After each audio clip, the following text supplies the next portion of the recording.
Howdy, folks. Shake from Lone Star State, the one and only Texas Fire here, welcoming you to the king of the retro video games, Casey Israel Gaming and Wrestling YouTube channel.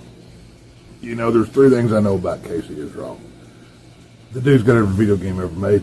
He's got them all. Belt collector. The dude's got a wall full. And three, apparently this one's very troubling, and I hope it ain't true, but I heard that he sticks video games up his butt. God, Casey, I hope that ain't real, but either way, enjoy the review.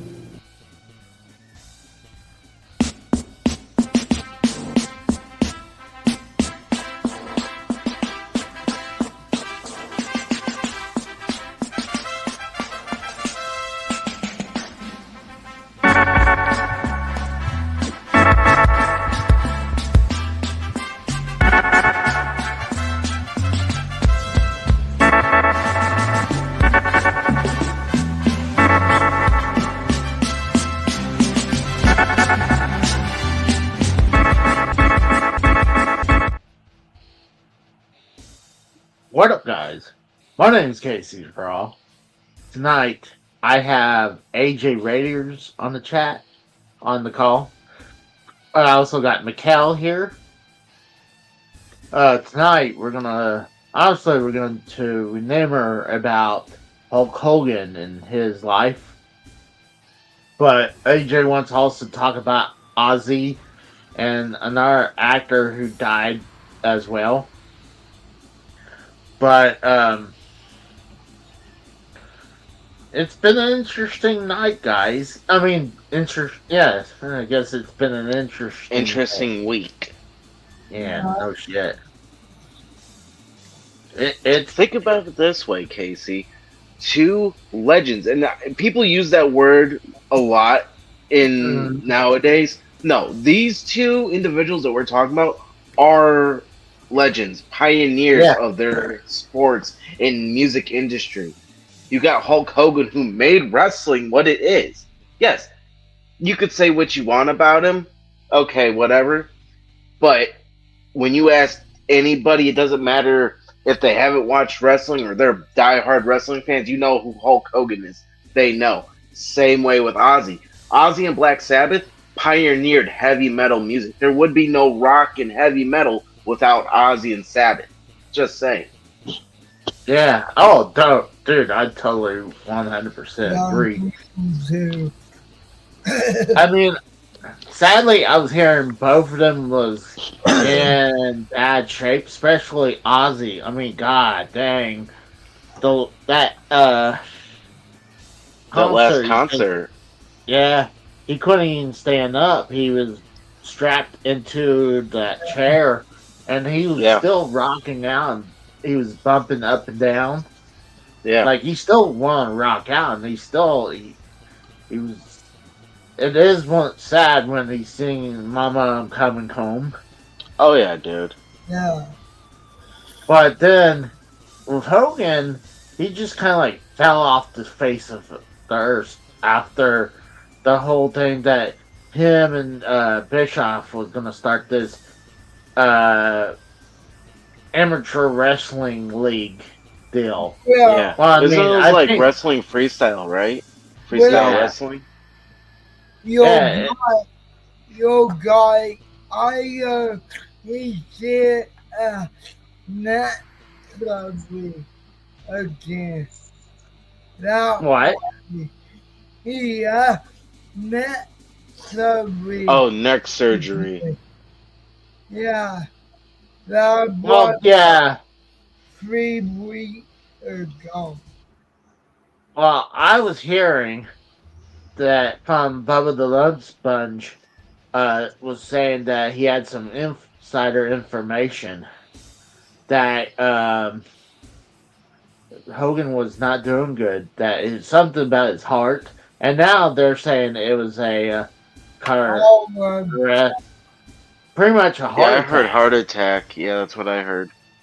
So, and we were hearing something about his heart that they were working on, and they snuck. Well, I was hearing that they snuck him out of the hospital, so he could get treated at home. And the way, like, I was hearing it, so it almost sounded like hospice.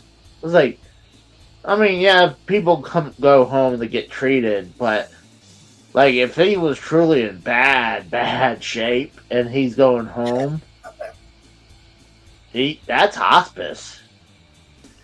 I mean, But yeah, pretty much. and honestly, I had no idea what the hell hospice was until my dad died because I never heard of it.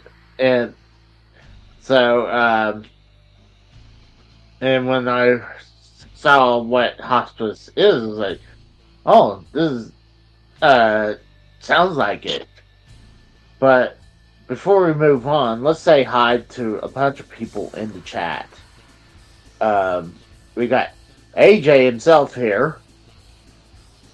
Then we got Uno Cards Israel saying that I gotta stop killing people, and he says, I know your history about deaths. We got Joe Compton. We got Joe, come on. Yeah, I sent him the link. We got It's the Costanza. Oh my god, that's like that. We got Mikkel. We got the Atomic Elbow Wrestling Podcast. That's actually a hell of a fucking name. Is it really a podcast? I guess so, but that's a hell of a name. I think I like that better than Busted Open. Mm. And I also sent the link to Tex and Dave Rose. And Yeah, I messaged both of them earlier about it. Dave won't be off until like 10:30. He's at work in Texas doing Clerks 2 with Frank right now. Yeah, so we got competition. Well, now I'm gonna have to troll Tex now. We got also Israel right here. But what's crazy is, I mean, yeah, people know about. Well, let's go back to Bubba the Lead Sponge, where he was saying that he was hearing that, yeah, he was having his heart worked on, and then he was on his deathbed, and no one was kind of disputing it.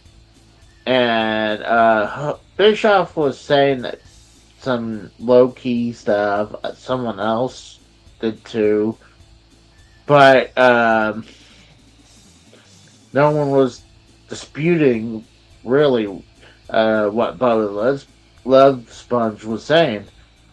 And then I was hearing, like I said, I was hearing that they snuck Hogan out of the hospital. I mean, obviously they did because, I mean, no one from the media saw him leave. And then Bischoff just recently did an interview talking about freestyle, the real American freestyle wrestling. Mm-hmm. And Hogan wasn't there. It was like, okay, something's up. Like, we hadn't seen or heard from Hogan. Last time I seen him, he looked horrible. Not saying he looked like death, because I didn't think he was about to die. He just had that real. It's like the Soul Monster would say, is that he had that baseball leather looks of his skin, you know? Right. Really, well, that's really, after all those years of tanning too. Let's be honest here. Oh yeah, definitely. I mean, I think that's the biggest reason is that. But I when I heard that, I was like, I guess Bubba Low Sponge was correct. Something. I mean, hearing about the whole heart surgery kind of thing was going on, and then he dies with a heart attack. Yeah. I mean, hold on.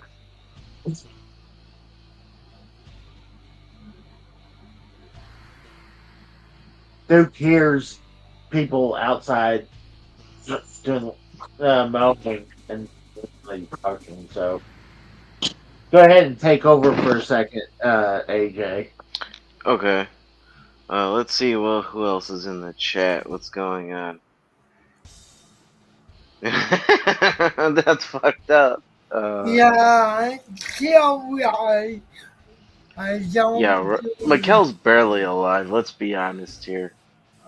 I think that Casey's frozen. I'm not But doing. anyways, so yeah, no, this week has been fucking weird. Like for Yeah. celebrity deaths, like Oh yeah. I'm curious. I actually the first person I texted when Hogan died was Tex, Mm-hmm. and I played a fucked up joke on him earlier, and I Mm-hmm. said that Ric Flair died, and he almost had another heart attack. Well, I was just playing. He's like, "You asshole." He's like, "You trying to give then me another heart attack?" he.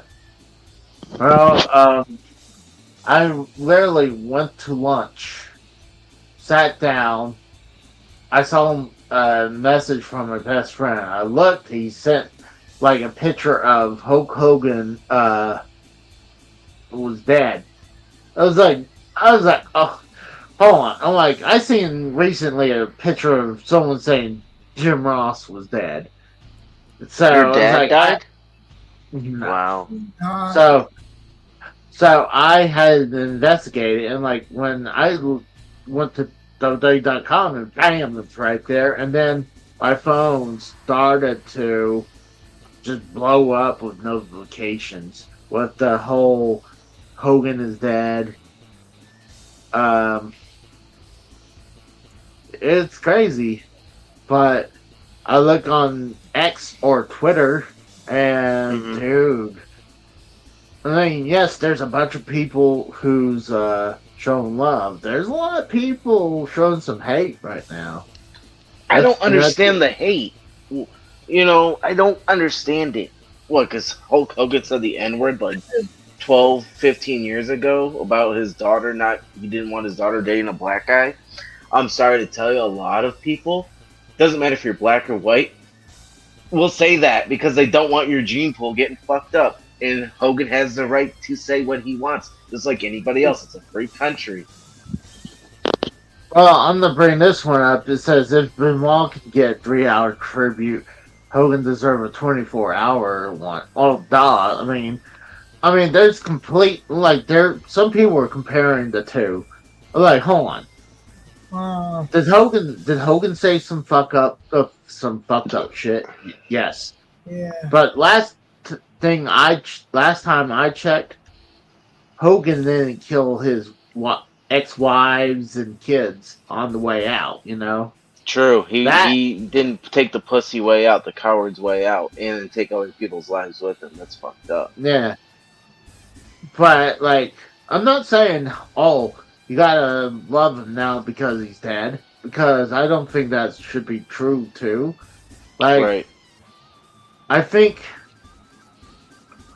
like it's kind of like how that I look at this. There was this one dude I used to work with back in Pennsylvania.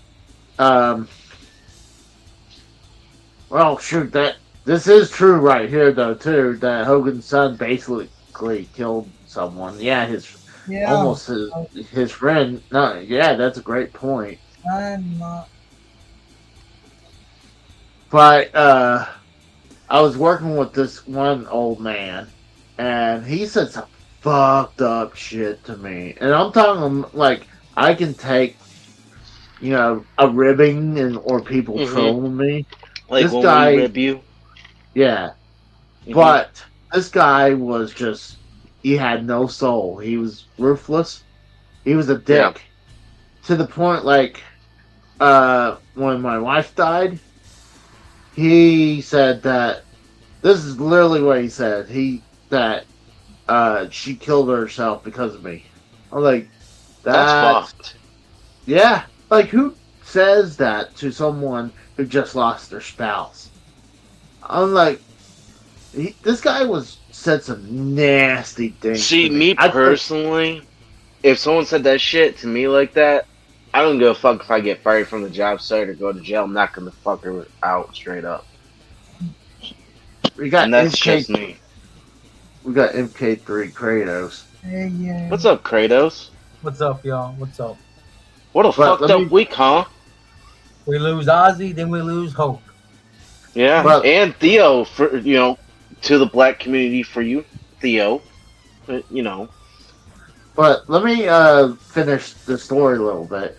Sure. So when I got word that he died, it was like, I'm sorry he's dead, but I still think he's a big piece of shit. But Right. I'm not going to celebrate his death. There's some people right now celebrating Hogan's death. I'm like, Really? it's pretty. Yes. Yeah. Yes, there are. Yes, Like there I are. can see people celebrating his death, like as in like a good celebration way. But Yes. if you're literally You're like celebrating happy that his- he's dead, you have That's a fucked up. fucking mental problem. Yeah. And It's what not it like- is, It's not like my other buddy who unfollowed a lot of people based on their based on that alone.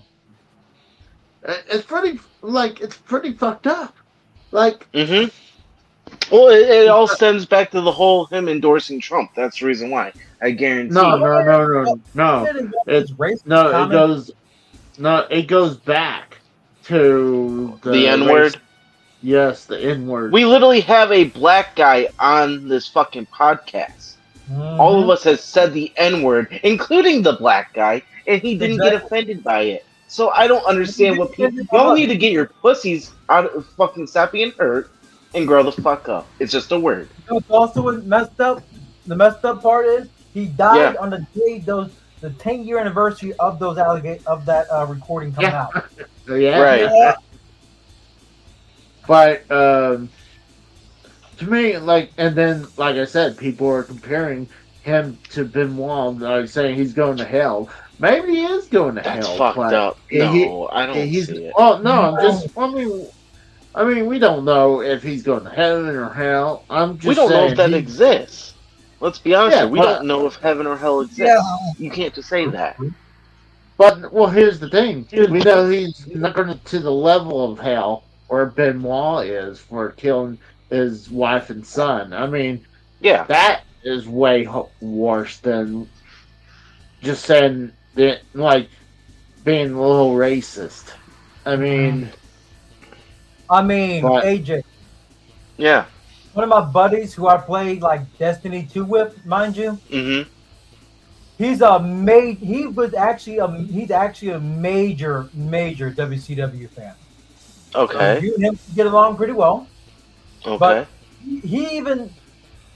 he's even upset over Hulk Hogan dying, but not to the point where like he's celebrating it, like in a negative way. He's upset Right. genuinely because he grew up watching the guy. Yeah, exactly. See, like I told Casey earlier before we started the podcast, like I didn't cry over Hogan's death. I can't do that with a wrestler for some reason. I don't know why. But when Ozzy died, I actually started tearing up, crying. Like, I almost broke down crying when I found out he died. When Ozzy passed, I almost broke down. Because I literally almost broke down on my way to work listening to his Post Malone song. Dude, you want to hear some fucking shit? So I went to the record store by my house, right? And I literally just go pick up some Pantera records, and fucking the dude the cashier comes up to me and says, Ozzy died, right? I'm like, don't fuck with my emotions like that. And he said, yeah, he showed me social media, dude. Just the waterworks started. It was fucked up. Yeah. oh no! Yeah. I'm sorry, that's funny. But The Grand Wizard Tex dies. Oh my god. He almost did die today. Tex almost did. If Ric Flair would have died, Tex probably would have had a heart attack. The Grand Wizard Tex. see, I've never really watched an episode of Thunder in Paradise, but what's up, Tour Capture? I mean, if you want to watch someone who's reacting to the episodes, just pull up Wrestling Bios. He's got like 9 episodes of the show already on his channel, review-wise, in a review style. And I never watched any of the 3 Ninja movies. I watched He was Mr. only at Three Nanny. Ninjas 4 at the amusement park. I've seen all of them. See, I like I- Suburban I- Commando. That was a good Yes, movie. I agree. And That's the one that I Like, I Mr. mean, they're not great. Yeah, They're not. Suburban Commando was okay, Hold but on. that's the one I know Undertaker was in. Hold on. Yeah, that What's was up, the yeah. Mikkel? What's up, Mikkel? me too. He said Mr. Nanny. Yeah. Oh God! I just saw Brian Zane do a review of Mr. Nanny recently during his Hulkamania, the month of May being Hulkamania. Yeah, I get it. I mean, Like a play on words, essentially. Yeah. But he did a review of Mr. Nanny in his month of Hulk Hogan stuff. so we want to take a look at some.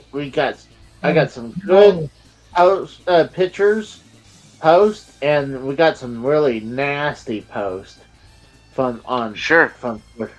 So Let me.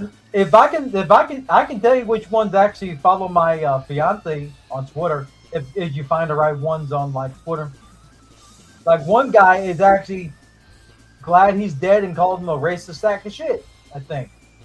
If I remember. man, hold on. No, I don't think that's. uh,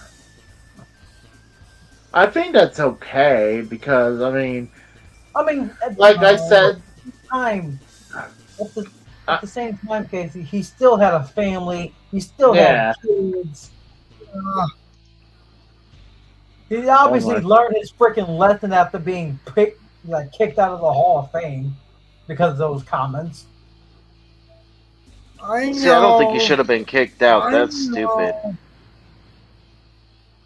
but this one right here is from Don Tony. He's a big YouTuber, podcaster, and Yeah. he's Friend yeah. of Kevin Keegan, right.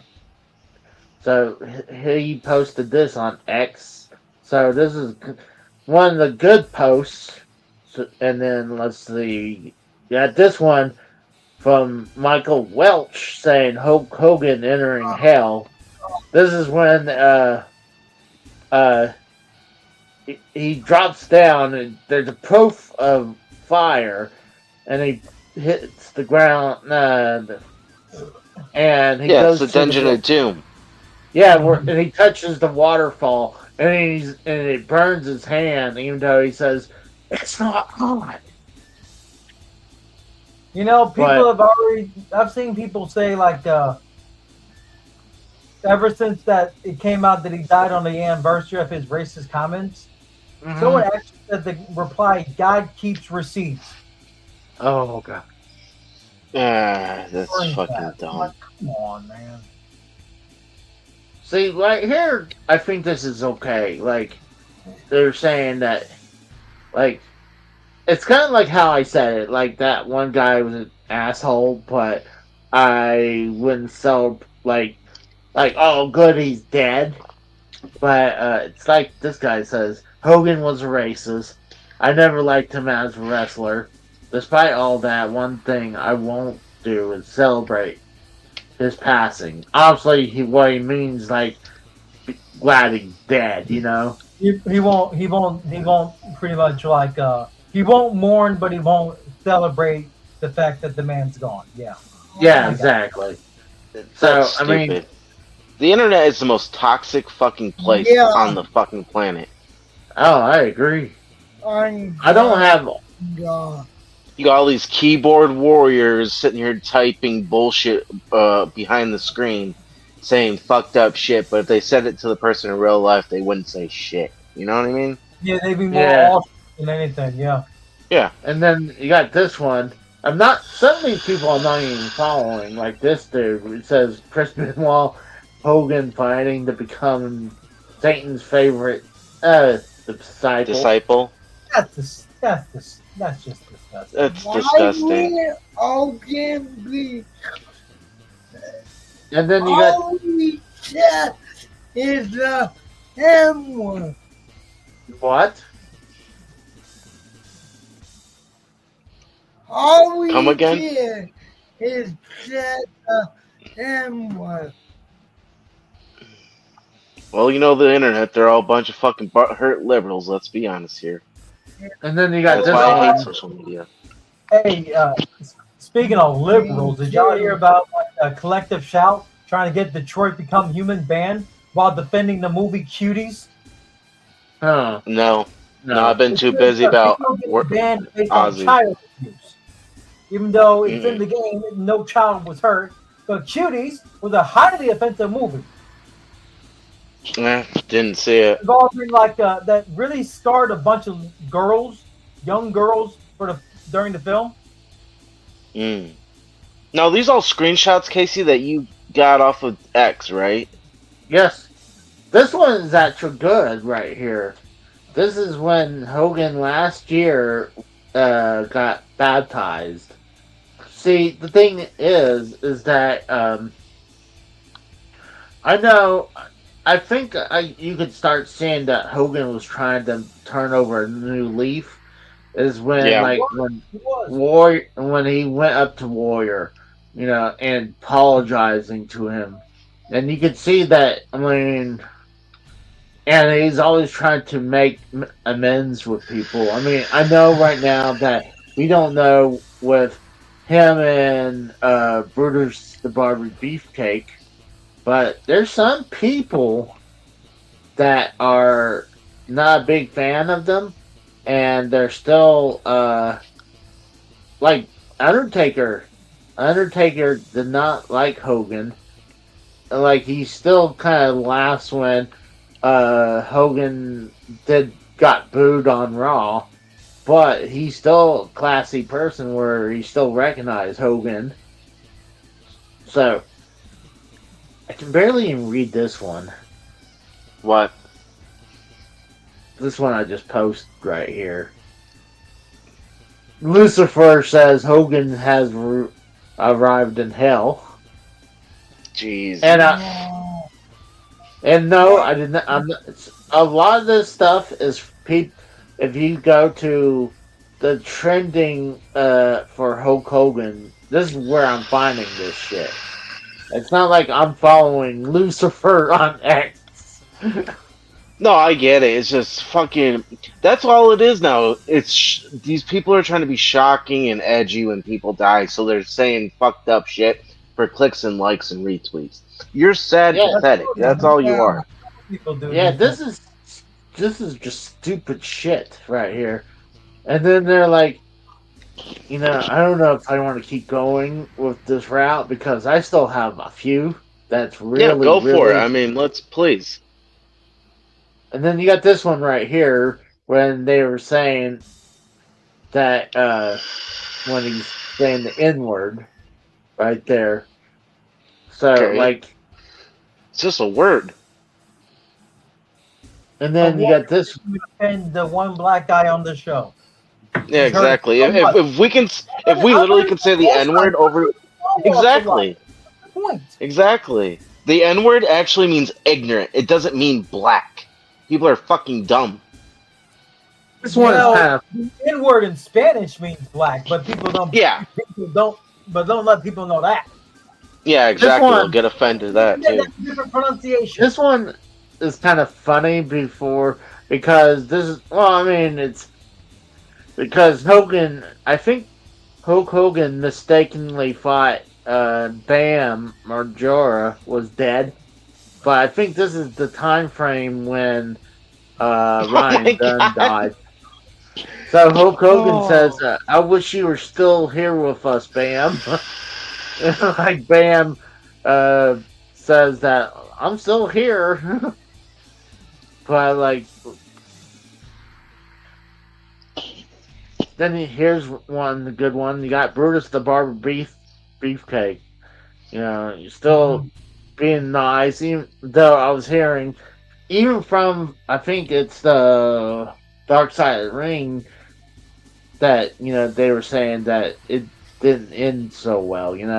That or shoot interviews, but at least he didn't have to do this. but he's still praising Hogan. So, like, I mean, you don't have to do this, but this is still pretty fucked up when people says this. And like, there's this guy right here.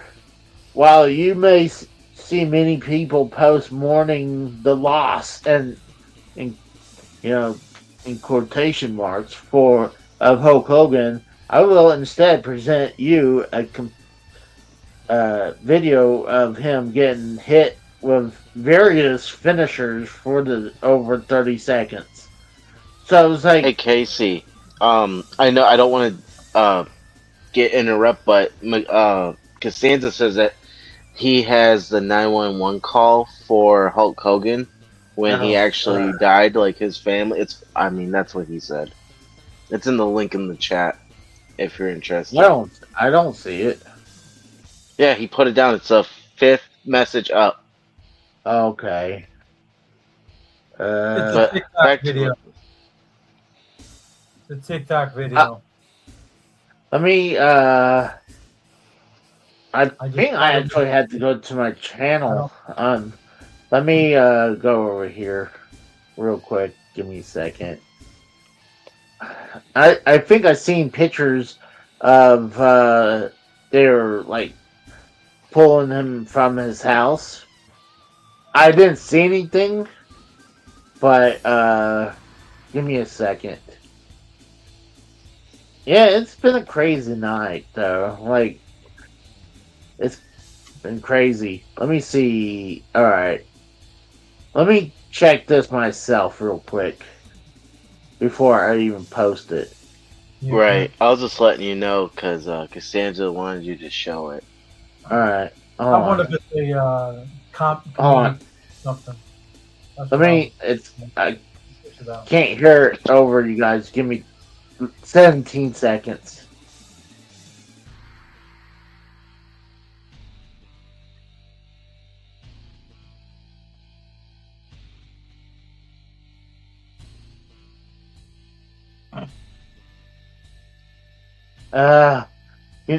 You don't hear him, but it's just them sending a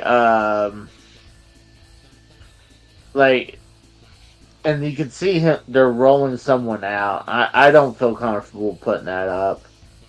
Like that. I don't know. I don't feel comfortable about that. I don't. I wouldn't either. Yeah, but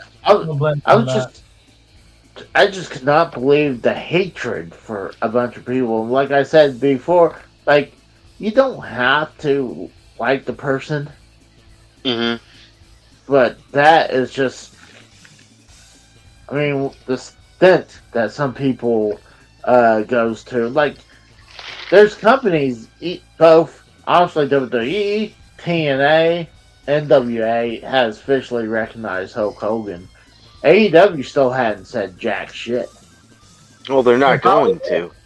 They probably won't. He's a Hall of Famer of the competition in their eyes.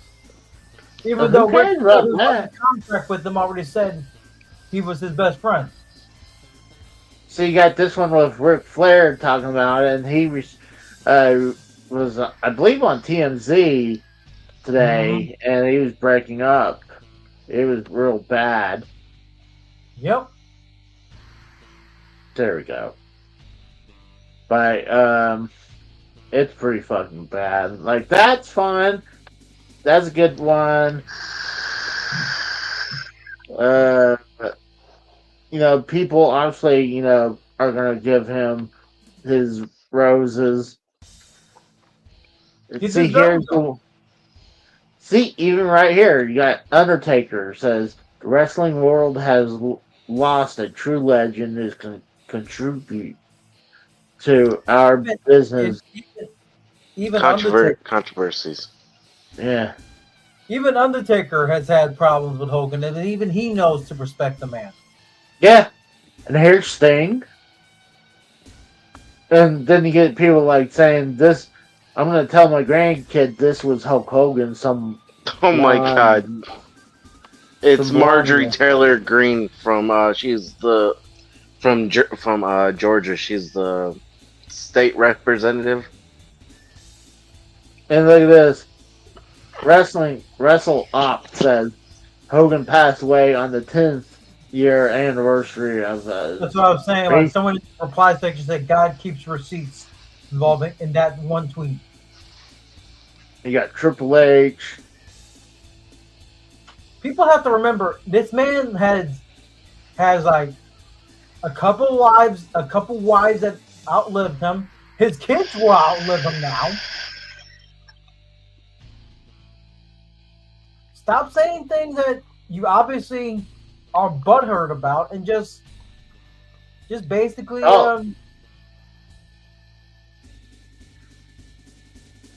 This one's a real bad one. Like, this is just stupid. Like, right here. Hulk Hogan dead, and then it says Black Twitter. And then there's this dude smoking a cigar. Yeah, get that shit out of my face. For real. Get that shit off my screen. And then you get this dude right here saying, it says even it's a parody account, you're a sick person if you're celebrating Hulk Hogan's death. I'm assuming he meant, like in a negative way, I guess. Yeah, that's I agree. I agree. Here's Kurt Angle. Got Sean Ross Sapp.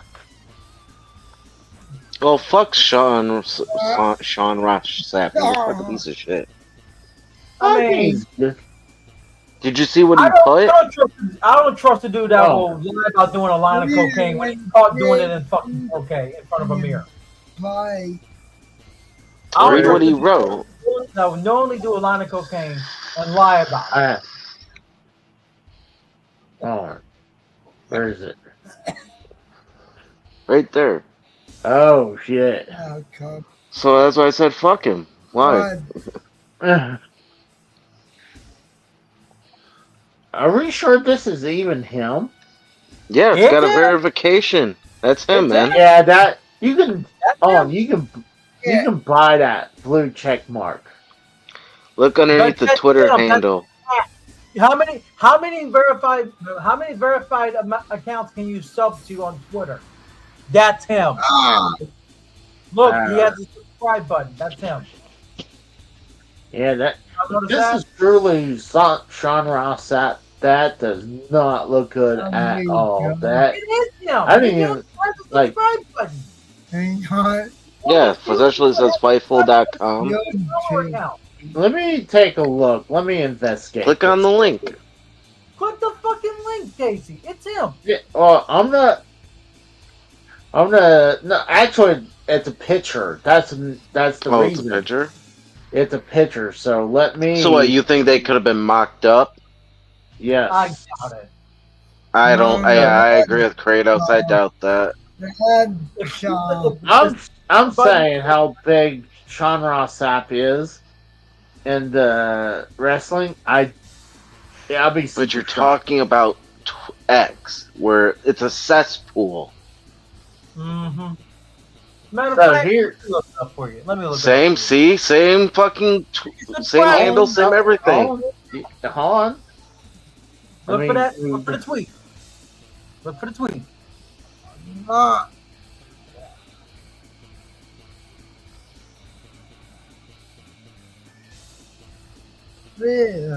Say, he reposted. That's JD Vance. That's JD Vance. Vance. JD Vance. Yeah, no, I'm just saying he retweeted it. So give me a second. If anybody can find the tweet faster than Casey can, send it in the link. I think it's bullshit. I'm gonna say that's fake. Because I am not seeing that anywhere. I'm seeing... Look at this. Maybe somebody screenshotted it before you deleted it. Oh, and look at this. That's why I can't find it. Fightful Wrestling is showing about Hulk Hogan and Edge being tag team champions, and he retweeted it. That's because he works for Fightful. Yeah. He runs his mouth too damn much. Still. Hey,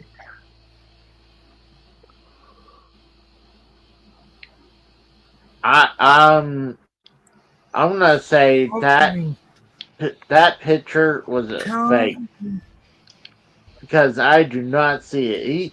Everything that's positive, he's retweeting it. So I'm calling bullshit. No. What do you mean no? Keep going. I found one where he's negative about it. Already. Pot chocolate. I'm not saying anything. 6 hours ago, he called him a shitty human being. You can say that. I don't think that's anything wrong with that. He probably deleted the tweet. I'm the call. That he deleted it? Yeah, you can do that if you have X Prime or whatever. You can delete tweets. You can delete tweets without Prime. No, you can't.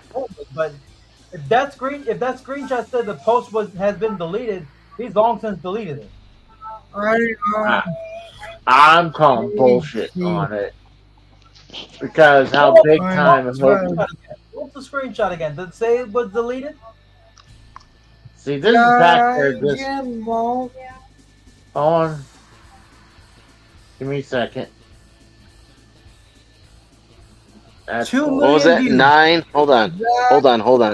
That says it was 5:40 a.m. Go back to 5:40 a.m. on his link. You can find it. That's from a year ago. That's from over a year ago. Yeah. Oh, okay. That's from January 16th, 2024. Look at that. Okay. Hold on. Okay, baby. Okay, then. I mean, it's not like he. Hold on. Hey, we got text. It's still there. The tweet is still up. What's up, Tex? What you gonna do, brother? When Casey is raw, takes a shit in his pants. That's what Hulk Hogan. See, hold on. So this is a year ago now. Okay, so it's not like he posted this just right after Hogan dying.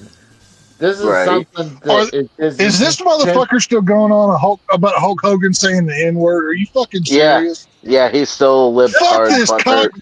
Fuck this cock-sucking little prick. These fucking virtue signaling faggots, they want to sit there and act like they've never done or said anything bad in their life. I swear to God, who gives a fuck? Tex, hold on. Yeah. This is a tweet that was a year ago. Who gives a shit? Whether it was a year ago or yesterday, that doesn't fucking matter. Yeah, but it's not like he posted this like right after he died. So I mean, the 2 million view count is still good. Okay, so what does Mr. Sean Ross Sapp have to say about it today? Then what are his feelings now? I went to it. It was saying it was a bunch of positive stuff. It was a bunch of positive stuff. Like he was retweeting a bunch of positive stuff.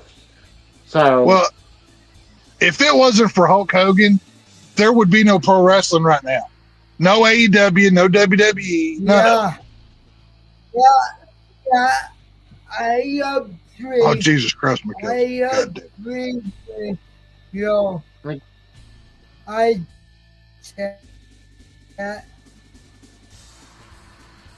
Yeah, but see, the reason why we have Mikkel on here is because we're going to do a satanic ritual to bring back Hulk Hogan. Why don't we just fucking... Do you like people know? Never mind. I'm in a fucking... It's... No, please see your peak. No, I was just... But no, it's... I was... Because we just eulogized quickly over on Frank's deal.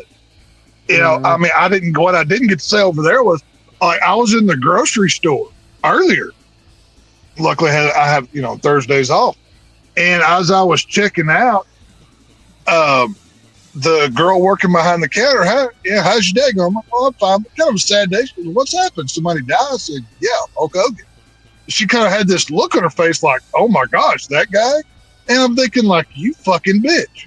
Like, seriously, like, you could see, like, she didn't flat out and come out and say, like, oh, he was a naughty boy. He said a bad word. But you could fucking tell. It was, I don't know, in very poor taste. You know what I mean? Like, I'm just showing this right here. Oh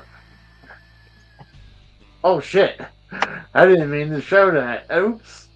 I forgot that. Nope. I was We just got... Casey's going to end up doxing himself more. Again? No. You know what I mean? Yeah, I saw a DM. Well, hey, just so you're aware, I'm driving home, so I'm going to mute while I'm driving, and then I'll talk more when I get home, but I'll stay on the street. Okay. So you're aware. But it's like this guy right here, Clown, says if you're celebrating Hulk Hogan's past, you're an actual piece of shit. He changed for the better. People still hold the grudge because he said a word everyone says. Yeah. I mean, like I said before, literally, we've all said the N-word on here with Kratos, and Kratos doesn't give a fuck. He's black. See, the thing Hang on, wait. Word. Should I say the N-word, like a 10 N-word salute in Hulk Hogan, in honor of Hulk Hogan? No. I'm willing to do it. I don't care. I mean, it's fine. You just let me know. You know, but honestly, there's calm down there, Grand Wizard. Honestly, there's way more people are more positive. Like you got George St. Pierre right here, and then you have Matt Cardona showing when he was young, standing right beside the picture, and then him right there. So it's more like obviously there's going to be a lot of better. See right here, you had the one I took a picture earlier, but I didn't highlight the net. Someone else did that shit, but there's way more good things on here. This is when the Hogan got baptized last year. I almost forgot about that too. And he didn't look bad at all. There's Mark Marrow right here saying good things to him. Like, I mean... Well, let's be honest. You know, I mean, let's get biblical here for a minute. He who's without sin cast the first stone. You know what I mean? It's... Everybody's done, said something that was naughty that they shouldn't have. But the reason why Hulk Hogan's is such a big deal is because he's Hulk fucking Hogan. He's one of the biggest stars ever. If he was not such a big name, it would not matter nearly as much if, he was privately recorded saying something that he didn't realize he was being recorded on, and it was an albatross around his neck for the rest of his life. That's bullshit. What happened to second chances, being forgiven, being, you know? You gotta remember, this is the internet, Tex. They're fucking, it's a cesspool. Oh, of course, they don't fucking care. Well, and these are the same fucks that they're black is white up. Yeah. Oh.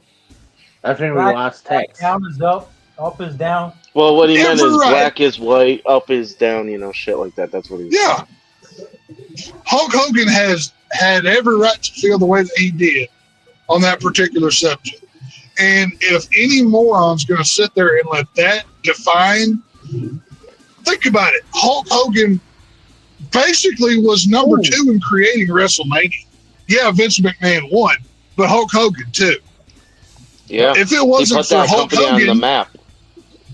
If it wasn't for Hulk Hogan, what? Yeah. I was gonna say it's like this.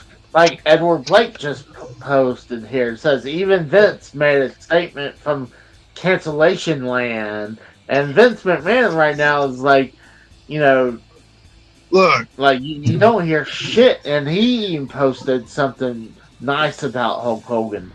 So I mean, I said this just a minute ago with Frank and them. If Hulk Hogan doesn't drop that leg on Macho Man Randy Savage in WCW, the Attitude Era does not happen. It started right there. Yep. That fucking started. If he didn't, Just saying.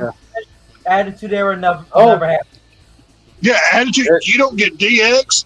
You don't get none of that shit until you have Hulk Hogan. You don't get Stone Cold. You don't. None of that shit happens if Hulk Hogan doesn't do that. And the greatest feud in all of pro wrestling, Hollywood Hulk Hogan versus Sting, all through '96 and '97. That 18 months is the greatest pro wrestling I've ever seen in my life. And I'll die on that fucking hill. I don't care what anybody says. See, right here. I agree. It's from Hustle Bitch. Says, according to this man, Hulk Hogan went in for surgery and came out brain dead. So, like... See, that's what I heard. I heard heart attack. Well, no, that's what...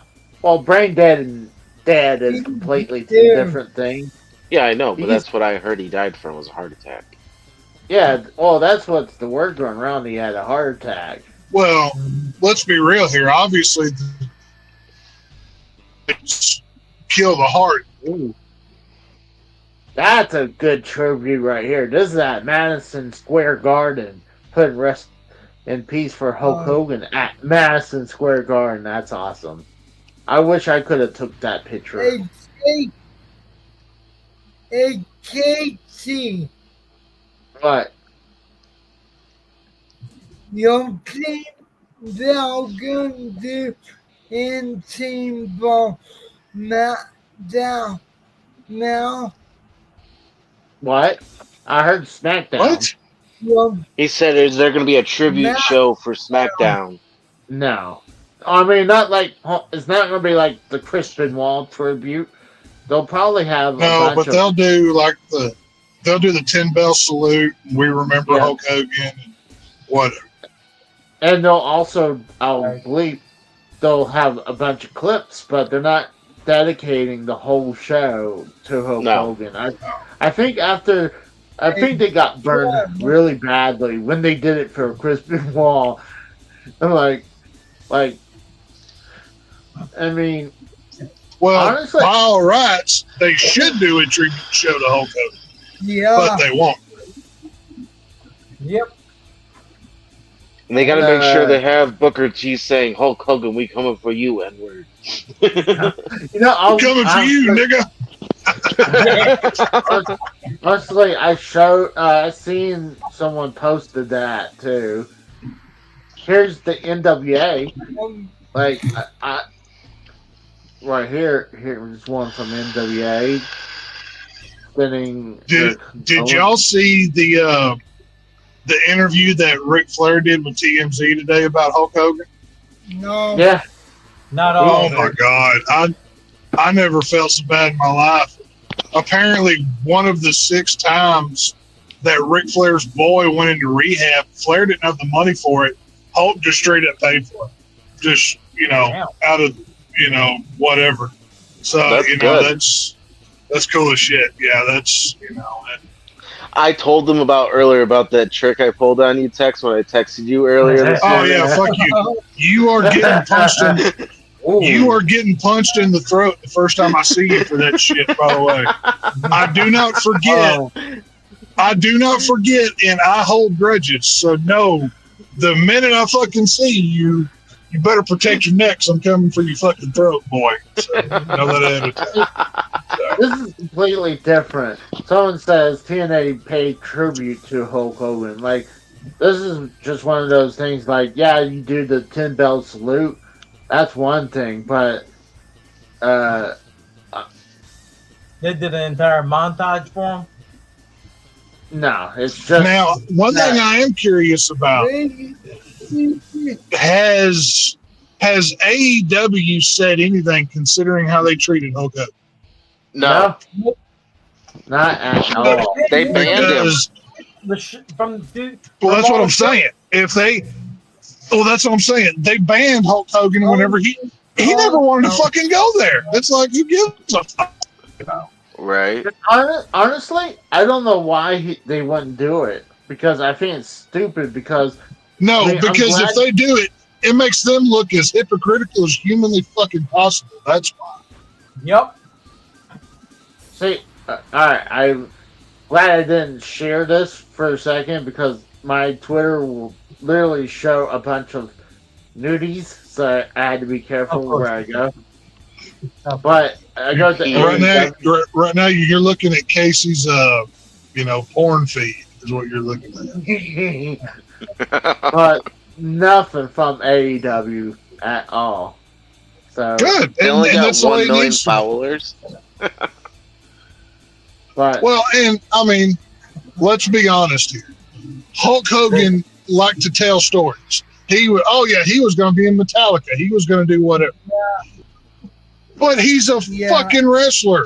If you were dumb enough to believe that, that's on you.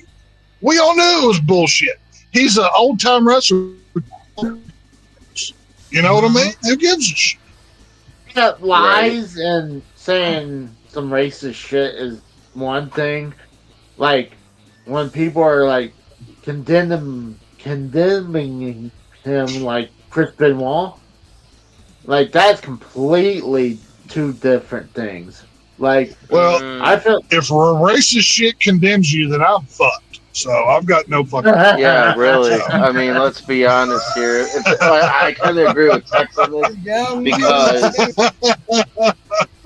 I remember the night when Dimebag got shot, and he had a lot of Confederate shit. I do too. Shit.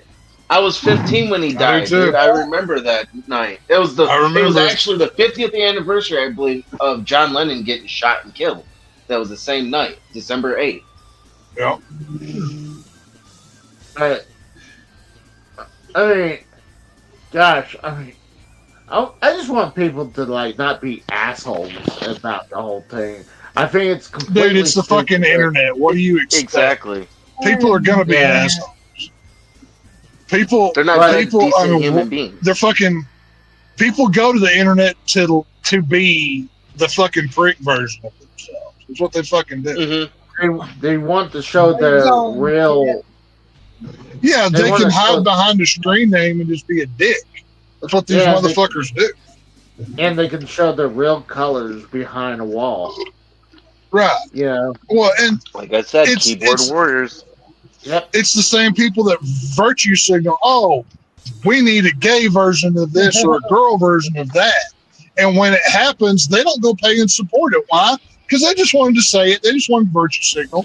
They don't care enough to actually pay money, but they want the social credit points. You know what I mean? Yeah. You know, I heard that like Fantastic Four First Steps almost had a woke like a backstory where like they were gonna say. Well, I just got out of that movie. I won't. They were previously gay before the whole like. No, that was all made up bullshit. But no. Oh, that came out to be false. Thank God. Yeah, none of that was true. That was made up bullshit. But no, with whenever Hulk Hogan had passed, whenever Ozzy died, it didn't really affect me because I'm not an Ozzy. It did me. But whenever I heard that Hulk Hogan passed away, that stopped me in my fucking tracks. And I mean, Hulk Hogan is Americana. He is as much of a part of all of our childhoods. God damn it, I'm talking to Mikkel. Shut the fuck up. Jesus. Shut the hell up, Mikkel. Damn. Mikkel, calm down. All right. Mikkel. God. Mikkel, wait.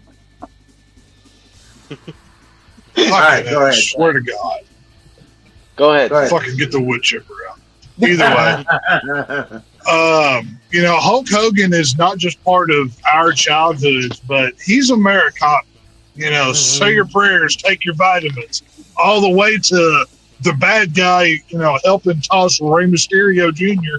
into the side of the fucking television truck. It's like, if not for Hulk Hogan's contributions, we would not have what we do. I don't think, I truly believe wrestlers would not be getting the act they do now. Guys like Hogan and Roddy Piper didn't help that door. Oh yeah. And it's just hell. I went to Walmart to see if there was any Hulk Hogan merch left. People were buying it up left and right. There were four different Hulk Hogan action figures on the shelf right now that you could buy. So a guy who hasn't wrestled in how long is still so popular that he 15 years gets the shelf space. Yeah, Hulk Hogan is still so popular that they're still pumping out 4 different action figures of him at the same fucking time. That means something. So yeah, it's literally like when he showed up back at WrestleMania 18. Jim. Oh God! I think it was Jim Ross called him the Babe Ruth of the WWE. Yeah, and he certainly is the Babe Ruth of the WWE. And that all it took was Rock and Hogan staring each other down and turning their heads for 5 minutes, and the roof was going to come off that fucking place. They didn't have to do 450 backflips. They just had to fucking look at each other. That's all it took. The problem is those two did it the right way. Nowadays, people would do that all the time, and that it's not the same effect because. Oh, of course, yeah. It's just like, they're just staring at each other. There's a difference with Hulk Hogan and The Rock doing it because it's that moment. Never thought that was going to happen ever because he was WCW for 9 years, and then he got there in 94. 94? Yeah, although I was about to say 93, but I thought it was 94. Yeah, 94. 93 was WrestleMania 9. Yeah, so 7 years. So, but he was still. He changed the wrestling landscape. Let's be honest here. He literally changed it multiple the times. NWO. Revolutionary it. How many fucking people nowadays can you say has turned the business upside down? Not many, not at all. Ever since 1996. Let's be honest here. When, like Tex said, when he dropped the leg on Savage, because everybody, even the commentators of WCW, Tony Schiavone, they didn't know that Hogan Bobby was the Brain Heenan losing his shit. I knew. Let's see what Dean say. I knew he was bad. I knew it all along. I was right. Because because Heenan had been talking shit on Hogan for years in WWF. Bobby Heenan. He's the third man. According to some people, they think he slightly spoiled the heel turn by saying, "But whose side is he on as he's coming to the ring?" Yeah, exactly. I was actually going to bring that. I was going to bring that up. Well, to be fair, he kind of does, but it's still so powerful that it doesn't matter, in my opinion. Exactly. I think sometimes when they do that, they kind of edit that out because they knew. No, it's still the finished product. No. I mean, when they mention it, they edit it out. But if you go to the show, it's there. I'm just saying, if they do when they're montages, it's still there. That line is still there. I would say a lot of times they don't. A lot of times they do. They don't add that part because, like you said, is he the third man? And he hasn't even turned heel yet. He's just walking down the aisleway. Bobby Heenan, who, like Tex said, has hated Hogan for years, is playing up his heel character. Right. So and he brought up a good point. We were waiting for a third man, and here's a third guy coming down. So it's like, but you didn't know which side he was on at the same time. Yeah. So he was gonna see, that's the whole thing, though. Like he was, if he was going to help Savage and Sting, or Alden Nash. It was a Well, that's the whole thing, though. You look at prior to Hulk coming into WCW, they were a far, far away number 2 to WWF. They weren't even in the same fucking league. I mean, WWF was dying at that time too. Let's be honest. Right now, WWF was dying, but and everybody shit talks Eric Bischoff for bringing in Hogan. Hell, if you bought a Sting action figure in '95, on the receipt it would say Hulk Hogan, just because it was part of the fucking contract shit. But you also have to remember at the same time, Hulk Hogan he wrestled his ass off in Japan. He wrestled Great Muta in a good match. Yeah. Well, oh shit. That is true from Edward Blake. Edward Blake is correct. We'll never figure out who Mr.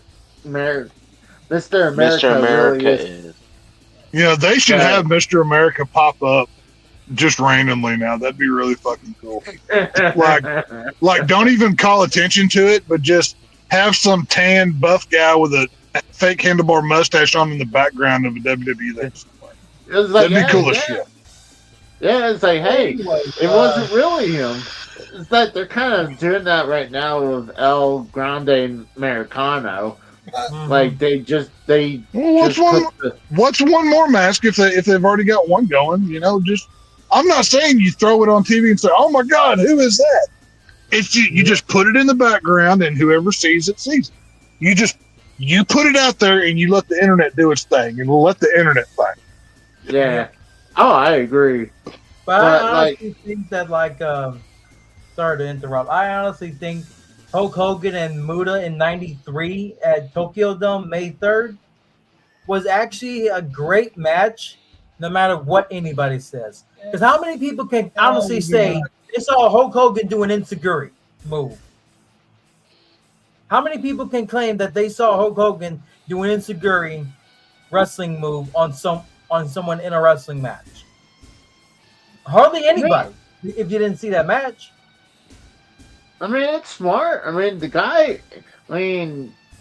honestly, he's smart enough that he knew he didn't have to do too much when it came to in America, especially in the WWF and WCW. Mm-hmm. But in Japan, it wasn't the same thing. Yeah. So, but they call him the best politician. Like, he probably can out-politic people who's in politician. The only thing I can see that where his political power really was a positive was him getting out of a title program with Jimmy Snuka. I got a question for you guys. He deemed him crazy as hell to Vince. What's the question? Do you think that Kamala Harrison? With her losing, do you think she slipped the poison pill into his drink? Is it too soon That's to make more a of a conspiracy for Tex. Is it too soon to make a joke? I am assuming that the Kamala Harris robot or clone that they made has already been destroyed because it didn't win. So I figure they probably done away with that version. That would just be my guess. So, But dude, Tex. So I told AJ and Mikhail this. Kratos wasn't here, but there was reports from Bubba the Love Sponge that he was bringing up that Hogan went in for heart surgery, that he was on his deathbed, and about a month ago? And you didn't hear anything from Hogan disputing it at all. Not only that, Bischoff, he was making some low-key comments, didn't really dispute it at all. Another person didn't really dispute it, but they're kind of like, oh, he'll be fine, don't worry about it, kind of comments. But you just... Jonathan Coachman was all about debunking it, but it's like, don't you feel stupid, punk? now. Well, Jonathan Coachman must feel real stupid debunking those comments that Bubba the Love Sponge made now. Well, you know, it's funny you said that. I just watched Jonathan Coachman and Vince Russo. For the person who got sued from Hulk Hogan, I watched that podcast. They said nothing but positive things. There's no reason they had to do that at all. They could have just ignored it and moved on. Except maybe just get clicks. I mean, well, and that's the whole thing, though.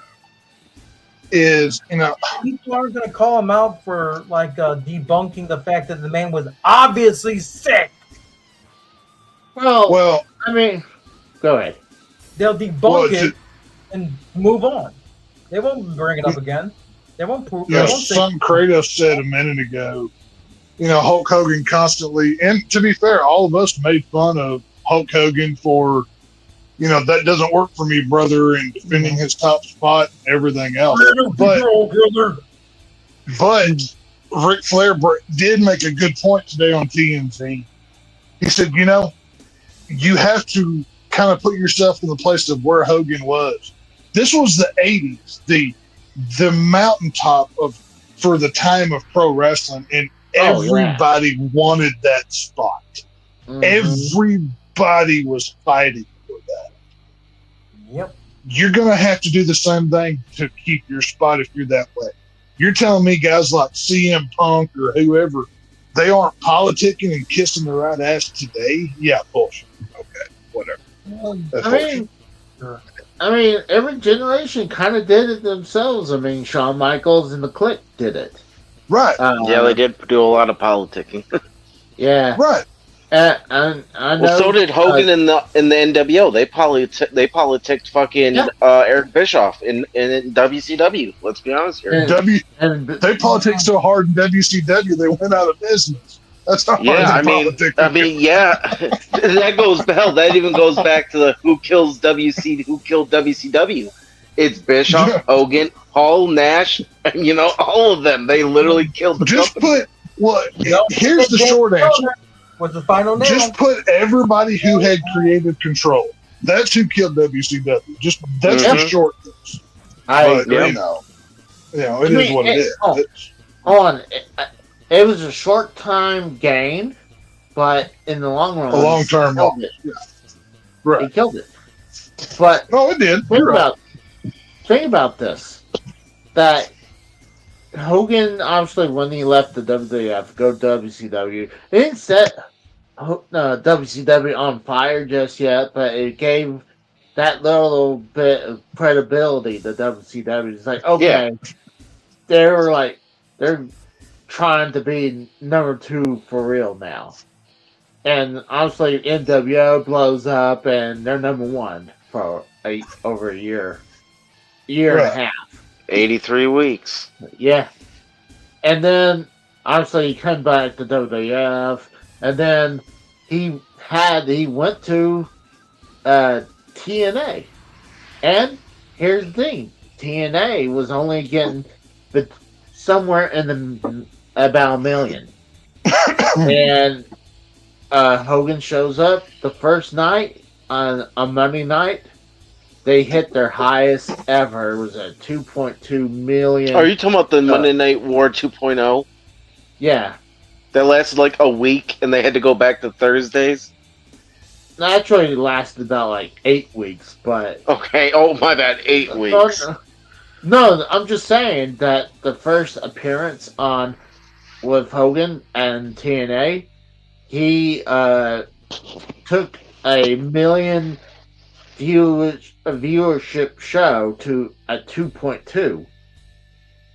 And so I was thinking, if anyone who should say, hey, yeah, he has a little bit of backlash behind him, but he has a big name.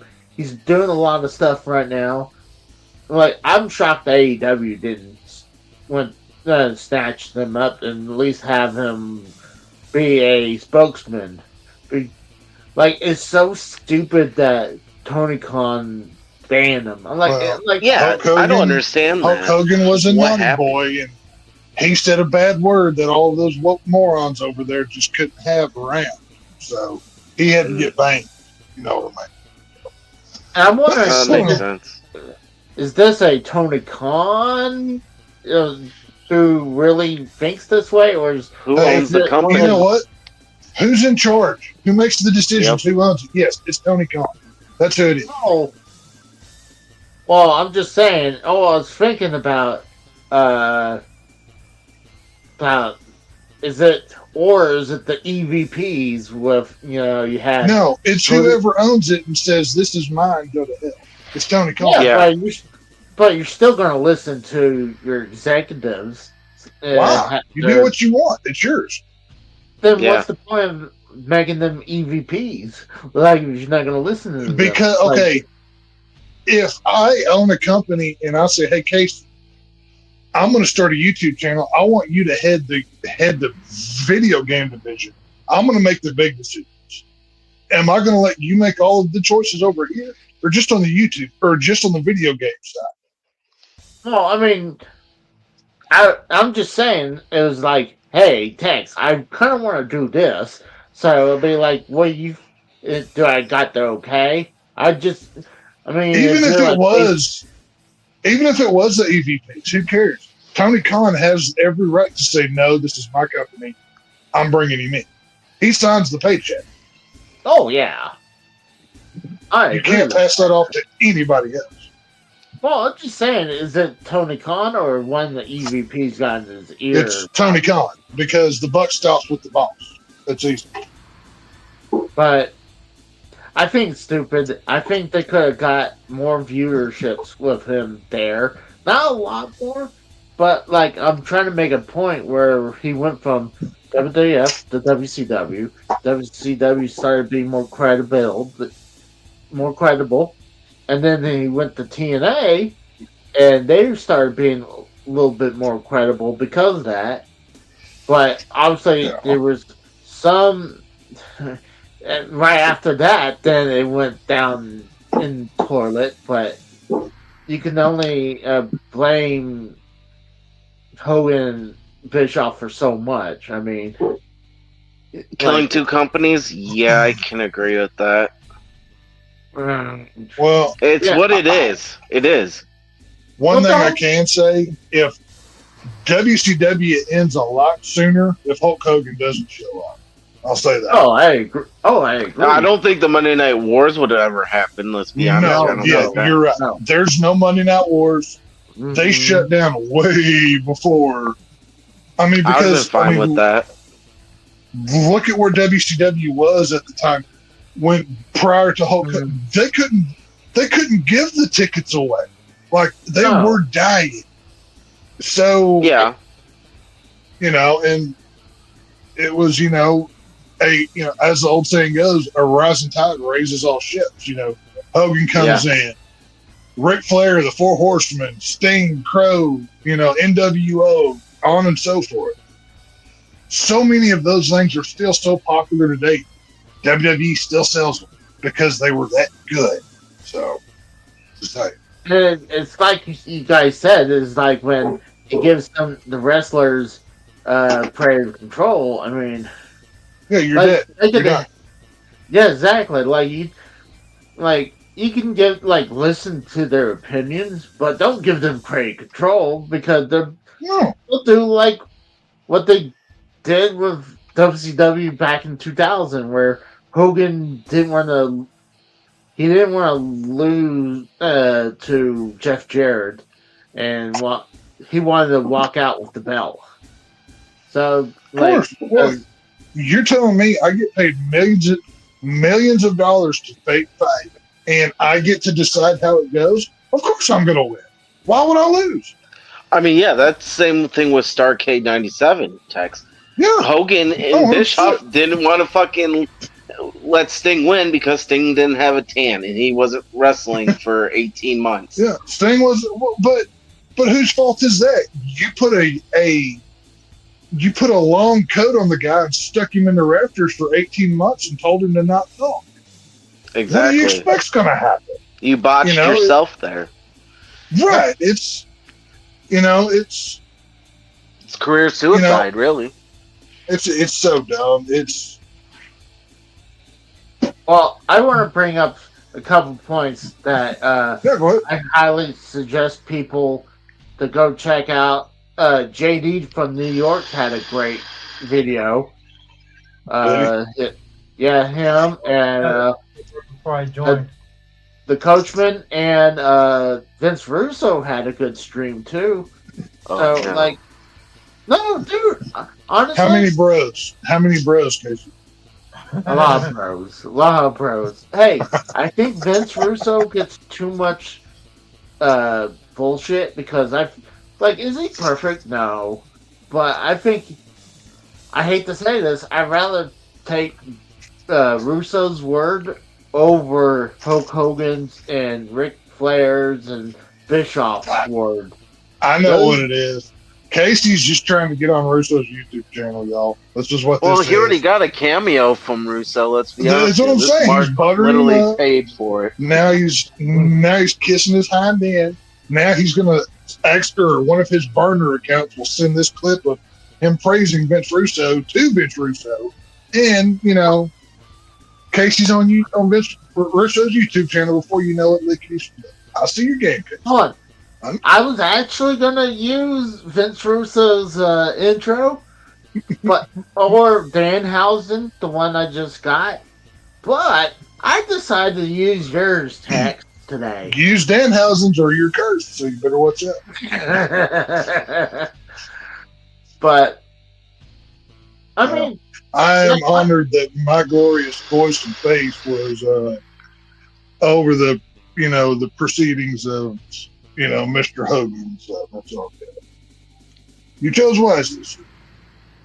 But I mean, I brought this up earlier. Like, you don't have to like the guy, but don't celebrate that he's dead. Like, You don't have to like him, but you do have to respect. Okay. Yep. Yeah. Well, you don't even have to respect it. I don't want to wish death on people. Like, I think it's bad when people are like, "I'm glad that motherfucker's dead." If Those are called evil people. Yes. Casey, what do you think happens to pro wrestling if Hulk Hogan never existed? Where are we today? Oh, NWA. honestly, I don't even think they'll be at WWE at all. Because I don't think so either. The territory. Think about it. I would love to say, go back where you were saying, if he didn't go to WCW, WCW wouldn't have been the thing. Think about it. If he had a second lease on life in wrestling in WCW. Imagine that they cut that out. That's like, oh my God, that's like a huge chunk of his career that is now vanished. If you would have to do that. And then you just have to only really, if you go back past, before WWF, you had the AWA, and you got a couple of the other territories, but like, you're going to think WWF. And then when he left at 93, he was on kind of out disgraced because, I mean, the whole steroids deal was going down. And I think people would probably remember him for his 80s run. And then the whole thing was his steroids trial deal. Well, yeah, because, I mean, what did he do after the steroids trial? Thunder in Paradise? Which I love the show. It's not a good show, but I enjoy it because of how bad it is. I've never seen it. And you've never seen Thunder in Paradise? Oh, it's no. It's super cheesy, very bad action television show. It's not good. Hulk Hogan is not a good actor, but God. I was going to make a comparison what it is. It's like Baywatch mixed with Knight Rider. And pretty much. Yeah, that's actually very. Yeah, you're very much on with that. Yeah, it's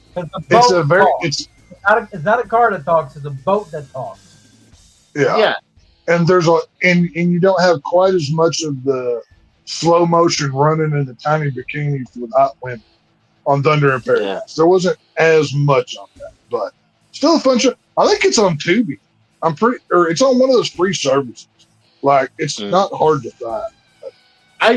I mean, but that's my whole point of if the last time that we saw Hulk Hogan was the steroid trial, his legacy is completely different. Because I argue Hulk Hogan's contributions in WCW are greater than what he did in WWE. I disagree. WrestleMania 3, I have to say, the Pontiac Silverdome, he lifts up Andre and slams him. That was huge. Yeah. Hogan was not the first one to slam Andre. Let's not forget this. I know that, but I'm saying 93,000 people witnessed it, and then millions around the world. So, I mean, that's kind of a big deal. But here's what's more impactful, Hogan slamming Andre or Hogan dropping the leg on Macho? Yeah, but that's two different decades, though. That's like apple and oranges. Yeah, that's very true. I mean, to me, it's like 1A and 1B. You can't really it's hard. It's like it's. I'm not saying what. I mean, Hulk Hogan. If there's no Hulk Hogan, there's no WrestleMania. I mean, yeah, I get that, completely understand. But I think wrestling would be totally dead. You might have little indie promotions. You definitely wouldn't be having any wrestling on TV at all because it would be dead. Look at Hogan's second time period in wrestling. Once he goes to WCW, he is the key figure that holds over wrestling fans until guys like Goldberg. Sting has a career renaissance. Stone Cold, The Rock. Yeah. All these new guys come along, but then they become Shawn Michaels. All of these other people, they then take the Hogan spot that Hogan held for 20 years. You know, if Hogan is not there to be the linchpin for that particular set of time, none of this exists. That's all I'm saying. Well, and think about it. That's a fair point. You remember when they were trying to, let's cut even further back. Let's say originally at WrestleMania 6 when he lost to Ultimate Warrior. Ultimate Warrior was supposed to be the next guy that was supposed to bring them all the way to the next millennium. And that but we all know how that happened. I mean, as much as I liked Ultimate Warrior, he was never going to be the guy. Unfortunately, they tried a couple times, but he would still be a big. He would still be a big name, but he wouldn't be because from WrestleMania 1 to 6, that's still a good chunk of good memories, but he would be pretty much. No longer, he wouldn't be part of where Austin, The Rock, Ric Flair status. He would almost be a step below because of that. How many times have we debated who did more for pro wrestling, Austin or Hogan? I don't think we'll ever stop. I don't think we'll ever stop having that debate. But dude, Austin was in diapers when Hogan was wrestling. Well, that's what I'm saying. When you look, if you look at it just from the angle of longevity of what the man did, literally 2 decades worth of wrestling on multiple more companies. than that, man. Well, I'm just talking about the 2 decades. I'm just zoning in on that for the night. Yeah, didn't he start wrestling in the 70s, right? With the AWA? Yeah. Right, but he didn't but he didn't really get big until the Rocky movie and then, Hulkamania and everything else. Yeah. So I mean, I don't know, I'm just saying Hulk Hogan, pro wrestling would not be a $1 billion business today without him. That's all I'm saying. Well, yeah, of course. No. I mean, come on. Like I was telling Casey earlier, when you think of wrestling, you ask anybody off the street, do they know who Hulk Hogan is? They're gonna say, yeah. You ask somebody if they know who a John Cena is, or Austin or Rock or Hogan. Yeah, they all know them because they're all huge stars. But if you ask like a CM Punk or a fucking I don't know, you throw out a fucking name, whoever's current wrestler, they're gonna say no. I wouldn't say that about CM Punk. I think people are like, who's Will Ospreay? They'll be like, who the fuck? I think that's a more fair comparison. I think I can say that. I think CM Punk has got to a point where his name has been hurt. Like, I think, I'll say this. I think more people know CM Punk's name, not necessarily what he did, which puts him in a lower class than if you say Hulk Hogan. Let's say, oh, he slammed Andre. Oh, he fought Sting, or he did whatever. So, different class. I agree. Yeah. He's still up there, but like you said, I think he's a step below the that class. Like he's a legend, but he's obviously going to be a Hall of Famer. Well, but, I mean, we can actually compare this right here. We saw CM Punk go to AEW, right? He was the big guy that went to the other company. He went to the competition. Yeah. It didn't go over nearly as good as when Hogan went to WCW, No, but it did help. I mean, he got out bad, but he did help a lot of things. I mean, one, I'm not saying he didn't help. I'm saying the effect was not nearly as much, is what I'm saying. Well, the ground wasn't shaking as much, is what Tex is trying to say. Right. I mean, it was still a big thing when CM Punk came back for wrestling. Like, he was out for 7 years. But you know what CM Punk's really known for? Let's be honest here. It's the fucking pipe bomb. That's what he's fucking known for. Yeah. That's exactly it. Okay, but whenever CM Punk going to AEW versus Hogan going to WCW created the most glorious time in wrestling ever with the Attitude Era. How's the wrestling business right now with CM Punk back in WWE? I'm very good, isn't it?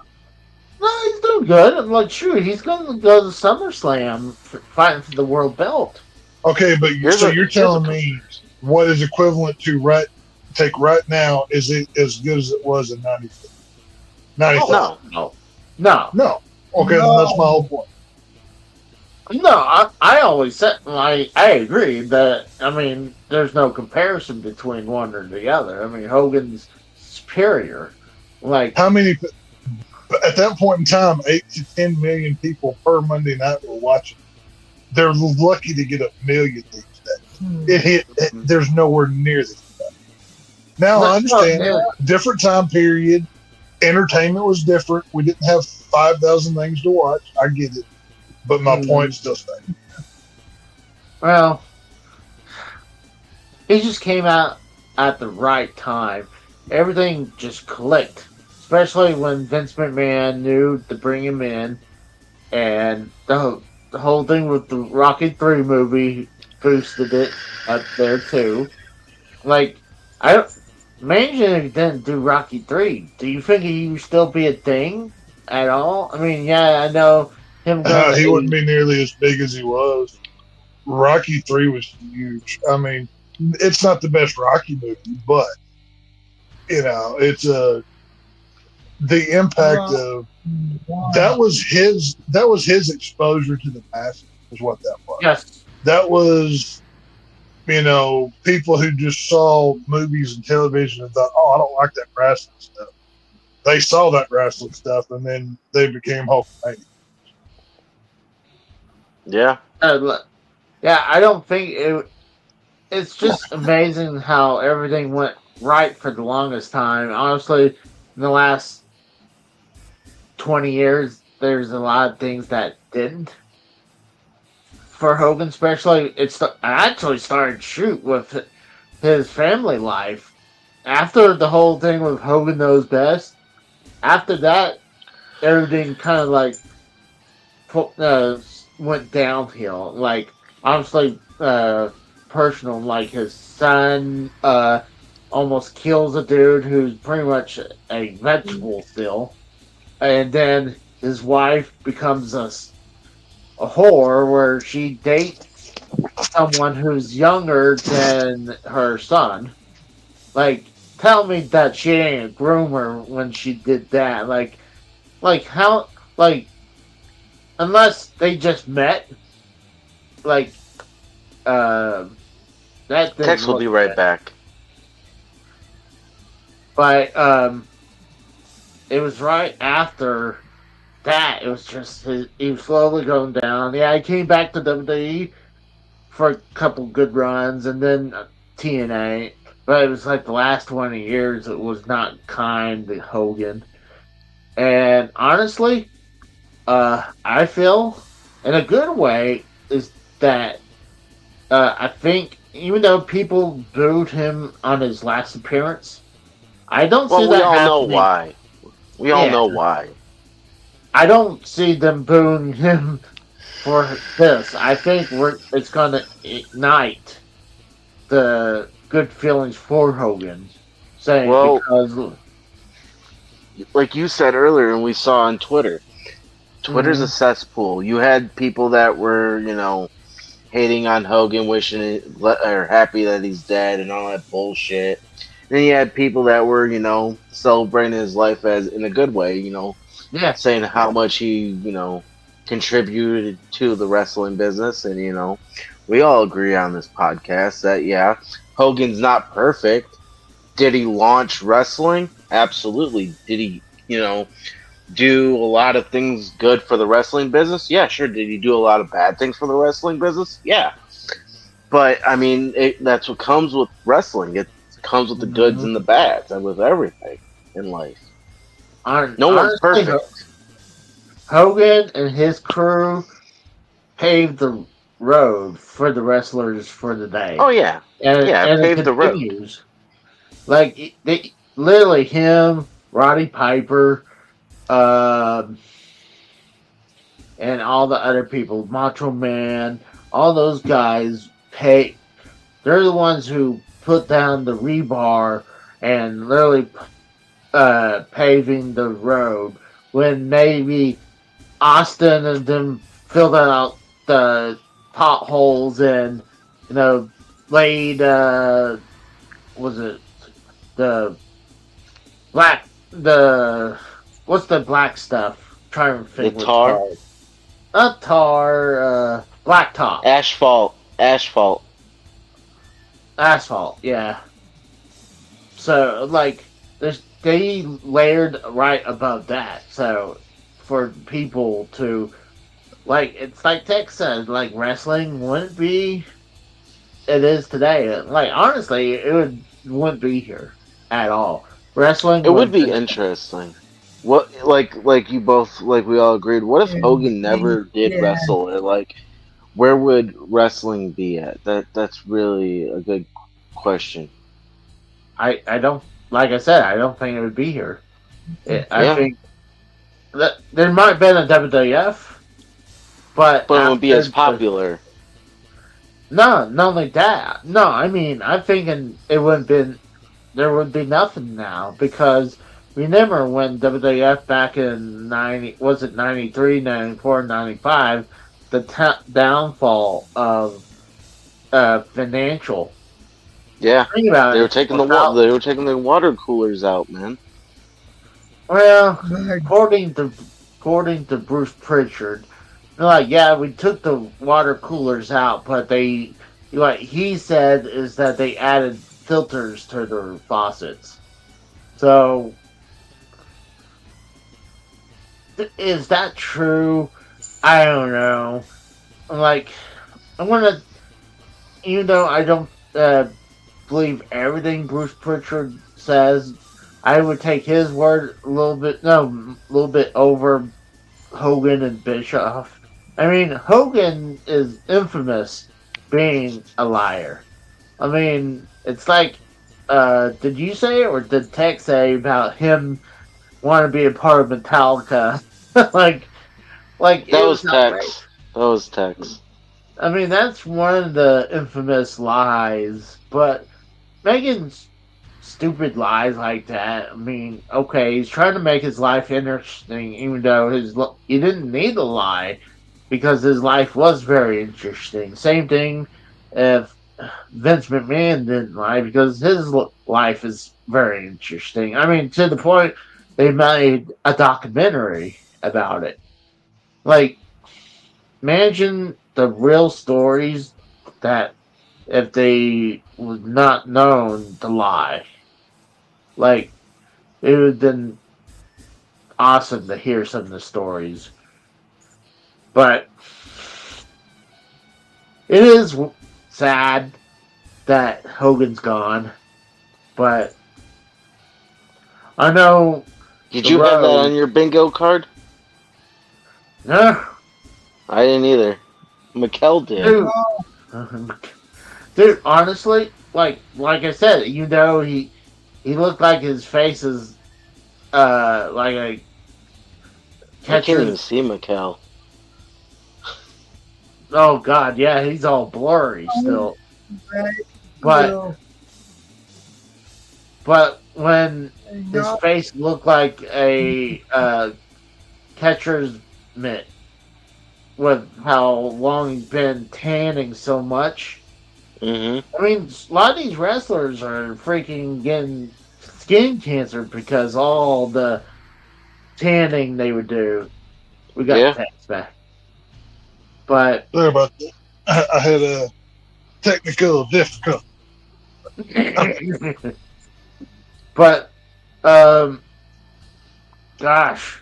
So is this the end of Black Hogan?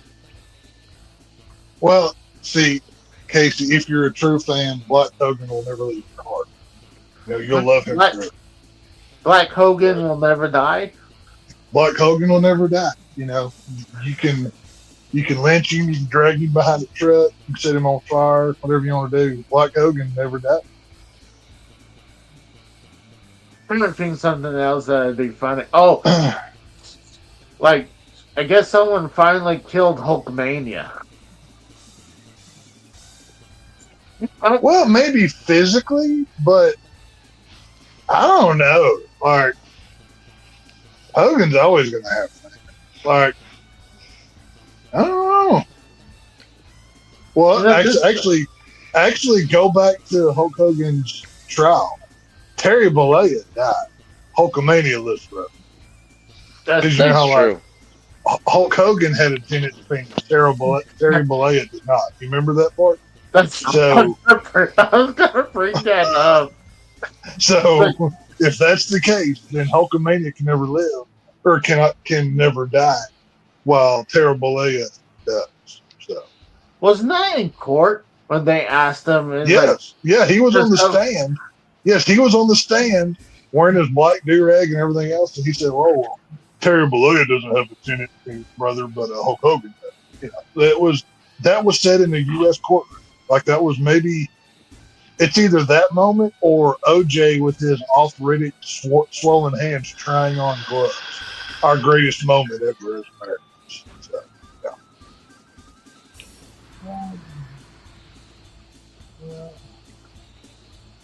Oh no. We got some people coming here and said, I have a message for you, cowards. What?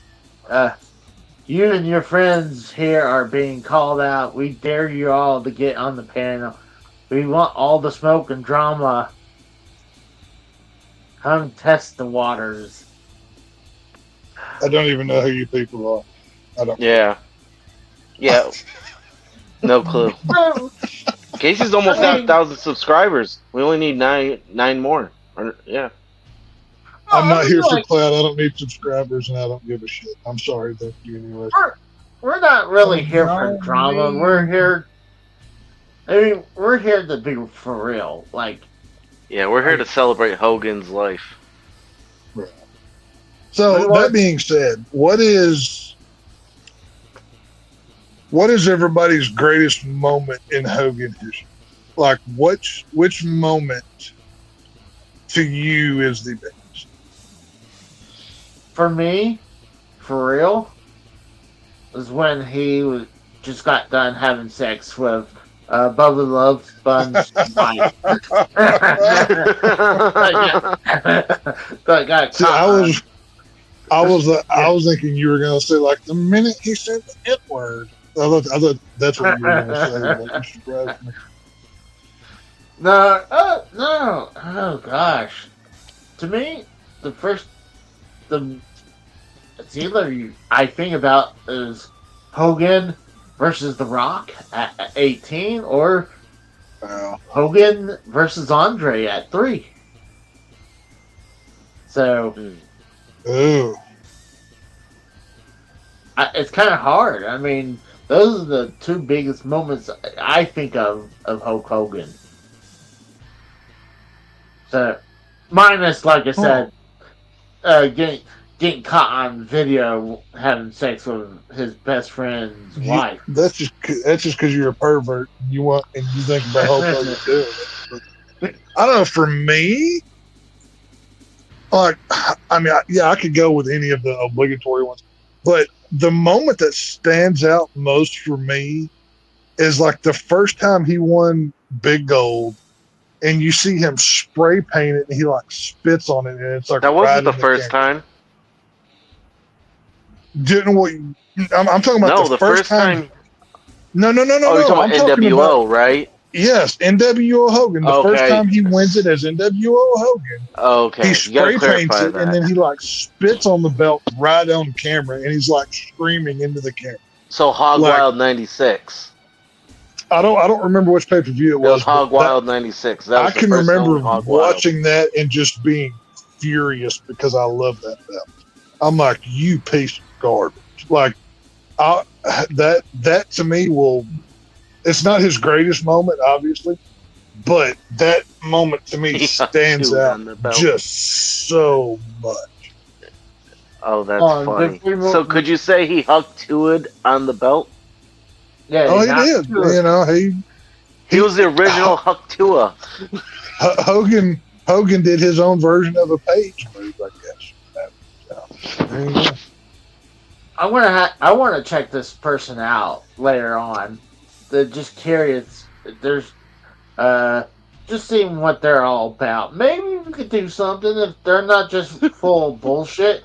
Then I've got enough friends. I don't need any more. I'm good. Yeah, I have my clique. I'm good. No, I mean, I'm sure they're decent, fine people, but we're good. To me, my favorite hit. Thank you, Miguel, for your opinion. What about you, AJ? Have we fulfilled the quota for the Special Olympics this broadcast yet? Have we covered ourselves? Yeah, when are we going to sacrifice this motherfucker so we can have Hogan and Ozzy back? I'm sorry, Miguel. Just let him finish, Casey. Go ahead. Today, Junior. I'm sorry, Miguel. I was kidding. I'm just fucking with you. Look. That the beat 19 I will never forget that. AJ? Me? No, I mean, I got two actually. To be honest with you, think about it. I personally Nitro 100 when Luger wrecked Hogan. I'm sorry, that was huge. That and Goldberg winning the title. Yeah, I was about to say, whenever he put Goldberg over in the Georgia Dome. Yeah. That was a good one too.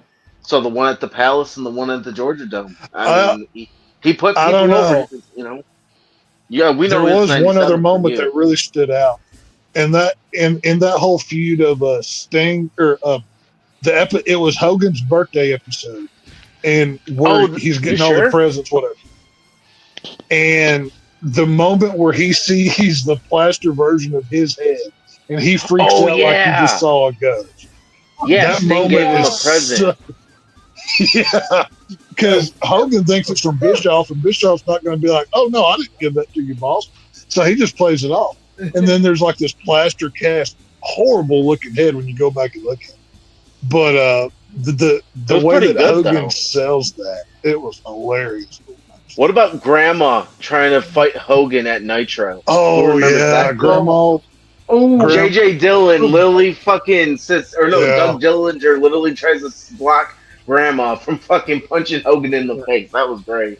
Yeah, oh, that was cool. I gotta find that because she made some stupid, hand gestures instead of just trying to attack him. Actually, I'm gonna see if I can find that real quick.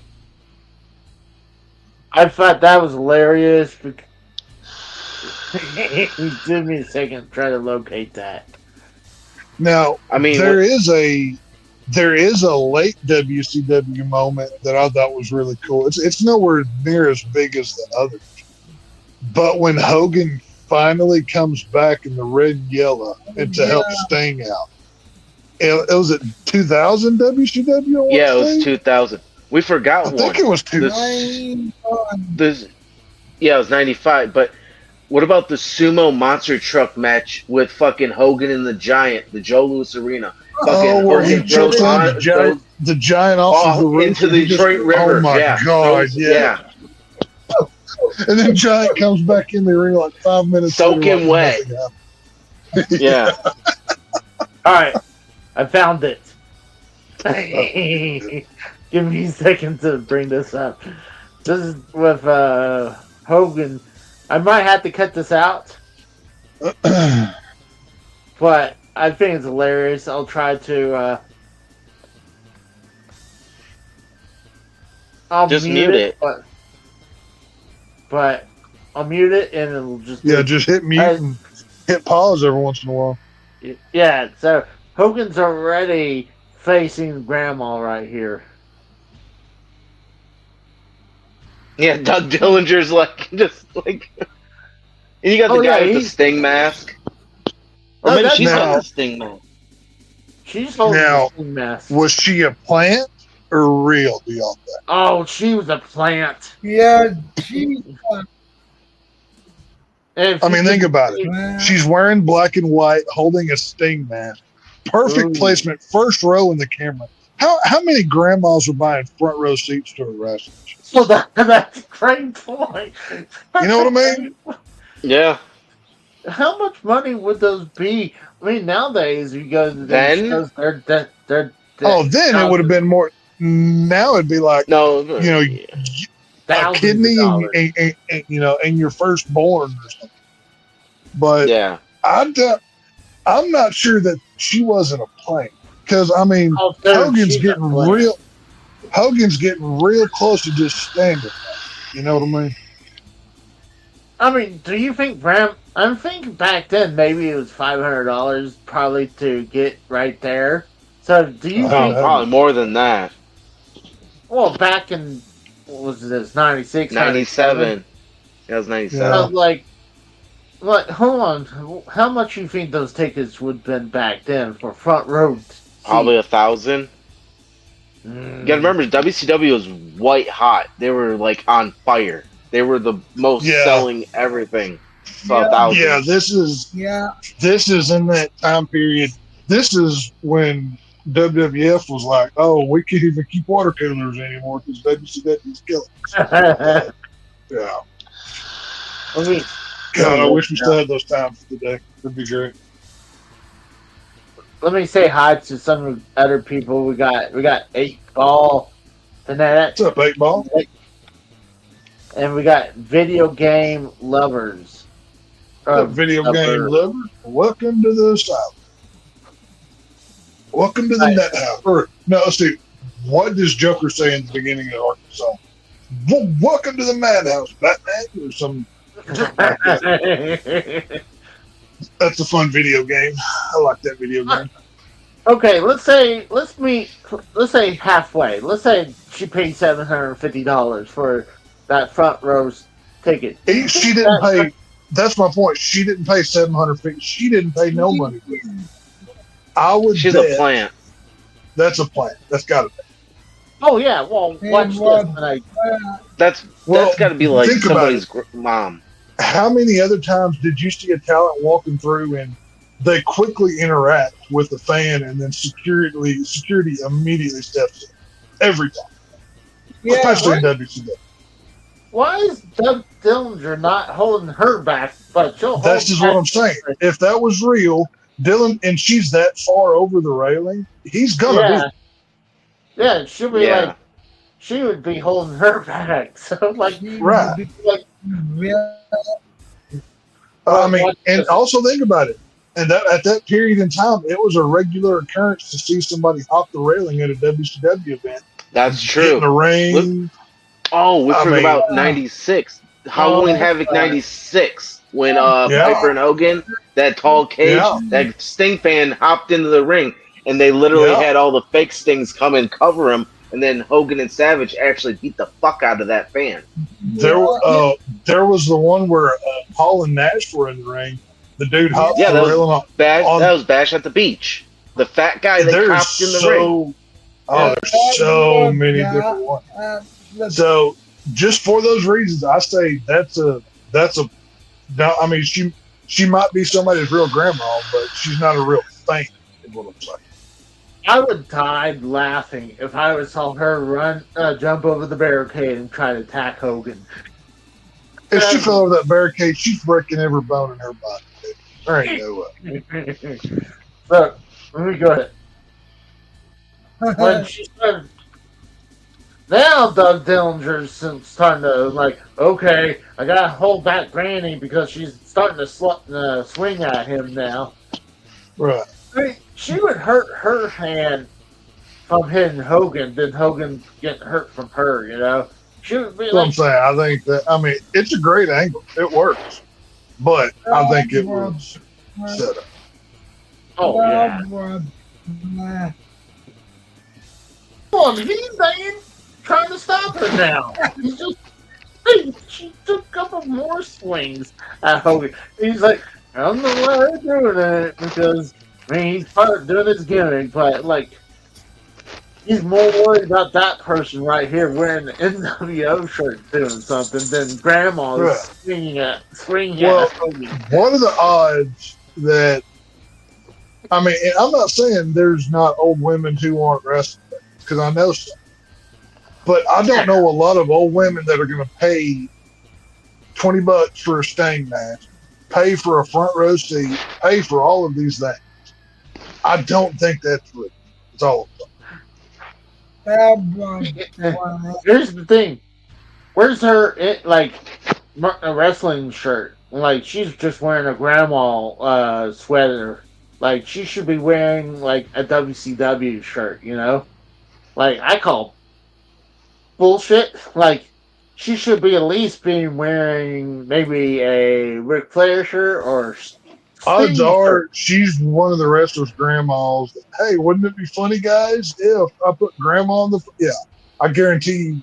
That's probably like Buff Bagwell's grandma or something that was backstage. Oh my God, I was going to say it's Buff Bagwell's mom. That's Judy Bagwell. It's like, hey, Disco Inferno, what's your grandma busy doing right now? You know, and then we're going to put her in the front row to interact with her. Or maybe she's in the backstage. It's like, hey, here's an idea. We'll put her in the front row and do it. That's what I'm saying. I guarantee that's how that happened. That had to be out. I mean, how you hire a plant like this unless that happened like that? Oh, it's not. Well, there are plenty of old lady actors. I'm not saying it's not possible. I'm just saying I would be willing to bet that's probably somebody's grandma that was backstage. They wanted to do a funny goof because Hogan Hogan could have did whatever he wanted. So, yeah. I'm wondering how long she's been dead for because there's no way. What's going to get you more heel heat than arguing with a sweet old grandma? Yeah. Well, actually, she's not such sweet when she's trying to swing. Okay, but everybody watching that's going to defend the old lady. That's my point. I don't know. Grandma seen as our marbles. I mean, she's trying to slug a Hogan. I'm not saying she ain't crazy. I'm just saying if you see a fight between muscled up dude wearing a do-rag or 85-pound granny soaking wet, you're going to protect granny. You know, just instant. Whole hand gesture, like she. I guess she wants to like gouge his eyes out. What? Why is he like Doug Dillinger's not even stopping her at all? Like he just putting his hand on the fencing, like. That's what I'm saying. But that shit's hilarious. Hogan had a lot of different looks over the years. What was y'all's worst look for Hogan? I'll start with mine just to kick it off. Go ahead. This was a short time period this happened in. But whenever the NWO was reformed for like the 5th time in WCW, and Hogan was wearing the light like Carolina blue and white NWO shirt, do y'all remember that? No, I remember the tie-dye one. I don't remember that one. I remember There him was coming out with a white T-shirt with a black NWO logo on it. Well, this one, I think it was episode of Nitro, I want to say. Or it was in Nitro or Thunder with it.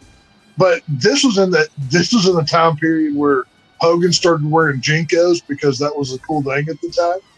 And I'm sorry. Oh, yeah. The big baggy pants that he was wearing that we were wearing as kids. Yeah, I remember that. Yeah. Shit. Hogan in the Jinkos, God. he was wearing like the white beanie way too high on his head, so it looked really stupid. And he had like the round eye sunglasses. That was by far the worst era. He was trying to be a ghetto gangster when he's like fucking 50 going on.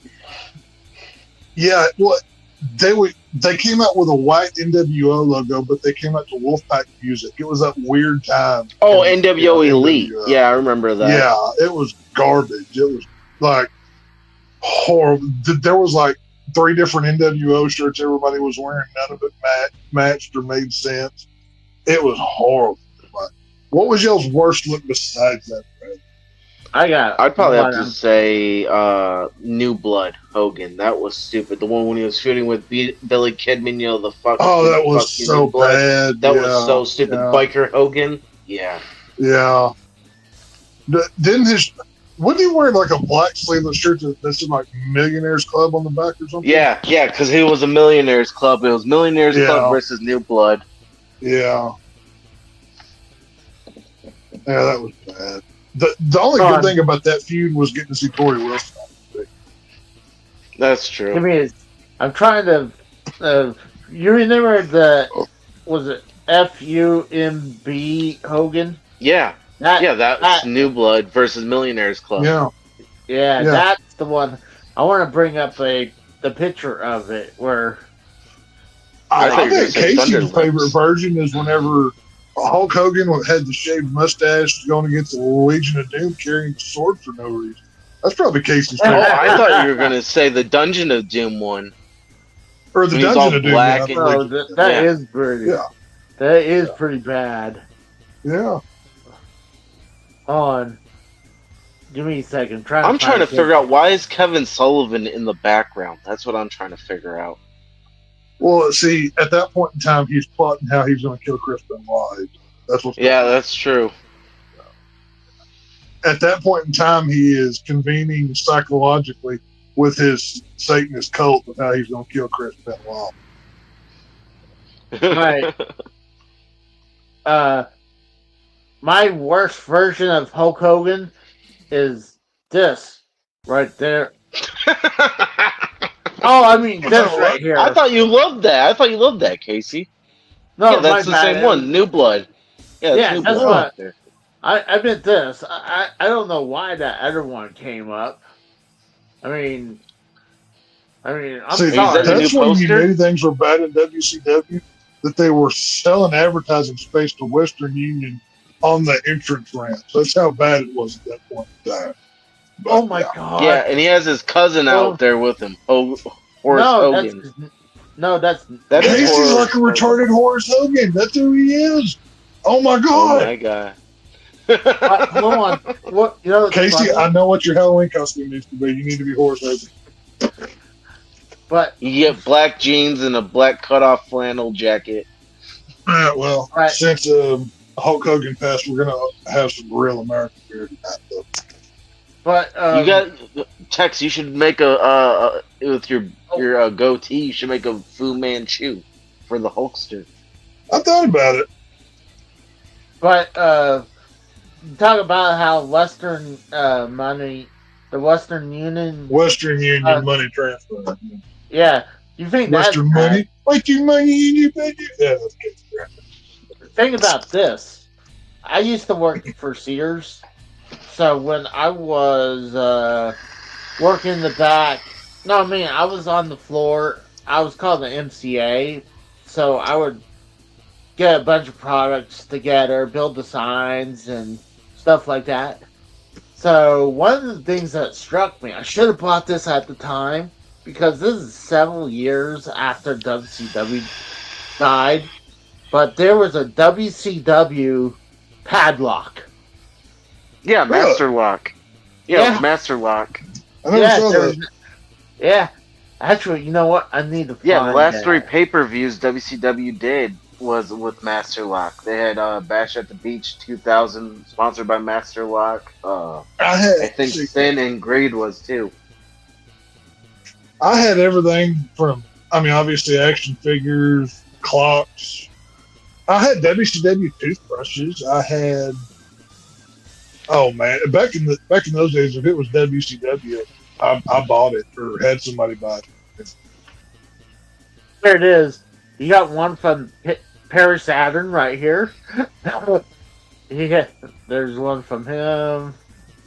Oh no, I will say I think my favorite merch, not counting action figures, of course, was the classic hot rods that WCW had made with their wrestlers.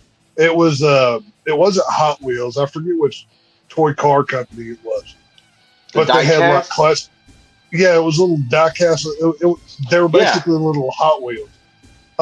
There was a Goldberg one. There was a Ric Flair, a Sting. Like all the big stars had one. Yeah, they were called WCW Street Rods. Street Rods, yeah. I had that whole line. Like the Goldberg one, I still have the Goldberg one. It's in like horrible shape, but it's like this platinum, very shiny gold color. It's really cool. I love that. You want to finish this clip off real quick? About the grandma. Let's see how far she goes. She was doing the whole thing where she was going for the eyes. So like, I'm like when you said that, talking about the grandma, I was like, I gotta bring that up. What, if I ever get a time machine, one of the times I'm going to go to is like 2 months into the NWO's reign of terror in WCW, and I'm going to Nitro because those crowds, they were on fire. Oh, I know. Monday. I was there. I witnessed it. I know. I went to one too. I know. Is what I'm saying. I want to go back and re-experience that as an adult because as a child, oh yeah, same here. I remember. I mean, people were. I saw a dude. He had been like spitting his snuff into like a water bottle he kept in his back pocket, and right as the NWO would come out, he about halfway unscrewed the lid and chunked that damn water bottle in there, and he was not the only one. It was crazy to see. It was nuts. All kind of crazy. Well, you know what? I think I changed my opinion about my favorite version of Hulk Hogan. I think it is the dark side of Hulkamania when he's wearing a black mask and hood. Yeah, the Dungeon sword. Yeah, with the sword. Dungeon of Doom, yeah. I think this is my favorite one. Like, I guess he thought this was his way to trying to turn heel. I was like, think about it. He's like if this was, imagine the NWO didn't happen and this is his version of his idea of going heel. Well, his first time going black too. If you remember, he was wearing all black at that one point. Yeah. Well, that's what I was about to say. Is okay. Let's get in the what if machine here. What if Hogan never is the third man and it actually is Sting? And Hogan is the good guy. What do y'all think would have been the result of that? Would we have gotten to the same point we are now? Would Sting's career be bigger? No. Like, what do y'all think would have happened? I think it would have killed Sting's career, to be honest with you. You think I so? wouldn't Because think. if you think about it, Sting was always known as a WCW guy. Hall, Nash, and Hogan were always considered as the WWF. They came over Yeah, to they're the invade outsiders for a while. WCW. Yeah. Yeah. I mean, same with Macho Man. Think about it. Every WWF wrestler that WCW signed, they had a part in hand of destroying WCW because that was their whole gimmick of bringing in them to destroy it. Well, yeah, If at you that look point in at it time, that way. WCW was basically like a retirement home for WWF talent. They Yeah. got fired. They came in, they got a huge payday, Except and for they didn't really Macho develop. Man. He quit the WWF and went Well, over to that and WCW. well, Macho Man brought in a ton of money with Slim Jim. Like, he Yeah, I brought mean, a let's be ton of honest money. here. Yeah. Yeah, they did. It's kind of almost the same thing how Ric Flair went to AEW with his Woo Energy drink. I don't like what No, Bischoff that's not even on the same. Yeah, Slim Jim no. was No, so no, much more money than some Oh, crappy energy drink that fly by night. well, true, but I was going to bring up Bischoff said when they got Macho Man with the money that Slim Jim was given, it paid for his salary. So, and that's kind of what the same thing when Flair went over the AEW. Tony Khan didn't get paid. It was through, I guess, his he's getting paid Sponsorship? through sponsorship. So, but obviously, Slim Jim and Macho Man is way more. Yeah, I mean, he made that brand. He made Slim Jim what is it is. still. You can go to gas stations today and you can buy a Slim Jim out of a big plaster Macho Man bust today. I saw one not too long ago. I mean, yeah, they we were still talking a make while money back, off. Tex. Yeah. So that's what I'm saying. It's. I don't know. Okay, here's another good question. What's the worst thing that Hogan ever did in pro wrestling? Didn't put over the right people in WCW and kind of killed the company. That's how I see it. That whole "it doesn't work for me, brother," that should have never happened. He should have been a team player. I would probably say I wish they would let him. Yeah, he got a win over. Roddy Piper got a win over Hogan, but I wish Roddy Piper would have won the world belt somewhere. Honestly, I'd rather prefer Roddy Piper won the WWF title, but I would have been okay if it was the WCW world title. But like, I think he did more actual good. Like, there's way more good things he did for wrestling than bad. Like, honestly, like, dude, merchandise and like from merchandise and just merchandise. That's the biggest thing. To like you said, his career after the WWF, going to Hollywood. I mean, look at all of a sudden the megastars who followed his footsteps and actually kind of doing it way better than him. Like with The Rock, Cena, and Batista. Oh, yeah. Like, so like, I would say probably, I don't know, I think one of the worst things I would say Hogan did for wrestling, I had to show this right here.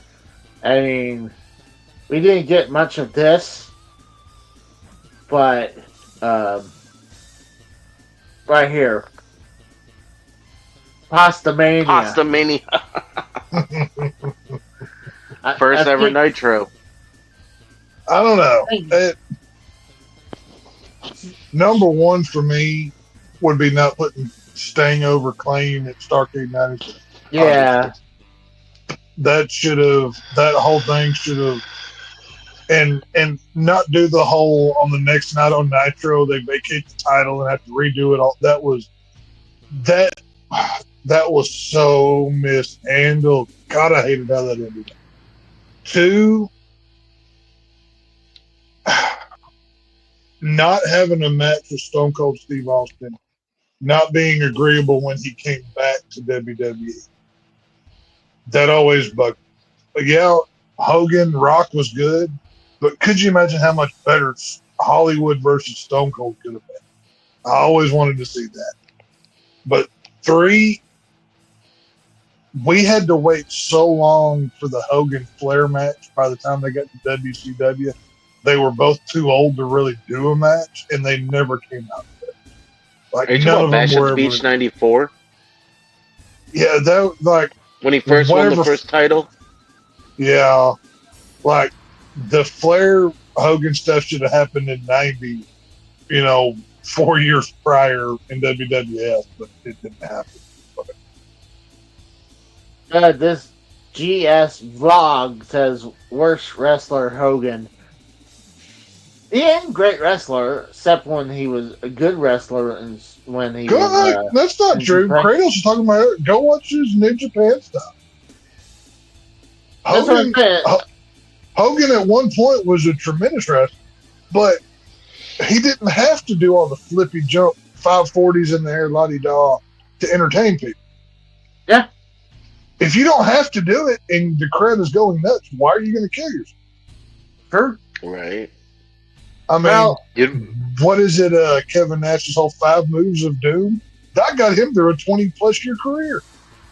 Yeah. I'm assuming if I had bought this Hulkamania workout set, that a 40-minute auto.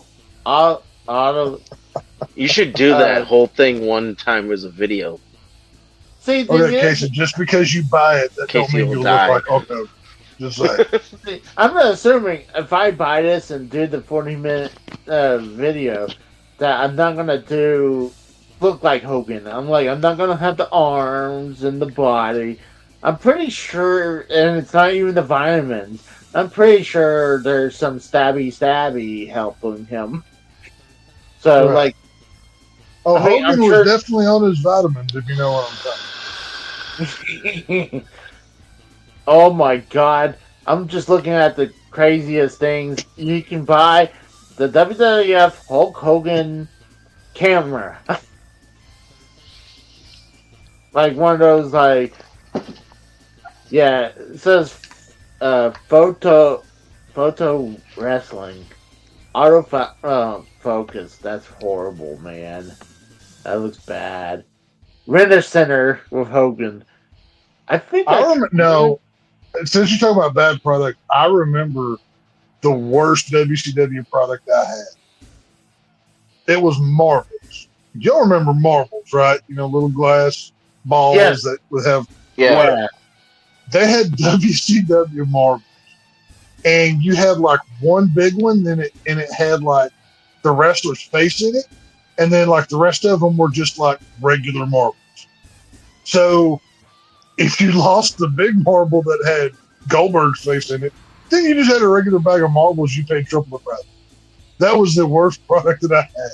You sure? Oh God, that was. Yeah. I would have to say their WCW cologne that they put out in like 2000 was way worse. Well, I never had the cologne. I never had that. I was talking more like toys or whatever. But right here it says number 11 is Hulk Hogan. No, Hogan Knows Best. I don't think that's a bad product. I mean, they're just pretty much copying the Osborne form. Oh yeah, let's be honest here, they did it. It was a cheap knockoff of the Osbornes. It was. I didn't hardly ever watch it. I've never been a reality TV guy really much, but Postamania? What the hell is Postamania? And you have Hogan. Looks like he's. Is that the WCW stuff? Like, it kind of looks like it. No. Well, now here's the question. Now we know that him and Bischoff are doing what's up, Real American Wrestling or whatever it is. Yeah, the freestyle. We were talking about that earlier. What happens to that? Like, they keep going? Oh. I mean, Bischoff signed a deal. Bischoff just recently went on like a network and talking about it, but like I brought it up. It was like it seemed this is before Hogan died. It's like I noticed Hogan wasn't there to talk about it. It was just Bischoff talking about it. But they're pretty much like the spokespeople. They're like the figurehead. They're not. So they weren't the actual business leaders. They were just faces. Okay. Yeah, they're the faces. It's like even like the Real American Bear. It's not really, he's not really behind it. He has people behind it. He's just a spokesman. Hey, we have Frank in the chat. Is that true, Casey? What's up, Frank? What's up? No, Frank? No, I don't put Hulk Hogan figures in my ass. Just video. He puts them down his throat first. Hey Frank, I'll put this in the chat if you want to come by. Well, actually, first Casey colors them black and then he sits on them because he's going to have that black eye. Shows movies like his movies ain't great, but I think they're funny. They're okay. There we go. Movies. What was favorite Hogan movie? I'm going to go Suburban Commando. That was That's what I said earlier. Yeah. I would say that. I would say that, and then right below that, Mr. Nanny. After that. Oh yeah. Ready to Rumble? No, he wasn't in that. Yeah, no. Unfortunately, he wasn't in Ready to Rumble. They was so weird. They took. I think he left WCW at that point. Was he? Well, he was in that Vince Russo lawsuit at that point, right? From Bash at the Beach or whatever. Yeah. Maybe. Yeah, 2000. I'm not sure. Yeah. Hell, Jeff Jarrett wasn't even in Ready to Rumble. He should have been in the movie too. He wasn't. Huh. I think this is right around the time where, I was hearing Bischoff was helping with the movie, and they cut him out. I guess. Yeah, because Sinclair's supposed to be Bischoff. Sinclair, the Bischoff left WCW. Yeah. Mm-hmm. Yeah. Well, you got. I like Ready to Rumble. I still watch that every once in a while. I like it. Dude, it's on Tubi. That's what's great. I will rule you, Jimmy King. Dude, imagine if Jimmy King versus Hulk Hogan in the WCW ring for the big gold. They should have had Jimmy King win big gold instead of David Arquette. That would have been great. Exactly. Are you kidding me? That would have been great. I will rule you. Yeah. Even though there's no way in hell that the actor that played Jimmy King was getting up on top of those ropes, but whatever, dude, it's fine. So you got Hulk Hogan's Ultimate Grill. What I like about this grill is that when you're using it, it will suddenly explode. It starts to set on fire. So now I wonder if it's actually true that he turned down the George Foreman. Do we know if it's true or not? The people who said that brought it up says he was full of shit. Right. And Hogan being a well-known liar, I'm gonna take that guy's word over Hogan. I'm gonna need James Hetfield of Metallica to come forward to address the allegations that they snubbed Hulk Hogan for playing bass in that band. We're gonna need them to come speak out on this, please. So can we at James Hetfield be like, hey, what's going on here? See, when I use the George Foreman grill, they have the drip tray you would have right there for the fat. When it's done cooking, I sip up the fat. So, Casey just puts a straw in it and drinks it all up so he don't waste it. Oh, yeah. I mean, why not? Why you have to... Casey's wow. I totally forgot about Dennis all in one, guys. This one, they put it on here and they can't even show it because it's like video unavailable. WWE probably took it down. What were some of Hogan's biggest lies, biggest stories? What was that one about how he wrestled 366 days in a year or something? Where he he flew back and forth, so he technically went back in time or something. Or? Yeah, no, he worked 400 days a year. But was it 400 days a year? I couldn't remember what it was. Yeah, it was. He worked 400 days a year, even because he was going back and forth between time zones. Yeah.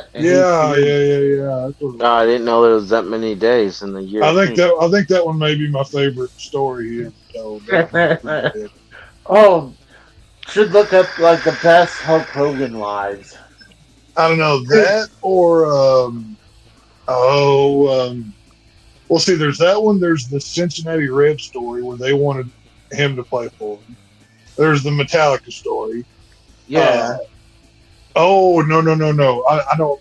I think my favorite one may be where the Undertaker didn't break his neck, but Hogan alleged that he did, even though his head never touched the mat. I think that one might be up there too. I don't know. What about when he went to Wembley? The only time when WWE went to Wembley that he didn't wrestle, but somehow he did work in the main event, and there was supposed to be a child. Oh, there was like a cancer kid, right? Yeah. The kid, but he said that he could smell the stench of death on him. So he could smell death on people. That's good. That's good. He could smell this. He's like a cancer dog. He can smell it on him. Oh, that's fun. Smell death. Well, apparently, look at this. This is Hulk Hogan Hulkamania slot machine. So you can gamble with Hulk Hogan slot machine. There you go, Casey. I'm curious. We got to check this thing out. We got to, Instead of a ka-ching sound. We got to check this out real quick. Go ahead. Let me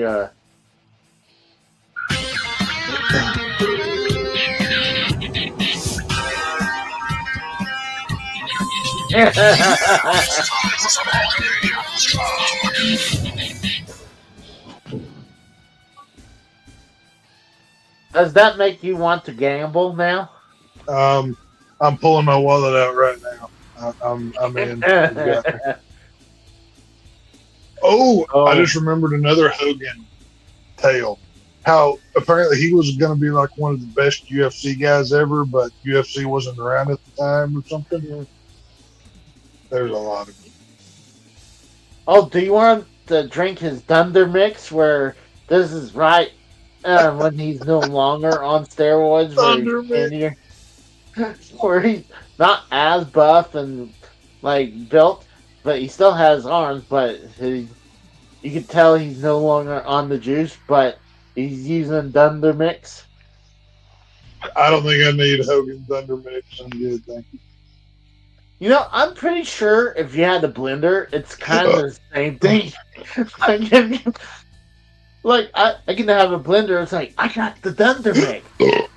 What? I mean, there's a difference. Hey, tell me what he uses for his protein shake, but I'm not buying his blender.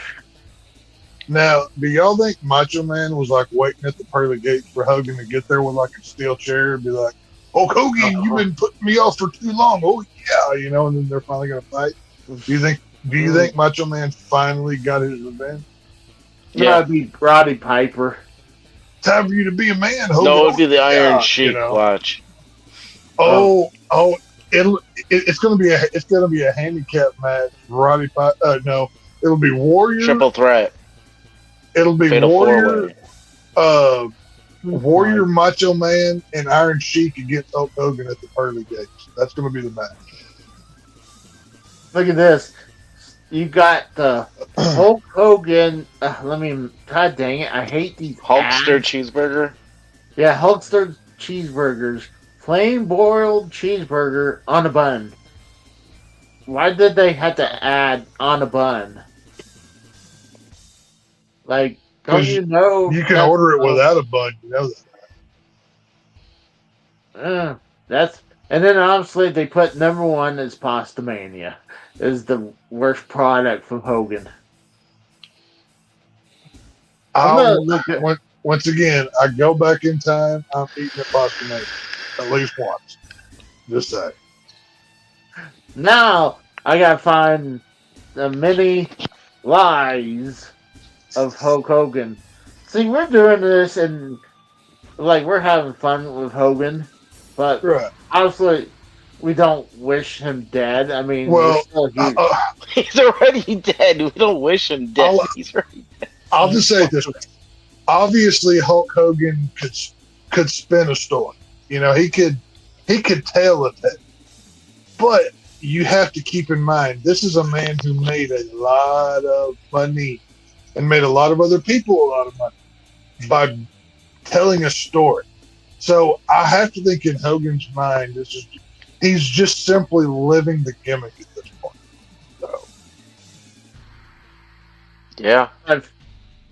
Oh yeah, like I mean, there's nothing bad. Like I mean, lying and killing someone. I think killing's way worse than lying. Well, Hogan, okay, but all of these Hogan lies. Oh, I was going to be the bassist for Metallica. I was going to play for the Cincinnati Reds. Yada yada. None of them hurt anybody. That's one of the things.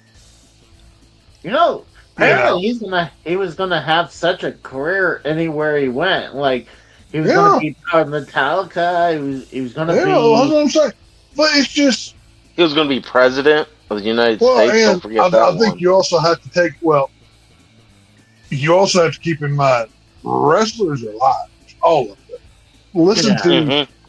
They live on y'all listen bullshit. to enough wrestling podcasts that they talk about the same stuff, and you get vastly different stories from everybody.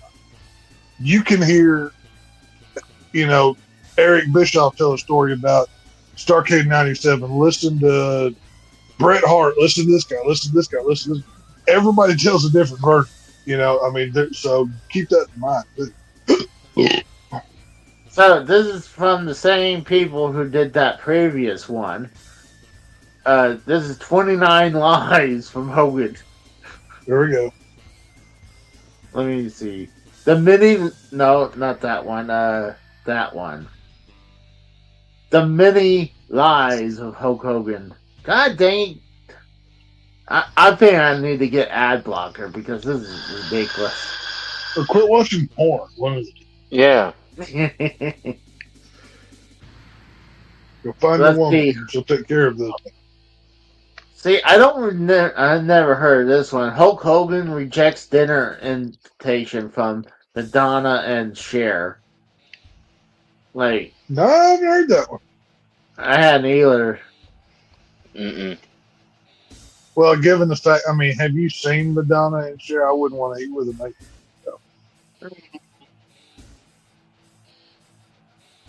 I hadn't either. Vince McMahon asked him to return to the WWF his TNA run. Right now that seems like stupid. You know what? That might have actually happened because, who knows? I could believe that. He put it right here. Muhammad Ali considered him the greatest of all time. He could probably get away with that one if he did say that. Like, but how many times have you said, "Oh, this is my favorite movie. This is my favorite song," but you say that about 5 different songs? Depending on at that moment in time that Muhammad Ali allegedly said that, he may have been, and then 5 years later, Ali saw something. That's trivial. It's in the moment. It's whatever. Or when you say, like, this is the worst drink I've ever had. It says right here, it says Hulk Hogan almost suffered the same fate as Bruiser Brody a few months before his death. that he almost died. Colombia? Yeah, and well, no, it was in Puerto Rico, but Or Puerto Rico, yeah, Puerto Rico. getting stabbed in the bathroom by someone in Puerto Rico. Well, Susan, that I can believe getting stabbed in that country. Yeah, that I might. This one I know it's for real, where Hogan said that he faced Brock Lesnar after his UFC run. I think he messed up, but it could have been a lie. But we know he did fight Brock Lesnar before he went to UFC, before he quit the WWF or WWE at the time. So. Well, I I don't remember the timeline, but I remember Hogan fighting Lesnar for the title. Yeah. Yeah. No, I don't know if it was a title match, but I'm pretty sure Lesnar was it Lesnar or Undertaker who beat him for the title. It was Taker again. Was it Undertaker? I couldn't remember. It was one of the. I don't. Taker did it twice. He did it once because that was the first undisputed title, that real wide title. Yeah. I like that title. That one looked good. I like that. Hogan claimed he was with Kerry Von Erich before his death. I mean, why didn't he stop him, the asshole? Son of a bitch. Some of this is stupid. Hulk Hogan says that Mike Tyson was scared to face him in a boxing match. At what time frame? I'd be willing to bet Hogan said that boastfully at a party or something somewhere. He was joking. I'm wondering at what time frame, like when Tyson was at his prime, when he was a world champion, or dude, Tyson in his prime, a Sherman tank couldn't have beat Tyson in his prime. Right. Look at Tyson '98 compared to Tyson. That's what now. I'm saying. Yeah, exactly. I think Tyson at that point in time is easily, as he said, the baddest man on the planet. I believe him. I buy it. Here's the one where Hulk Hogan was supposed to be the face of the George Foreman grill. Somebody needs to make a Hulk Hogan grill now, but it's in the shape of his mustache. Oh my god, that shit would be funny. Like when you see it, it's just like it's the outline of Hogan's mustache, and the drip tray is Hogan's. Oh, like that needs to be what it looks like. I'd buy one. That'd be cool. Oh, what's that BR? Yeah, I still can't believe it either. It sucks that he died. And I'm still pissed off that AJ pulling his Ric Flair shit. Fuck you. Hold on, because when you texted me that, I was driving at that, so I'm reading it. We were talking. I know. That's what I'm saying, and I'm like doing three things. I'm texting. I'm whatever. I've got the old lady. She was in a fucking mood today, whatever. And I'm like halfway paying attention, and you say, "Oh my God, Ric Flair just died," and I'm like, "Is the apocalypse about to happen? What is going on here?" I'm like, somebody find Willie Nelson and wrap him in bubble wrap, protect him at all costs. That's what I'm saying. Like, the worst situations are happening here. My God. Jeez. Still, even the whole gimmick about me killing people or wishing for predicting people's death, I still get credit for not only killing Ozzy, killing Hulk Hogan. So, like, and only morons are giving you credit for anything, Keith. It just shows how dumb they are. So. Yeah, you only get the one credit for Betty White, but the rest. That gimmick stuff. It was funny with Betty White 4 years ago on D-Red. God, has it been that long? Yeah. It has, I don't think 4, maybe 3. I don't know. It's been a long time. Maybe 5 years, because he's been doing Saturday is Raw for like 2 years. That gimmick was played out a long time ago. Yeah. See, this one, I'll give Hogan a pass because he said he fought Pride fighters in the 70s, And I think maybe he did. We don't know. Well, the reason I would say that I would give him a pass that maybe he didn't really probably meant probably MMA fighters before MMA was a thing. So and he probably meant when he said pride fighters, he meant MMA. So I'll give him a slight pass for this one. But if he actually meant Pride, the MMA group, like it said right here, Pride fighting wasn't a thing until 1997. I'm like, then, yeah, but I'm gonna give him a pass. Now, if you had pride fighting, it'd just be a bunch of homos, with rainbow. Oh yeah, that's a good point. I didn't even think about that. Like, this is he/she versus them they. Here's the weight class. If they. Yeah, right. Z him versus them it is in the heavyweight division, but we can't call it a heavyweight division because that's hate speech. So they're extra people is what we're going to call it. Oh, and talking about that, I mean, in MMA and even in boxing, they have weight division for women. Why don't we even have like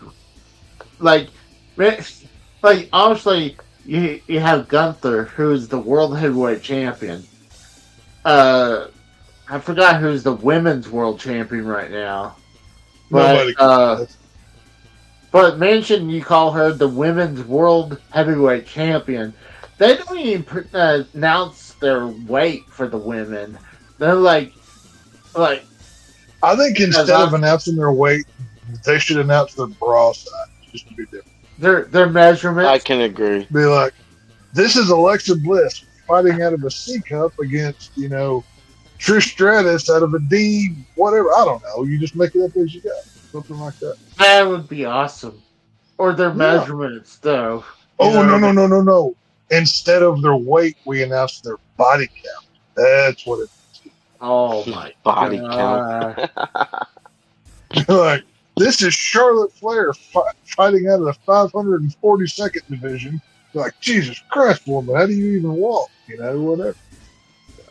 She's just as bad as that Bonnie Blue chick. Right. This is the one I was talking about. I think they're the same person. If you ever looked at Bonnie Blue and Charlotte Flair, they look like the same person. I've seen pictures passing by, but as soon as I heard she nailed like 1,000 dudes, I just kept watching. Dude, 2,000. Oh, no. She let 2,000 guys nail her. Ugh. Oh, no. We got Buff Leg Not Well. Buff Leg Not Well.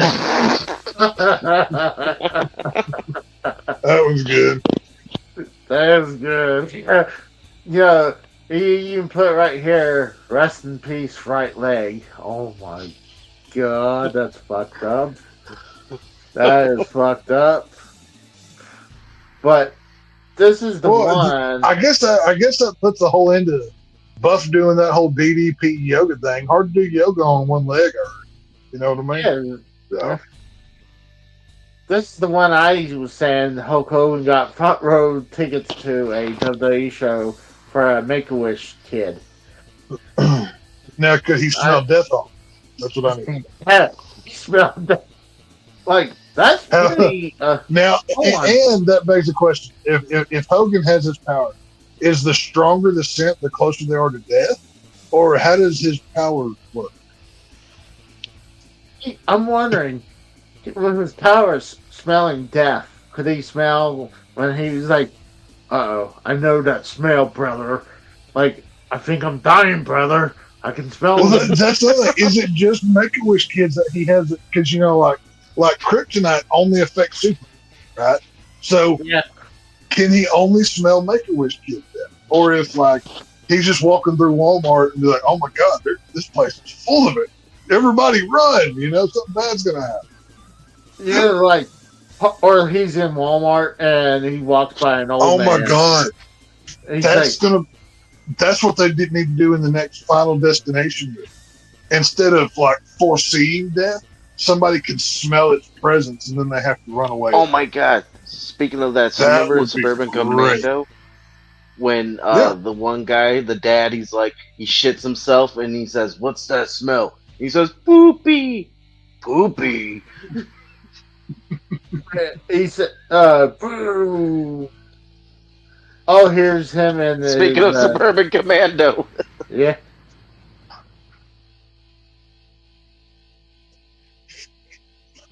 I was shocked when he won the belt off Triple H that fast on the show.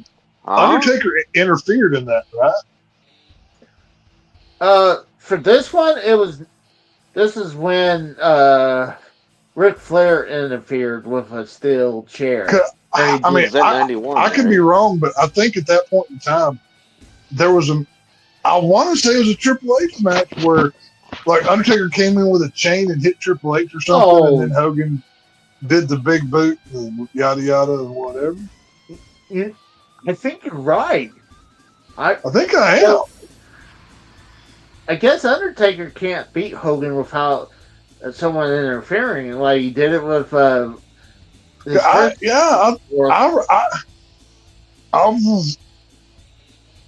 want to say I watched that whenever Undertaker retired. They did like an Undertaker highlight reel and they showed that. I think that's where I saw it. I'm pretty sure I'm wrong. Oh, here it is.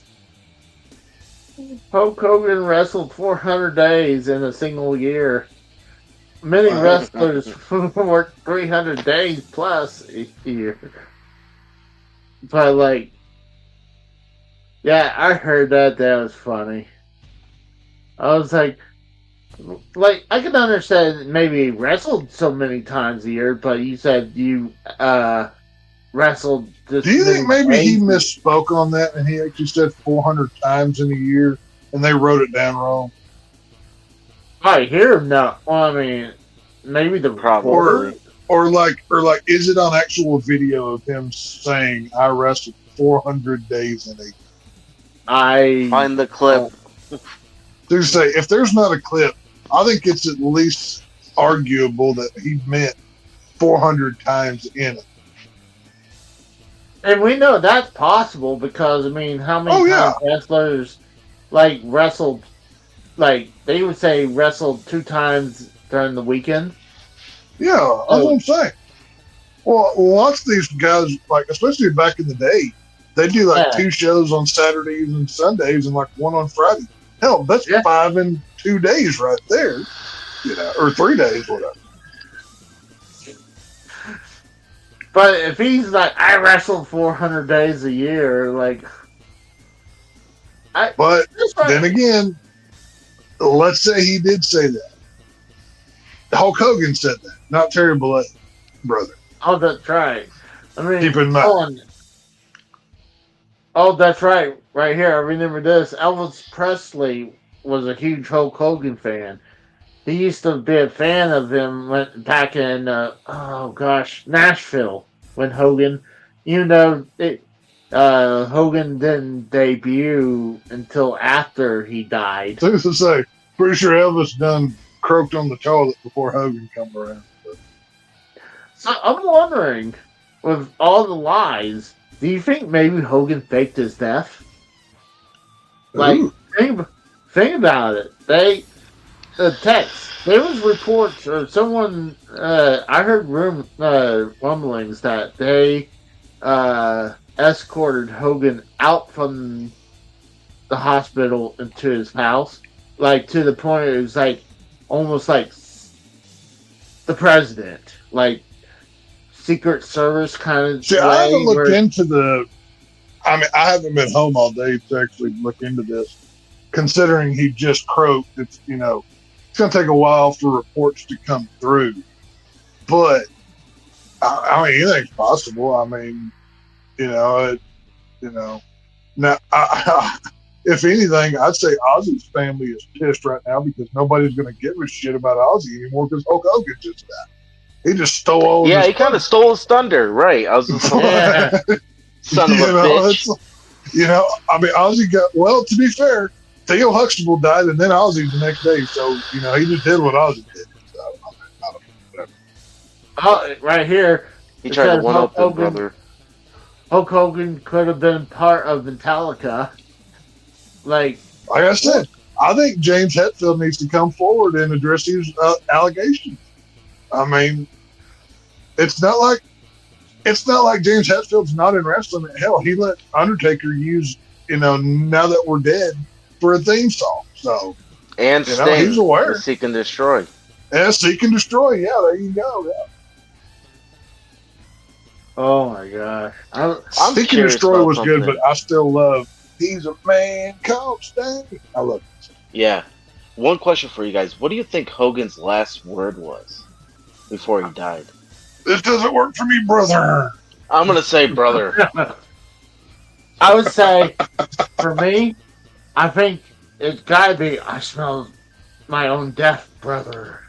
No. Like, Hulk Hogan is like clasping his chest and he's like, don't let Brooke date in words. And then he died.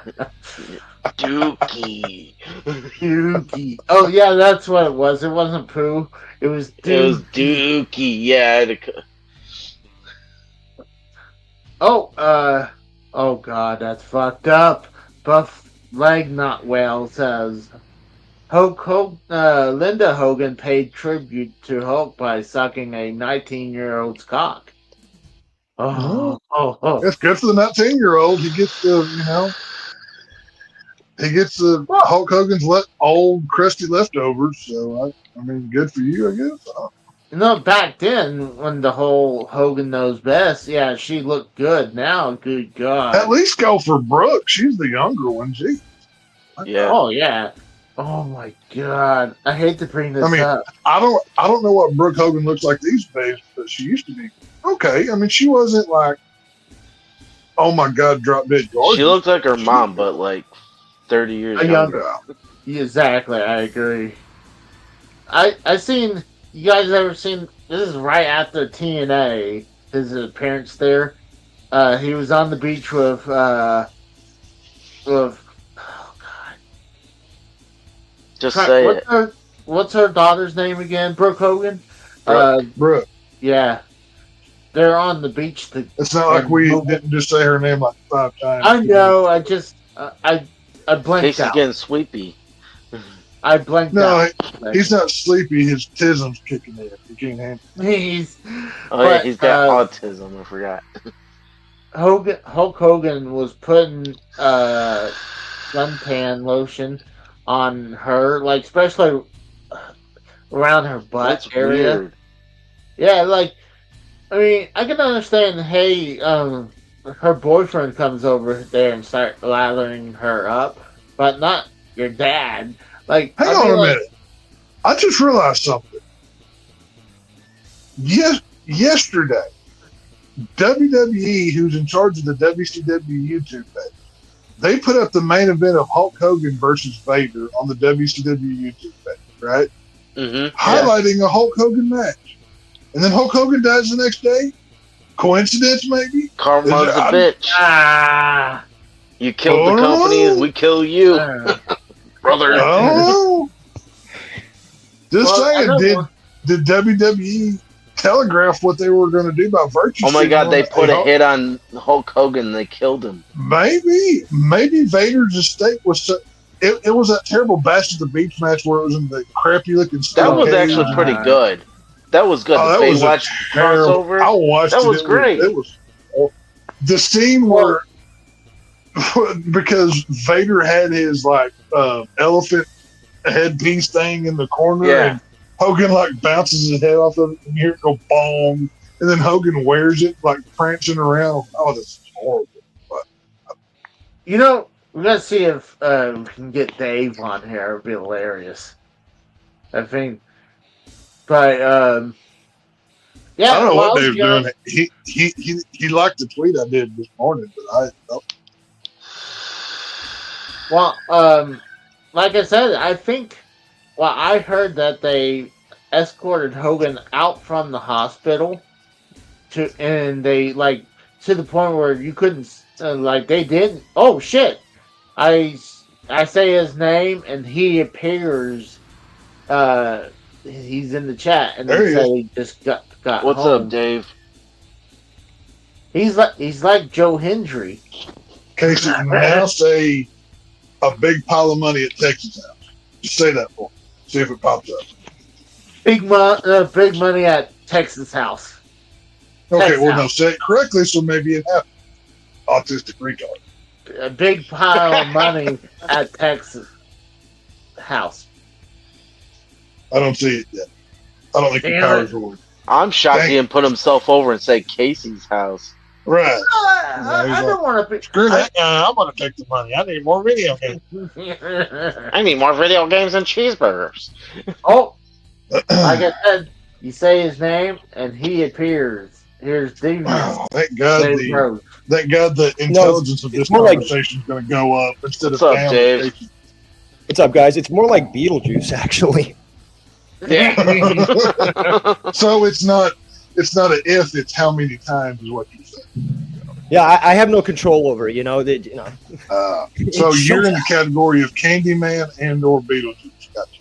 Yeah, I know where to basically. put you. So I would have All right. loved to have been on earlier.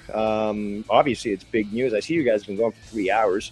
I had planned, like, I didn't think you'd still be live, so I had planned actually to listen to your entire stream. But I'm sure there's chock full of information. But did you guys talk about the disgusting, vile hate on the internet by those who are Oh, I stated on a few of them, but I didn't go. Yeah, through you as got to far go as I back wanted through to. the podcast. Yeah, I brought that up because before. Actually, hang on, Casey. Since Dave's here, this is a prevalent question.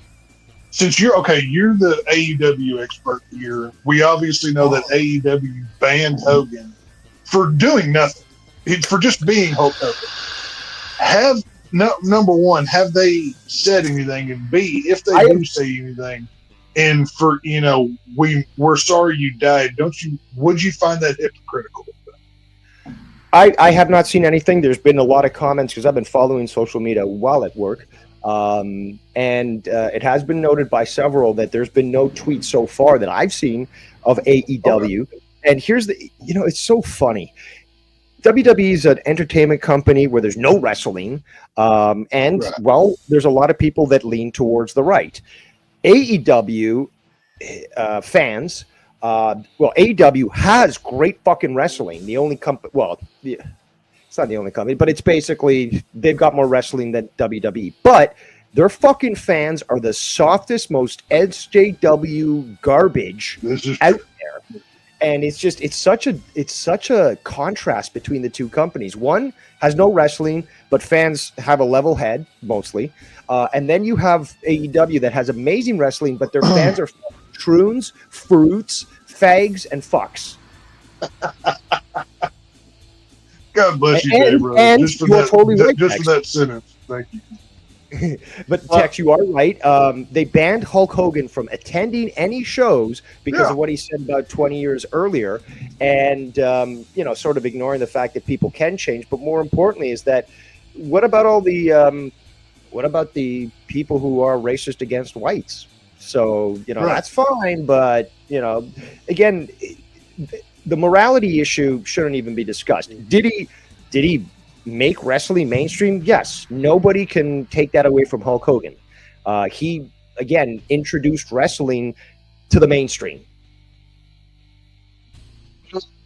There's people comparing him to Chris Benoit. It's like, there's no comparison. There was people comparing Hogan to Hitler. There's no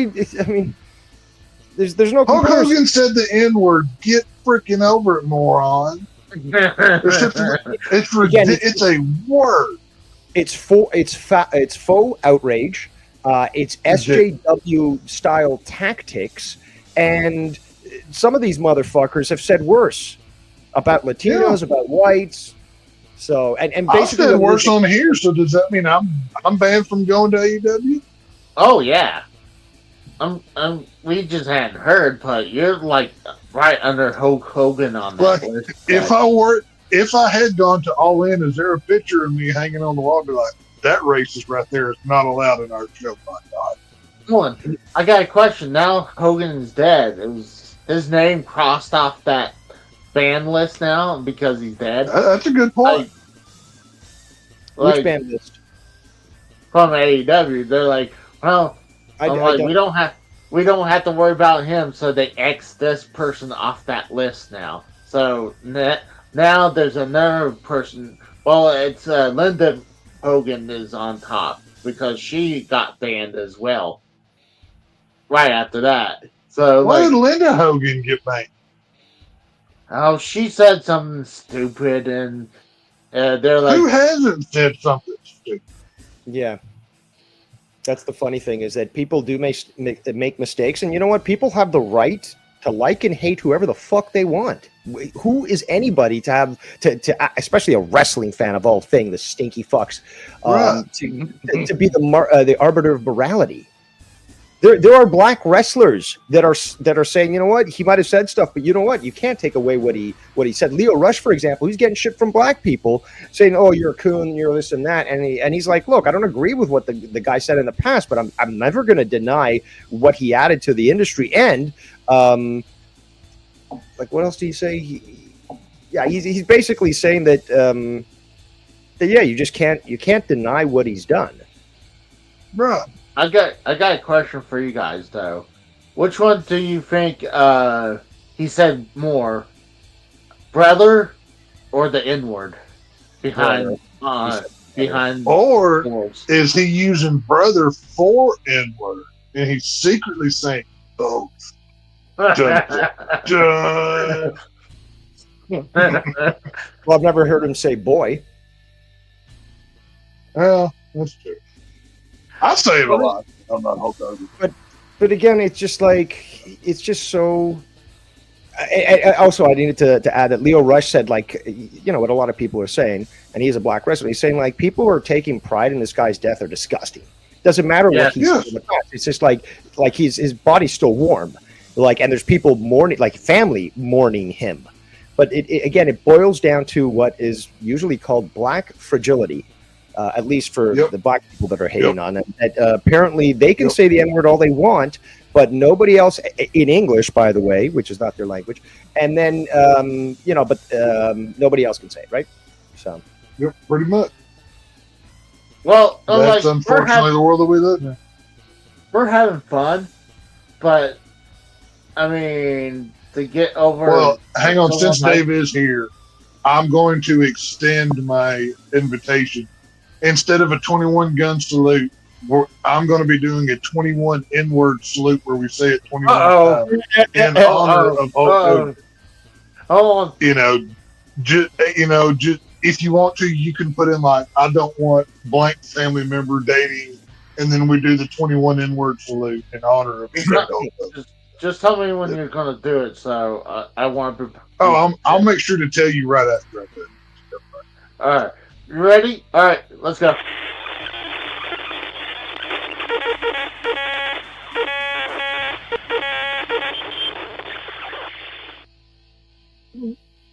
Stephen Lang chat. AEW celebrated Sabu, yet he was racist 2 years ago. Now, correct me if I'm wrong. I saw this on Twitter years ago. Who's the guy in the mask that does commentary? Oh, that's his name's Excalibur. Oh yeah, there's a clip of him saying the N-word too, but nobody says a word about that. Yeah, was Sabu a racist? I don't know. I'm just repeating what he said. I don't know. But AEW. See, this is the problem. Once you start playing the oppression Olympics, you can't quit because somebody always has to up the ante. No, I'm a bigger victim. Victim. Yeah. And unfortunately, we live in a victimhood mentality, society where the biggest invalid or retard wins. So it's because it's sort of like social credit score, So that's exactly what it is. Yeah, exactly. So if you're like a triracial, transsexual, whatever, you're basically the greatest person on earth in these moron guys. And if you're somebody who's actually contributed multiple generations, part of Americana, somebody like the great Hulk Hogan, you get chastised because you said, I don't like this one time, privately being recorded. Okay, whatever. And what's it called? Kevin Owens is on record as well at the Indies, just going full hard R on a audience member and such. So I'm sure. there's as big of a leftist as somebody like CM Punk is. There's no way he has never said something bad like that. I guarantee you that. He virtue signals way too hard. Let me ask you, Dave. Yeah. You already went through our best memory of Hogan, our worst version of Hogan, and your favorite lie from Hulk Hogan. Line, as in what he said. Yeah. His favorite lie that he told throughout the years, like basis for Metallica, play for the Reds, yada yada. Yeah, he's had some big some tall tales.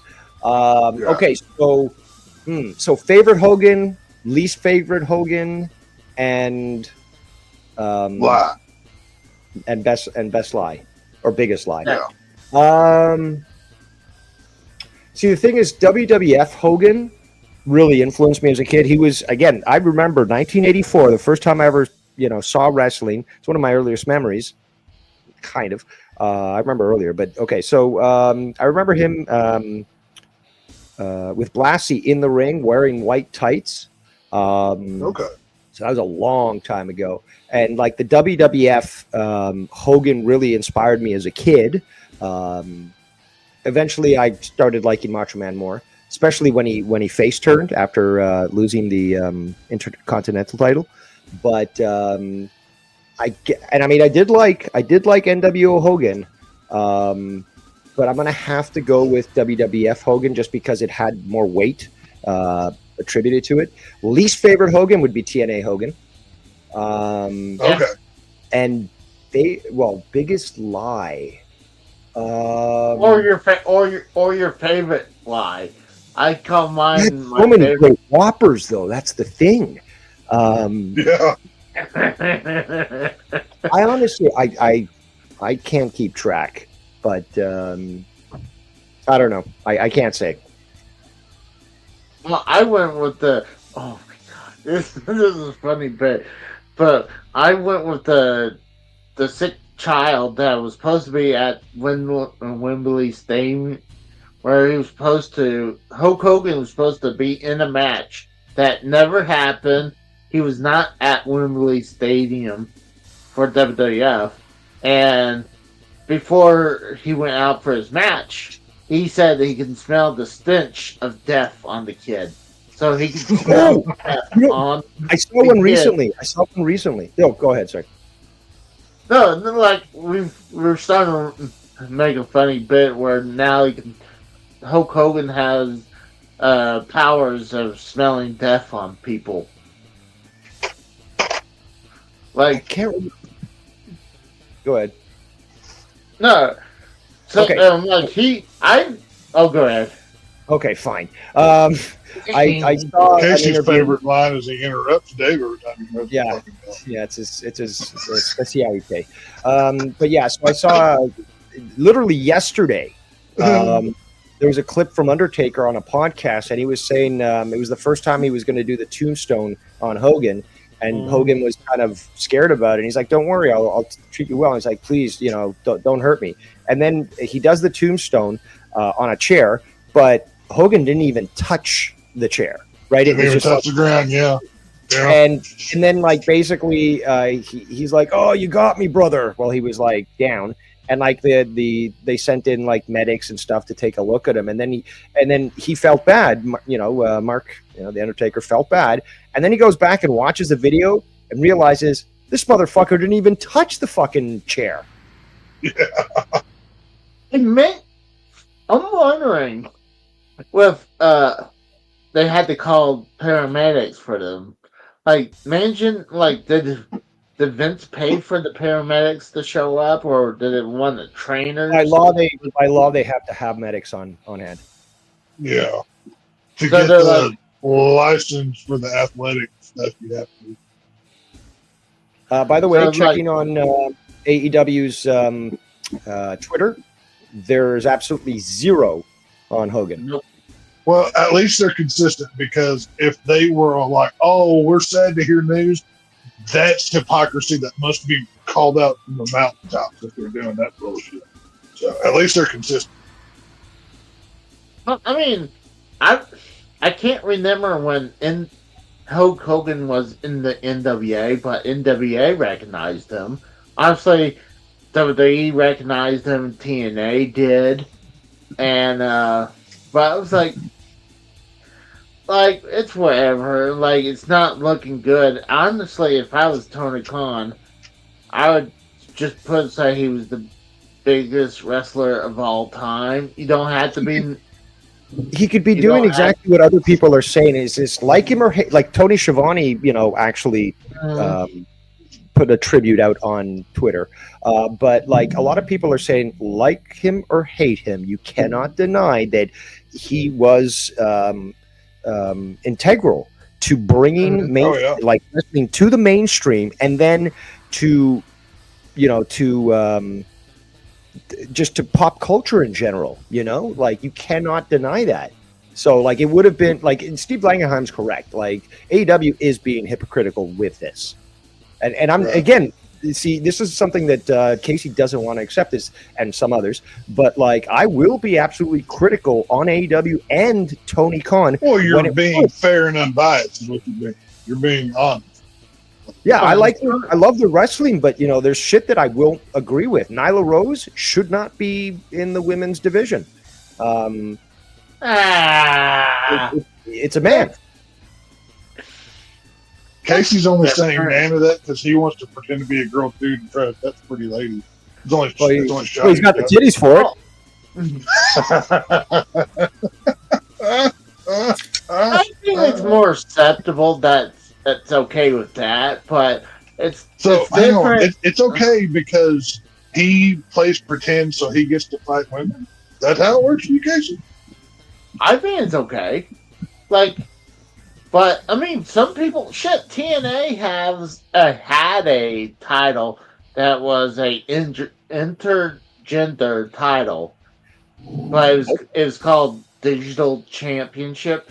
So it was okay.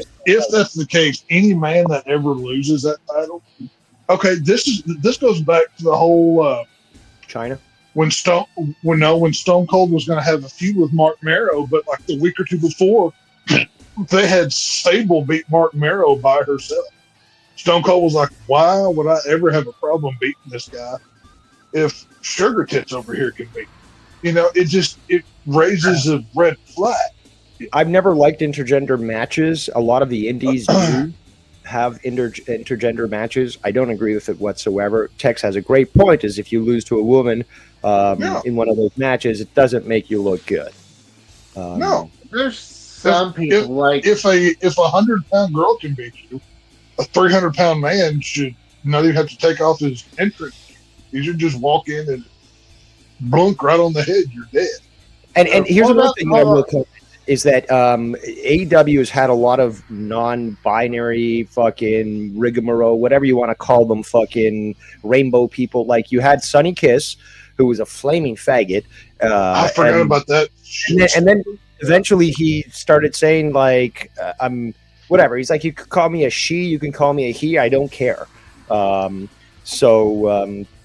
But that's the thing. Like, okay, there's always been fruity fucking wrestlers, whether they were gay or not. They actually, again, that was the whole purpose, to try to engage the audience.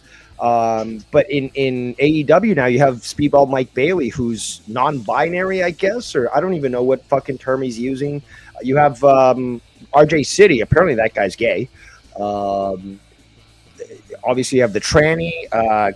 Chris Statlander, I believe, is a lesbian. Does that Hangman guy still wear the rainbow butterfly shit? I haven't seen him recently, but he's also one that stood up to like signs that said trans rights are human rights. CM Punk has done that. Who else? Kenny Omega. He's a fag, apparently. I could see that. Stevie Wonder could see that. And that's the thing, though. It's just like, I don't even know why they're bringing sexuality into wrestling when, again, I just want to see the wrestling. I don't care what they do in their spare time as long as it doesn't involve kids and they're not grooming anybody. I don't care if they're taking a pickle up the pooper. But, again, to push it in everyone's faces, that's not acceptable. I don't like it. Is Tony Khan's check not clearing any more Dave? Oh damn! Shots Okay, fired Are, over here. are you alleging that he's a paid shill, Casey Israel? Is that what you're doing right now? No, I guess this motherfucker got paid twice by Triple H then. Casey, And the war Casey, begins. Casey, before you say that, you might want to wipe Vince's gum off of your brow before you say that. What about the black guy with the one with the scissors? Oh yeah, What was that? Black from guy with scissors, George Floyd. no, from Max Caster. yeah, Max Caster. Oh yeah. No, his tag team partner. Yeah. Alex Bowen. No, Anthony Yeah. Bowen. Yeah. Oh, that Anthony Bowen. That guy's gay. I thought they both were gay. What's that? No, No. just, I thought they both were. He's not gay. just Anthony. Anthony Bowens. Anthony. And he married a white guy. See, it doesn't really bother me.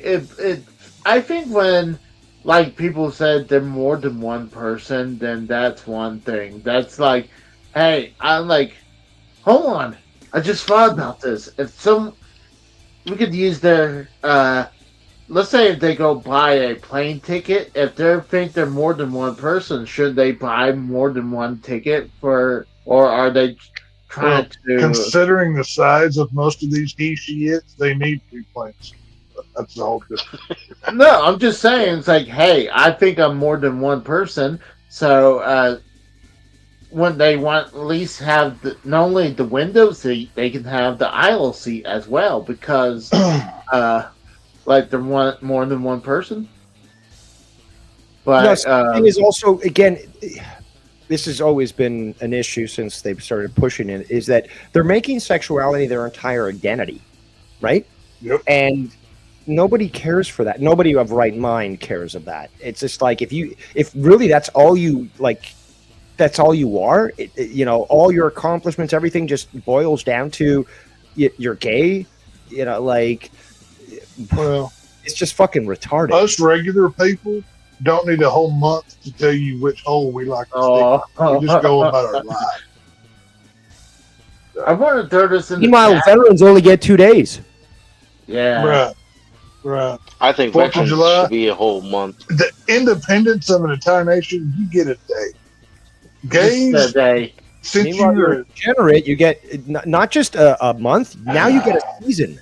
Have you seen that? Now it's basically like 3 months. June, July, August is now gay season. They've actually changed the fucking narrative, and they've actually started saying that, like, this is the Pride season. So it's like 3 months of once fucking I'm elected president, I'm going to elect a brand new policy to enrich people's pocketbooks. Every time you drown a homo or kill one, we give you $20. Oh no, I don't condone this.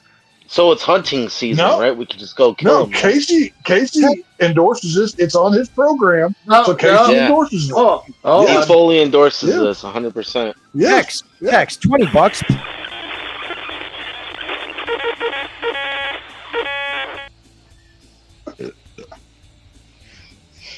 You know You what we're made- doing that puts off the inevitable, Casey. We're going to keep talking.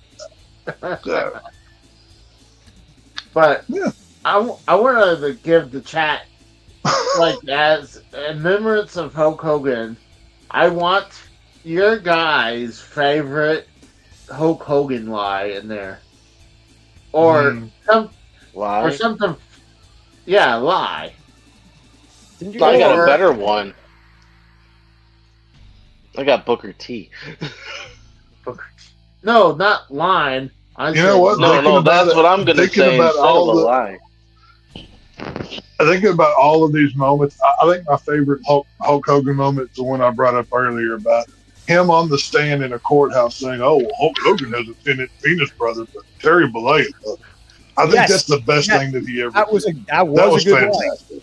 But That you was know what? fantastic. People also have to recognize that Hulk Hogan helped take down Gawker, one of the Yes. worst shit Yes. websites Yes. out there. I never heard about that one. Hold No. on. The Gawker So they lawsuit? published this Yeah. mixtape, refused to take Yeah. it down, and they also basically outed Peter Thiel, who is I believe is the CEO currently of Apple. Yes. So basically, Peter Thiel is like, you know what, Hogan, I will pay for your entire defamation suit against Gawker. And this guy obviously had billions available to him. So basically, they sued Gawker and they fucking destroyed it. Yeah. Interesting. Yeah, I mean, they did a lot of damage, but like dude, that was crazy. But God, I was thinking of something, but forgot now. But well, AJ Harrison says that holy shit, Casey made it back from Lowe's. Yeah, So, Casey, I'm very disappointed in you. You promised me that you were going to off yourself by now. I'm disappointed. Well, I mean, I mean, at least I didn't die before Hogan did. So, I mean, that's one. Well, actually, Casey, I do have a question specifically for you. How pissed off are you at J-Man right now for tearing down your Hulk Hogan? Oh yeah. Oh, yeah. That's a great point. That was your Yeah, prized possession. After today, that would have only went up. I mean, it wasn't worth a lot of money, but it would be even worth more now, considering the passing of the Immortal. Dude, I might should just go, like you said, go to Walmart and see if there's any Hulk Hogan toys. No, I think you need to go find J-Man and like rip up the 49er jersey. Get your revenge. Yeah, set it on fire. Yeah. Yeah. Be like, hey, J-Man, and you whack him over the head with a, whatever, and take his Joe Montana jersey. That's what you need to do. Casey's going to set his 18-wheeler on fire. Like, that's what you'll get for the Hogan poster. Well, you know what? I'm not going to be able to catch him because, every time he comes back from a cruise, he turns around and go back on another cruise ship. So, like, well, a lot of people are doing that these days because housing is so expensive. So yeah, people are doing that. I think it's Carnival Cruise that basically outlawed black people. They're like, no more loud music, no more this, no more that. It's not that great. It's not that great text. But what they did was they were very strategic. They said no rap music, no twerking, no smoking weed. Yeah. And it was only the No grilling with that. So it tells you why. Well, actually, no, it wasn't the black people. It was the ends. Okay. Right. Big difference. Chris Rock told us about that. Oh yeah, blacks and ends come in all colors and shapes and sizes. They're not just of the darker persuasion. Bush is an end. Yeah. Right. Either way, Casey, my point is, you need to get your sweet revenge on J-Man after all these years, and be like, hey, that poster would have been worth $5 today if you hadn't destroyed it. I've come to my revenge. You know what he wanted to do? He wanted to tear up, like, I had a plastic version, even though it was a full-size belt. It was a plastic version of the spinner belt that I found for $20. And J-Man said... Obviously. What? And you paid for it. You're going to pay me to fucking take a spinner belt. He paid for a jogger, was what he bought. But he told me when he was like, Casey, can I take this belt and destroy it? Like, no. Like I like my belt. Even though I know there's a lot of people don't like that belt, I actually really like the belt. Yeah, you're so great. You belong in AEW. But yeah, God, Casey wants to pull an Andy Kaufman and only fight. That's all he wants to fight. Hold on, is Tony Khan cheating on you now, Dave? He's like, I mean, you don't have just because he's cheating on you, don't have to put your hatred against me. You should put your hate against him. Like, you're directing your hate at the wrong person. Tread carefully there, Sunshine. Tread very carefully.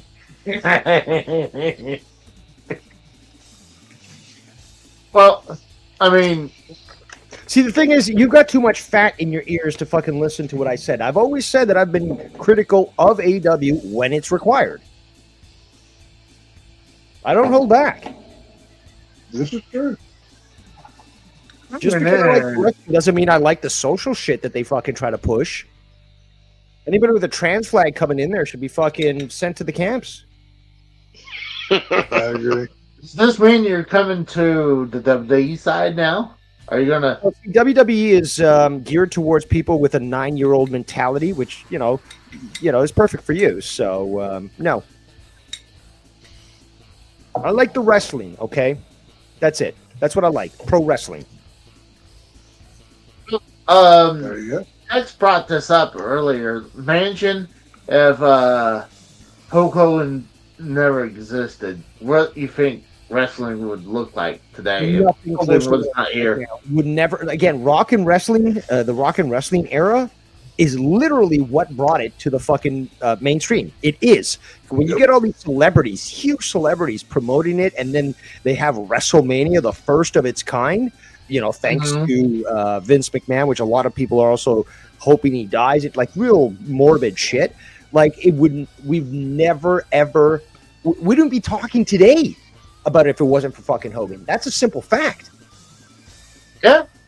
I mean, do you think there'll be any wrestling at all? Well, it wouldn't be mainstream. It would not be mainstream. It would be Saturday afternoons on some fucking channel, like some local channel. It would never have got, again, WrestleMania, dude. WrestleMania, the biggest stage, of the year. Pretty much like the first 5 Manias were based around Hogan. I mean, that's pretty much it. And this is something that actually is very telling, is that remember when he WrestleMania 18, I believe, against The Rock in Bizarro Land, Toronto, right? Because the fans are always kind of crazy there. But again, he was the matches of all time. And he was being cheered while The Rock, the big name at that time, was being booed, and they picked up on that while they were wrestling, and they adapted to it, and they gave, like, that's probably one of Hogan's best matches, not for the wrestling, but for the audience reaction. And I want to add this. A lot of people will shit on Hogan for the leg drop and all that, but if you take a look at his AWA wrestling, or even the shit that he did in Japan, the guy could wrestle well. Okay, and it was entertaining, but it was believable too. It wasn't like, okay, Hogan, I want you to do a leg drop 5 times. Okay, that's what WWE did. But like, if you take a look at what he was doing in Japan, AWA, like he could wrestle. Well, it's just like I said earlier. If all you have to do to make them throw babies in the air and the roof blow off the place is your 5 moves of doom, why are you going to kill yourself in the ring? I mean, if you're entertaining enough, you don't have to go out there and do a 480 5 times through a flaming tape. Not harder. Yeah. It's what kind of like with both Andre and the Big Show. They could be very athletic, but they had to do the big giant gimmick, because the giant in WCW was doing kip-ups, and the dude was as big as a freaking tower. Yeah, and he would do drop kicks. He would do drop kicks as a giant. Yeah. Like, oh yeah. No, that's my train of thought. Damn it. But good job. Good. Just in case he interrupted me, that's fine. But it's crazy. Like, Costanza says wrestling would be as irrelevant as women's basketball without Hogan. That's a good point. I will say, Costanza, go fuck yourself for tagging me and you and Dave's little 8-hour conversation on Sunday. Yeah, what the hell is that all about? That feud. I saw all of. I had to mute notifications on my X app because of your. You blame him. You blame him rather than fucking taking the L. He keeps. No, I'm sure so hard he's already in hell right now with fucking George Bush Sr. I was literally out fishing and having a family day on Sunday, and bloop bloop bloop bloop every 5 freaking seconds because of nonsense. So thank you, sir. I don't need it. I'm good. That was like my phone today. I literally went to lunch, and that's when my best friend sent me a picture of Hogan being dead. And I was like, I had to, because I couldn't believe it, so I had to do an investigation. Then I went to WWE.com and it was there, and then my phone just started blowing up everywhere. Now, I want this. I am the geezer of the conversation here, but I guess Tex is closest to my age. The thing is that actually Casey's older than I am. I was going to say, I think I'm older than Tex. I'll only be 38 this year. I sound old as Methuselah. Oh yeah. Okay, so how old are you, Casey? 43. Oh wow. You're a lot more immature than I thought. But anyways, again, let's remember this though: is that basically in the '80s? Okay, so Reagan gets elected, and it's a new morning in America. Okay, Hulk Hogan reflected that, and again, not only about being patriot, pro-American. I mean, the song "Fucking Real American" just totally fits the American mentality of the early 80s, bringing democracy to other countries and all that. But the whole way that he was himself, where it's just like train, eat your vitamins, say your prayers, that was, again, something that really resonated with 1980s America that was coming back from this massive recession that Jimmy Carter and fucking Gerald Ford, forced onto America, and it brought back this resurrection of American vitality, and Hogan totally understood that situation and built with it. Yeah, well, not just that, but to build off the thing. Okay, take that Hulk Hogan. After Mania 9, he goes to WCW. He continues that version of Hogan on until fans literally start to boo him, because at that point in the 90s, that's when everything was getting edgy, dark, everything else. He was on the pulse enough to know, I need to make a change, and he finally turns heel, and he's in all black. He's the complete, utter opposite. He was literally fighting Grim. It was Hogan. You can look at Hogan's career from that 20 years span, and he literally, I said this earlier, Hogan is Americana. He had the pulse of this nation. Exactly. For 2 decades. It's crazy how on top of it he was. And that heel turn is probably the best heel turn. Like, people can say, John Cena, fucking Macho Man. The thing is, the biggest and most impressionable heel turn has to have been Hulk Hogan.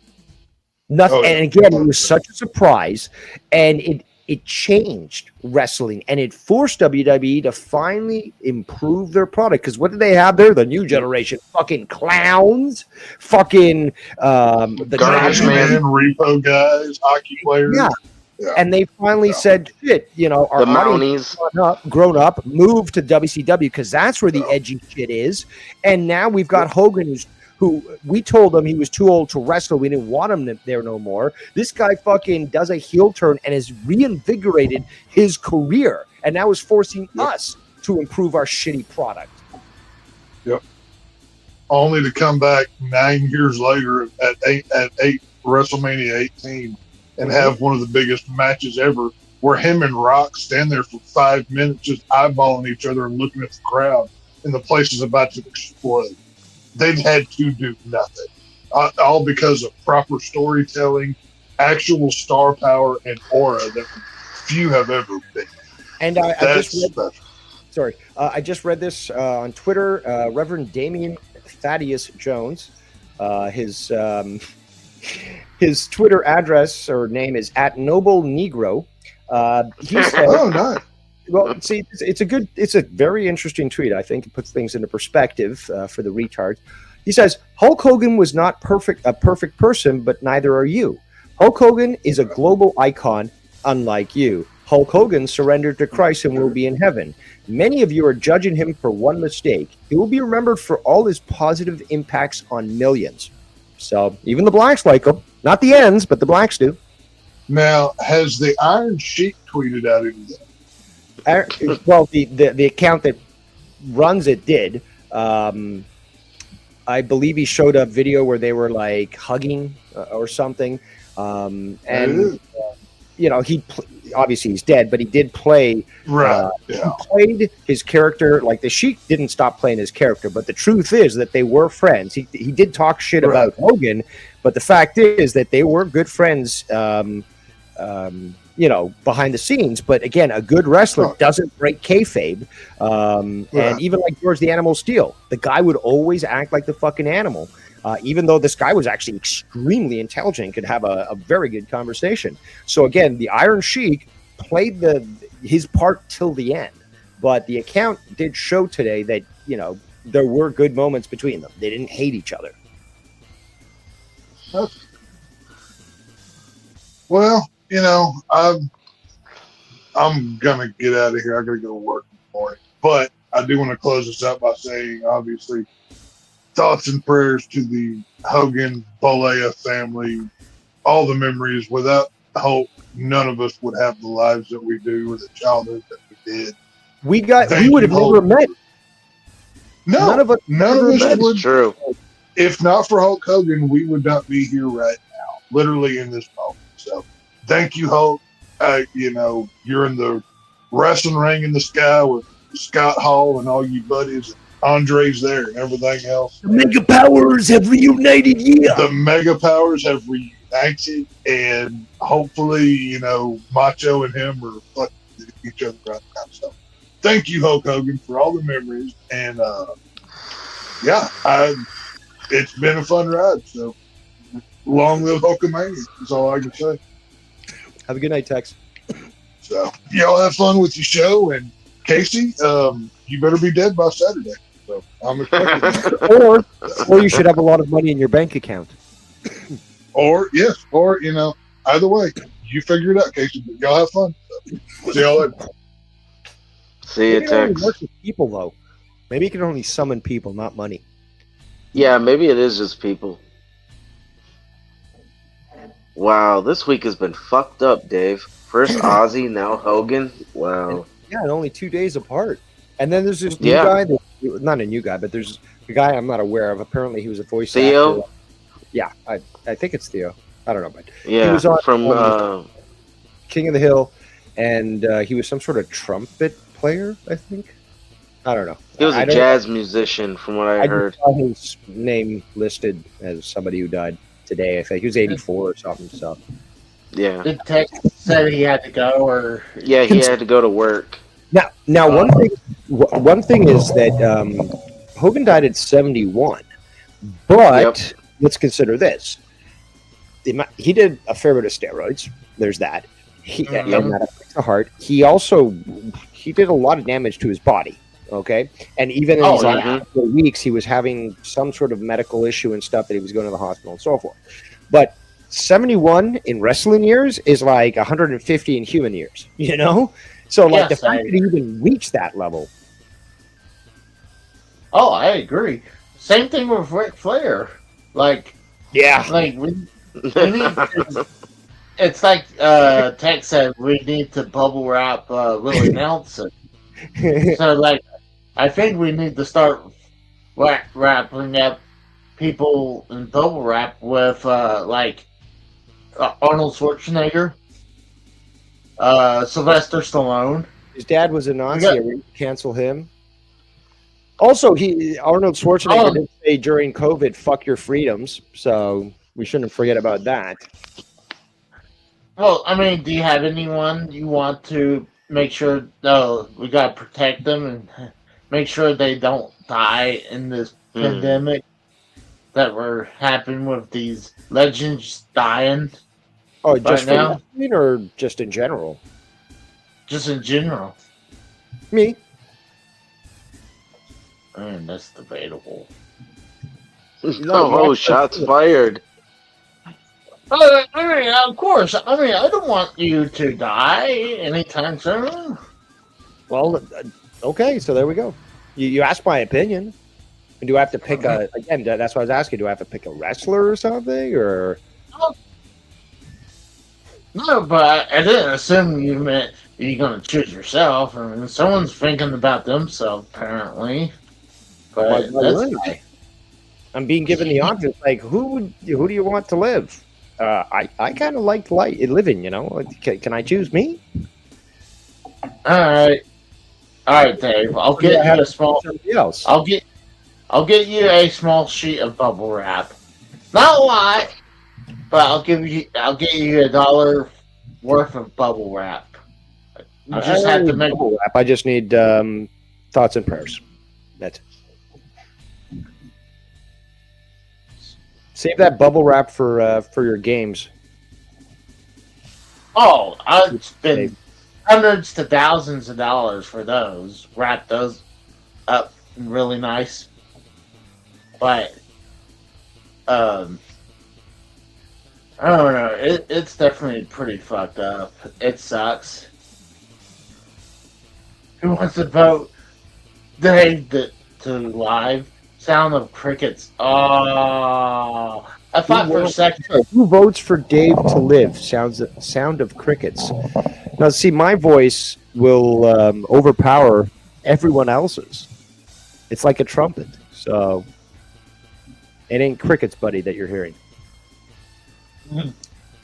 As his rat dog pisses on them, says Bam. I don't know. That's is he talking about Duke?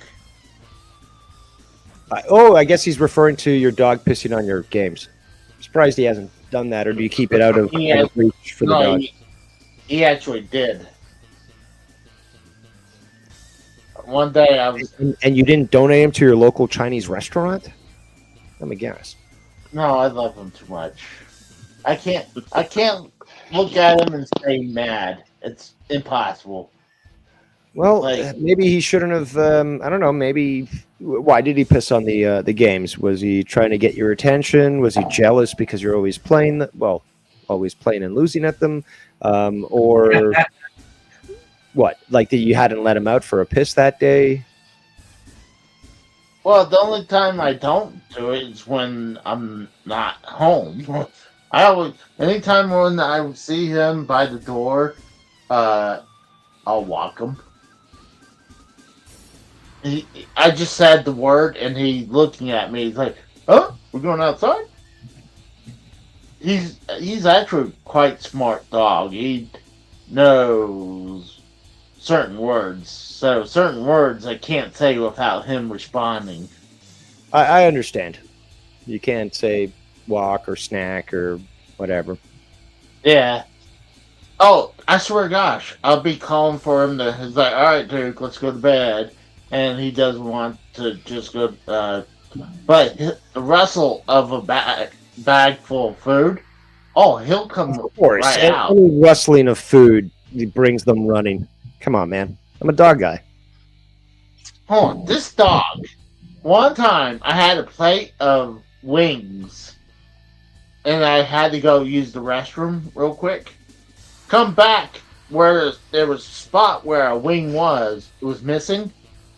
And I knew it was him. I yelled at him, and he had left the wing down the hallway at the old house. I was like, "You're a turd." Did he eat it? Like, did he eat the meat off it, or did he just run there and leave it there? Well, he dropped it after I called his name or yelled at him.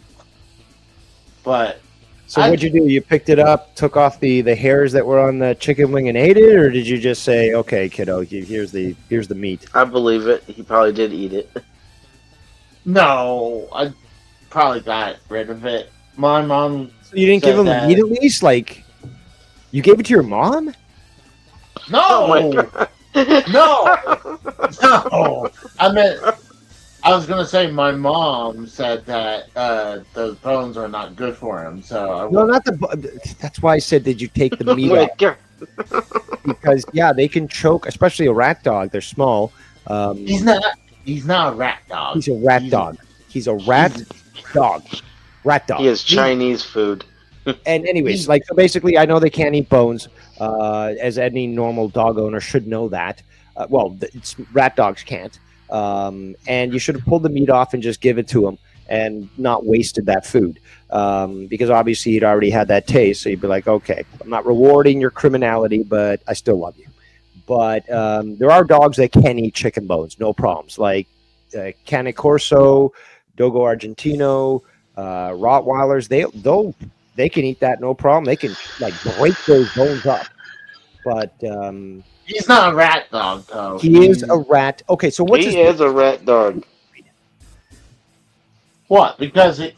Why is there? What? Why you is can fit it in a purse? It's a dog. It's a rat. Well, certainly that is one of the prerequisites that defines a rat dog. But I'm also trying to break down his discussion by bringing up the race of the dog. Breed. What breed? Well, same race, breed. It's the same thing. He's mostly a dachshund, but he is mixed with a Chihuahua.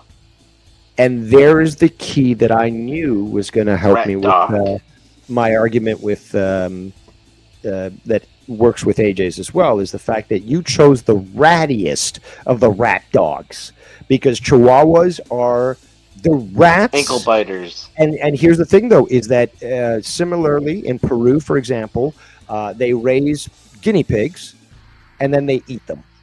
And that was the native culture. Okay, so the Reds before the Europeans came over. And the same thing in Mexico is that's why the fucking Chihuahua exists. The Aztecs bred it for fucking food, and they are rats. So Casey, you have a rat dog. Just because you like it, just because it's nice sometimes and doesn't piss on your games, doesn't change the fact that you could put it in a purse, transport it around, like some valley girl, and and again, it's just like it's a rat dog. If you fell into a pool, could it rescue you? Like, say, a Newfoundland? If a guy comes in, busts in your door, is it going to protect you? Fuck no, it's going to run and hide. No, it's going to ask for pets. Look at him. He's too cute. Look at him. You saying he...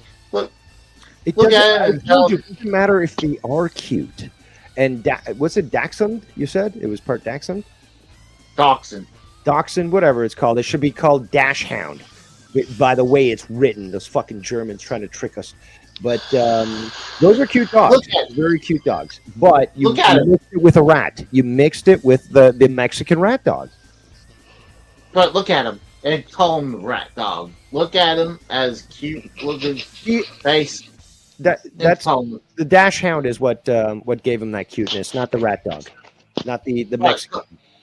Call him rat dog. And you know who he kind of looks like? Max from The Grinch. Kind of. Actually, yeah. Kind of does. That is rat dog. When was the last time you cut this guy's nails, man? Look at those. Holy shit. Yeah. What? You're supposed to cut... You don't groom this kid? A kid.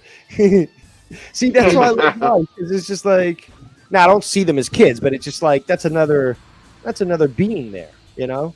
And again, I love dogs. My patron saint is Saint Rock, the saint of dogs. I love dogs, and they love me. And I will fucking kill for a dog. For real. Not lying on that one. But the thing is, we have to be honest, Casey. I'm telling you the truth. We have to be honest. It's a rat dog, okay? It's not a rat dog. He's cute. It's a rat dog. Just because he's cute doesn't mean he's not a rat dog. He's nice to me. Why are you saying, well, one explodes the other? No. You're talking to a man-child here, Dave. He gives me kisses. He cuddles with me in bed. Yeah, but so is your virtual AI girlfriend, okay? It's not the same. He's happy when I come home and he greets me. Well, I'm sure you can program the AI girlfriend to do that. Rat Dog Extension says Casey has a storage unit full of used jockstraps. This guy also said, hold on, I read a good comment here. Chili Rat Dog.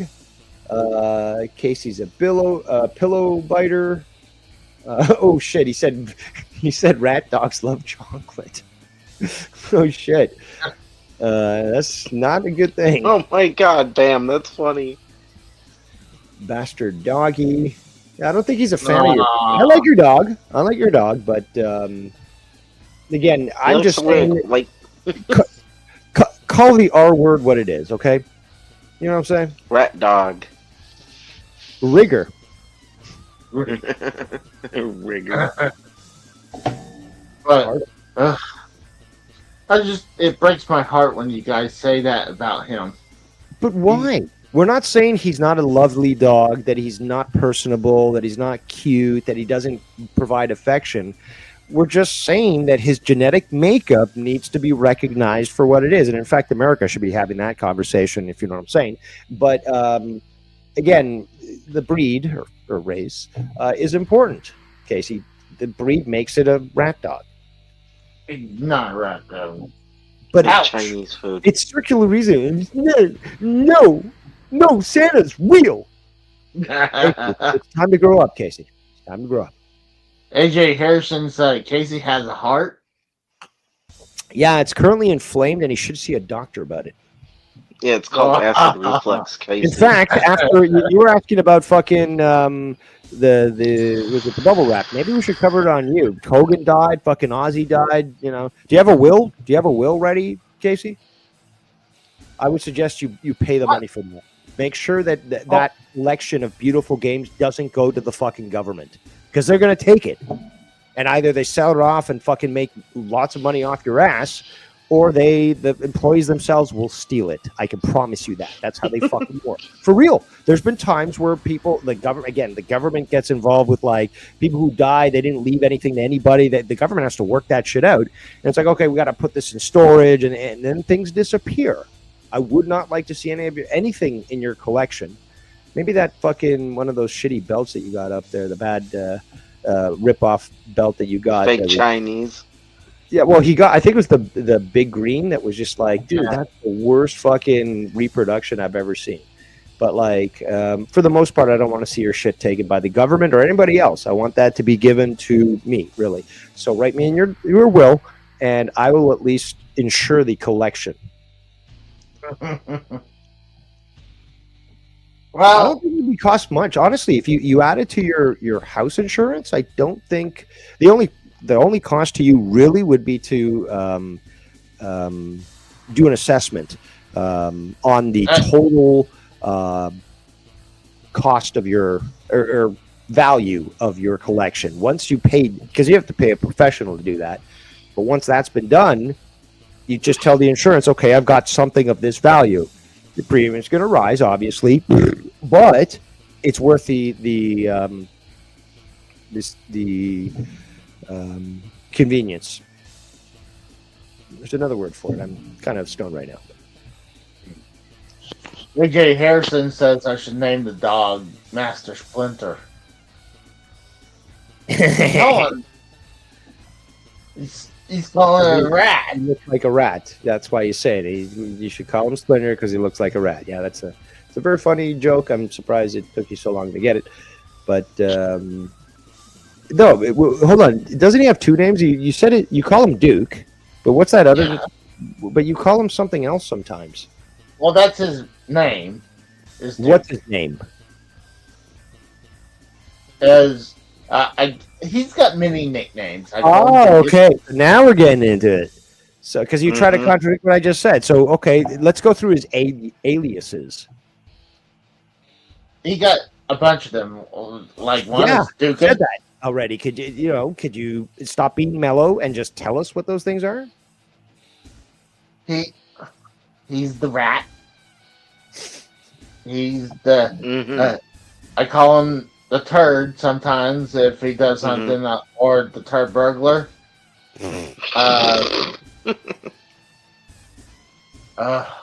All right, just give us his. Okay, so what name did he have originally?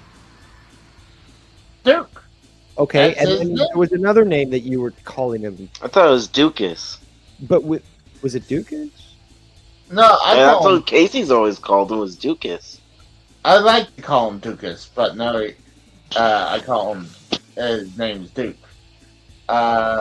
Sometimes I call him the Duke of Earl because that's something my mom liked. She'll sing to him as from Duke of Earl. Oh gosh, there's many. I kind of went blank, but he's my snuggle buddy. He's got many nicknames. I remember you saying that you were calling him by another name. I think it started with a P or something, but yeah. Regardless, I just want to at least call the rat dog by its proper name. So Duke. And yeah, Duke. But a lot of times it's a habit. I'll call him Dukas. And again, I don't want any harm to come to him. I think you should have realized that you should place your games higher than he can piss. But again, I also call him Weasel. That's what it is. I don't know why I thought it started with a P. But yeah, why do you call him Weasel? Well, I think that started when he stole that chicken wing from me. And does he recognize the name that you're calling him, or are you just confusing him by calling every fucking name in the book? Like, why don't you just keep it to one fucking? Of course, you could call a dog like, "Hey, fucker, why did you steal this?" But it's just like you're confusing him by calling him different names. And then sometimes I'll call him Wet Nose Weasel because sometimes his nose is wet. I'll call him the Wet Nose Weasel. You're confusing your dog. No wonder it's pissing on your fucking games. Well, I know that I give him nicknames. I also do you think he knows that? No, that I give him voices too. Okay. Yeah, I'm done with this conversation. See, here's the thing. I like to give dog voices, and if sometimes I look at them and I give them their accent.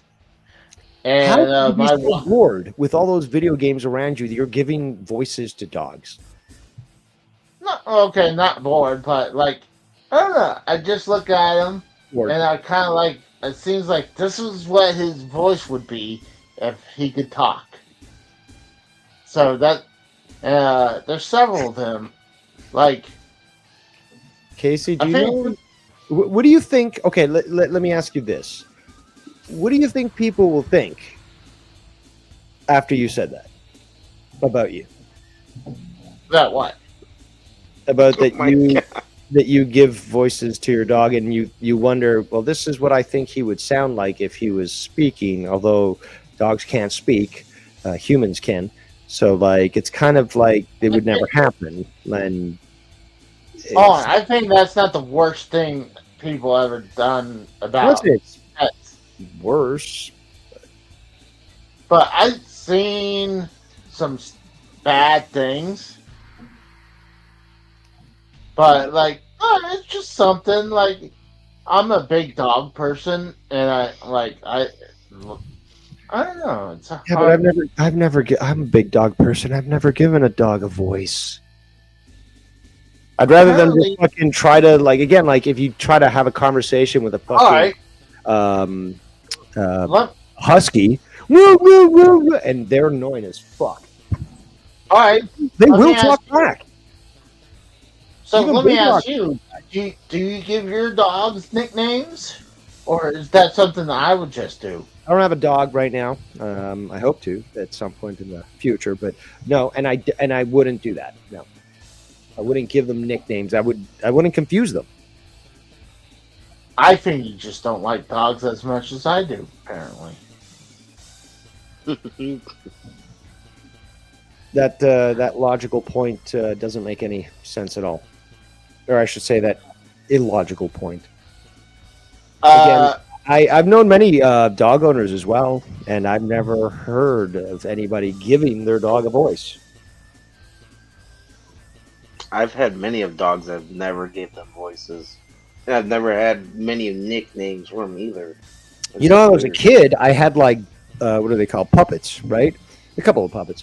But and plus sometimes in school and shit that had puppets for whatever, for playtime or whatever. I'm talking elementary school, like really, really young, younger than 9. And yeah, you give the puppet a fucking voice and a character to play, but yeah, never a dog. I'm putting on the banner that if you guys want to hear us talk about Hulk Hogan, just go back to the beginning. We talked about Hulk Hogan for a while, so for at least fucking 3.5 hours. I think we were talking about your dog for the last half hour, but yeah, 3.5 hours of good discussion, which I'm going to definitely go and listen to because I certainly want to. It's a good listen to go back and listen to. Yeah, I mean, I'm about to hit the hay. I need to get. No, that's cool. I need to take a shower with your dog, but your unrepentant nature about the true race of your dog needed to be. I gotta show more affection to my dog that you wouldn't give to. Leave that peanut butter alone with that dog. Damn it. Just think about it. Like, I treat him like my child. You wouldn't. Which is a problem because the dogs are not children. So you're giving them even more confusion.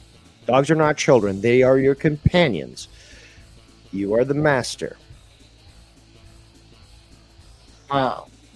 Once again, I just don't think you have love for an animal like I do for my dog. So okay, and again, you think that you're gonna somehow win a game, but you often than not lose it. So, what does your opinion matter then? Totally true. It's not totally true. Let's check Snopes. No, it's not totally true. It's just 99% of the time. Yeah, okay, sometimes you win. I mean, Hulk Hogan has told the truth, but he's well known for lying. So, like, he told many lies. I'm sure there's a truth somewhere between all those lies, but there's a truth somewhere. Well, a broken clock is right 2 times a day, so. So you're saying he only tells the truth maybe 2 times a day? No, I'm saying that you're only right a couple of times a day. So. But well, at least you never said you wanted your pork ribs medium rare. I ain't letting that shit go.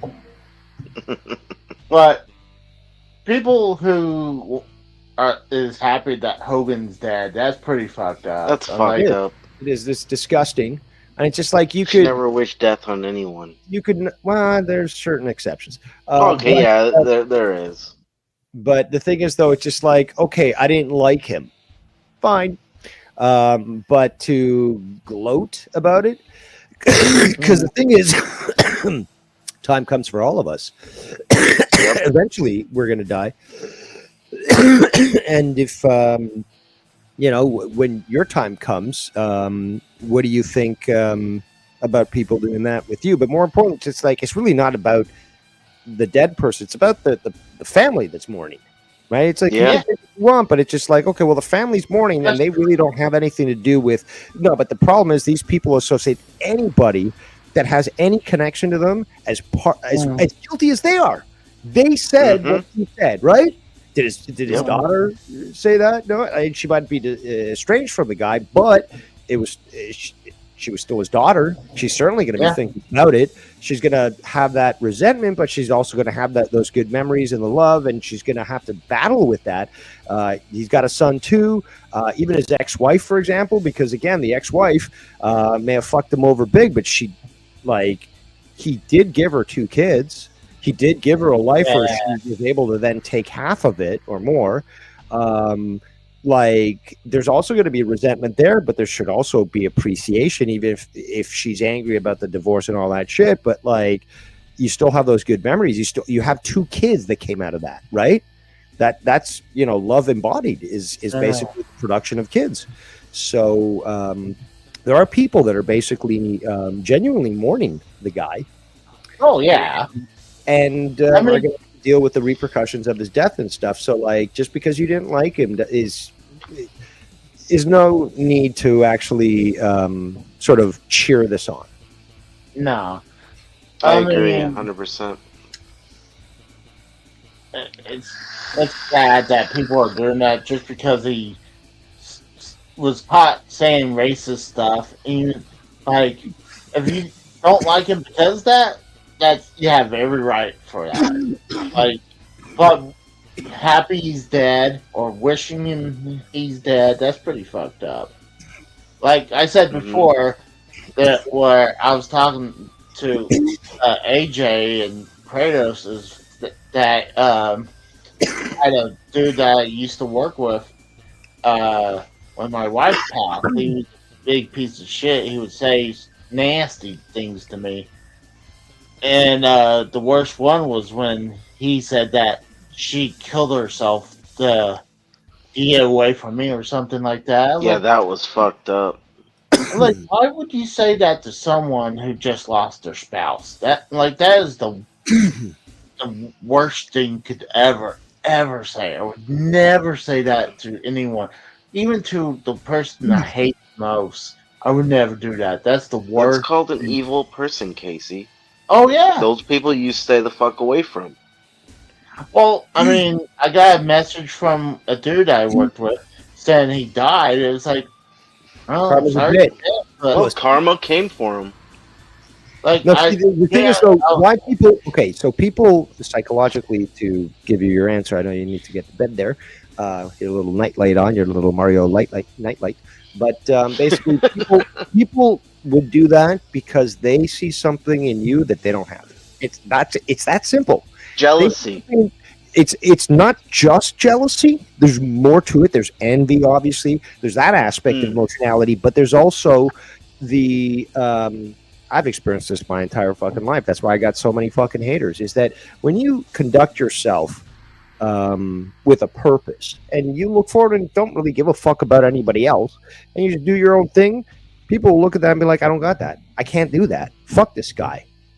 And everyone is and this is what leftists think, is that everyone should be as miserable and unskilled as I am, without purpose. Like, I don't like the fact that this other person exists, is successful, and really just lives their life, not even giving a fuck about anything, and just like about any problems, and they just move forward and make their lives better. And I can't do that myself. That's exactly why these people would do that sort of thing. Wondering if Chris Benoit didn't get the 3-hour tribute. And like, would we have a 3-hour tribute to Hogan on a SmackDown? Like, if Vince McMahon was in power still, I would think so. He came out with a statement today. But with this current, I don't know. He's not really recognized too well with the WWE audience, at least because with the young ones. Like, yeah, they know him, but they don't really know what went on. And WWE these days just won't give him the whole story either. So I don't really see full... And hold on, when is SmackDown? Is that tomorrow? Yeah. Okay, so I'm sure they're going to be doing some sort of tribute there. Definitely. I don't know if it's going to be like you guys said, where it's just going to be reminded throughout the entire show.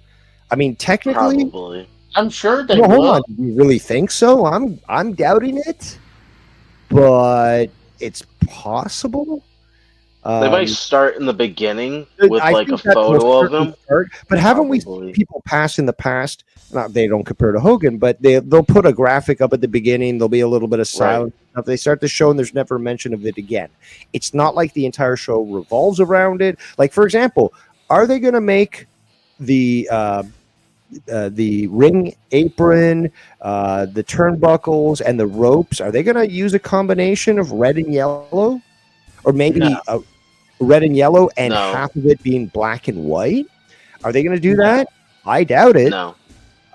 Would that be Real American Beer is a sponsorship though for WWE? I've noticed that on their mats if you pay attention. Yeah. WWE, they have a sponsorship with Real American Beer. It's on their mats and all that. So I mean, yeah. But what I'm saying is that, again, does this guy really deserve that the whole show revolve around his legacy? Yeah.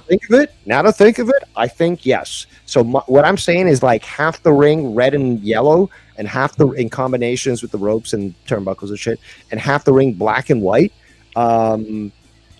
Again, that would be, and then like the shit around the sides. What are they called? The barriers and shit. Sometimes they're padded and all that. Red and yellow, black and white. Like again, like everything, every color, like the graphics and stuff. Everything is a Hogan derivative.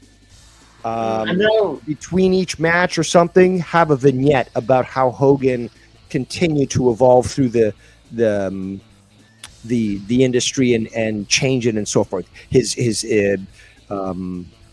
involvement with movies and shit, like all that stuff. The entire show should be about fucking Hogan, and they need to come out with a documentary that is basically about his legacy.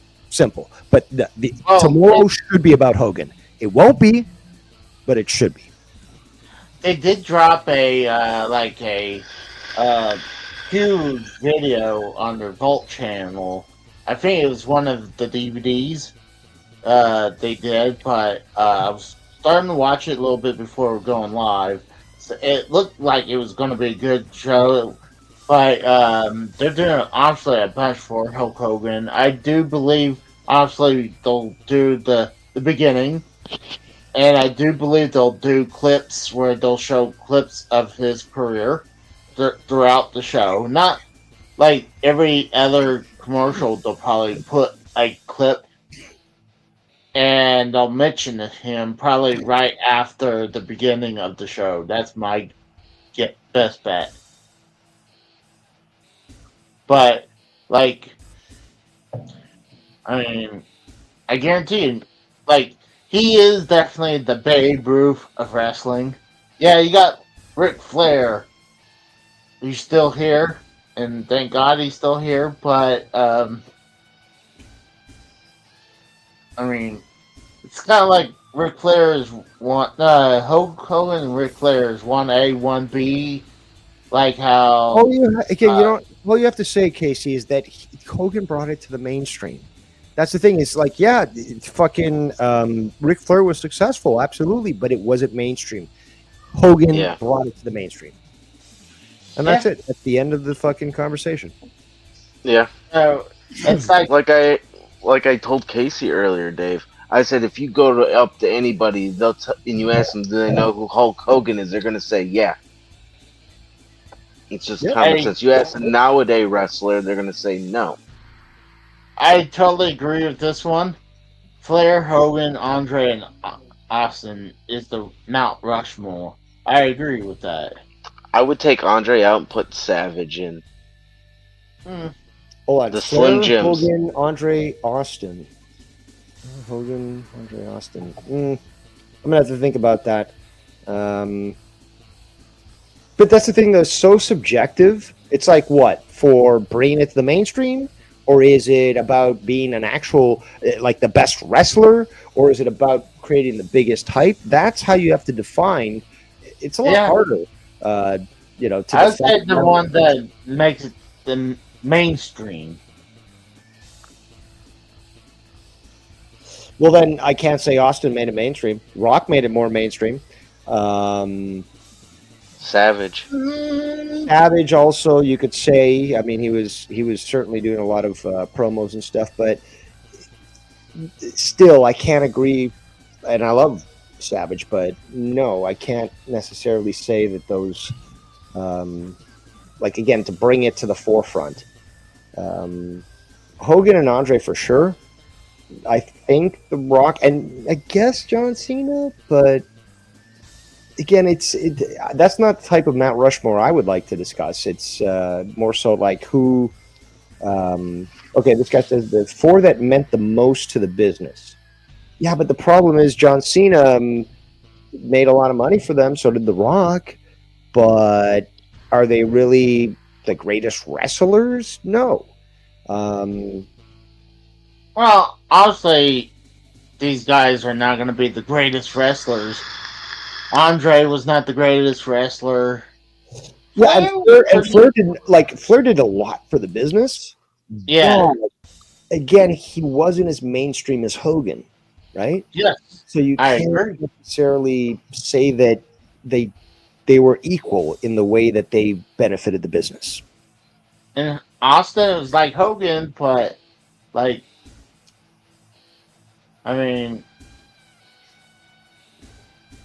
what we should be a good idea is like, hey, I wish I can go down like the street somewhere and ask if one name, if I say pro wrestling, what comes to your mind?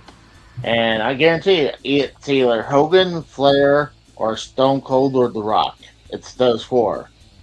Maybe Cena. I don't see Stone Cold. That's the thing. I don't see Stone Cold because Stone Cold didn't really expand like, say, The Rock did. So people know The Rock from Fast and Furious and Jumanji and shit, and obviously some of his wrestling.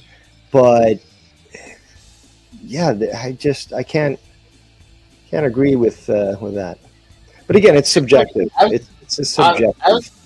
I would say those were my fours: Hogan, Flair, Austin, and The Rock. Those are my four. That's what I'd say. It's a pedestrian discussion, very two-dimensional. Below me and below me. I find you're not gay, so I used to play on words. Yes, I'm so educated, so intelligent.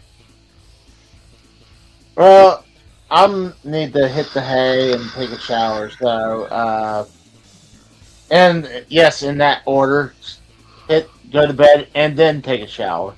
So, it was a good show.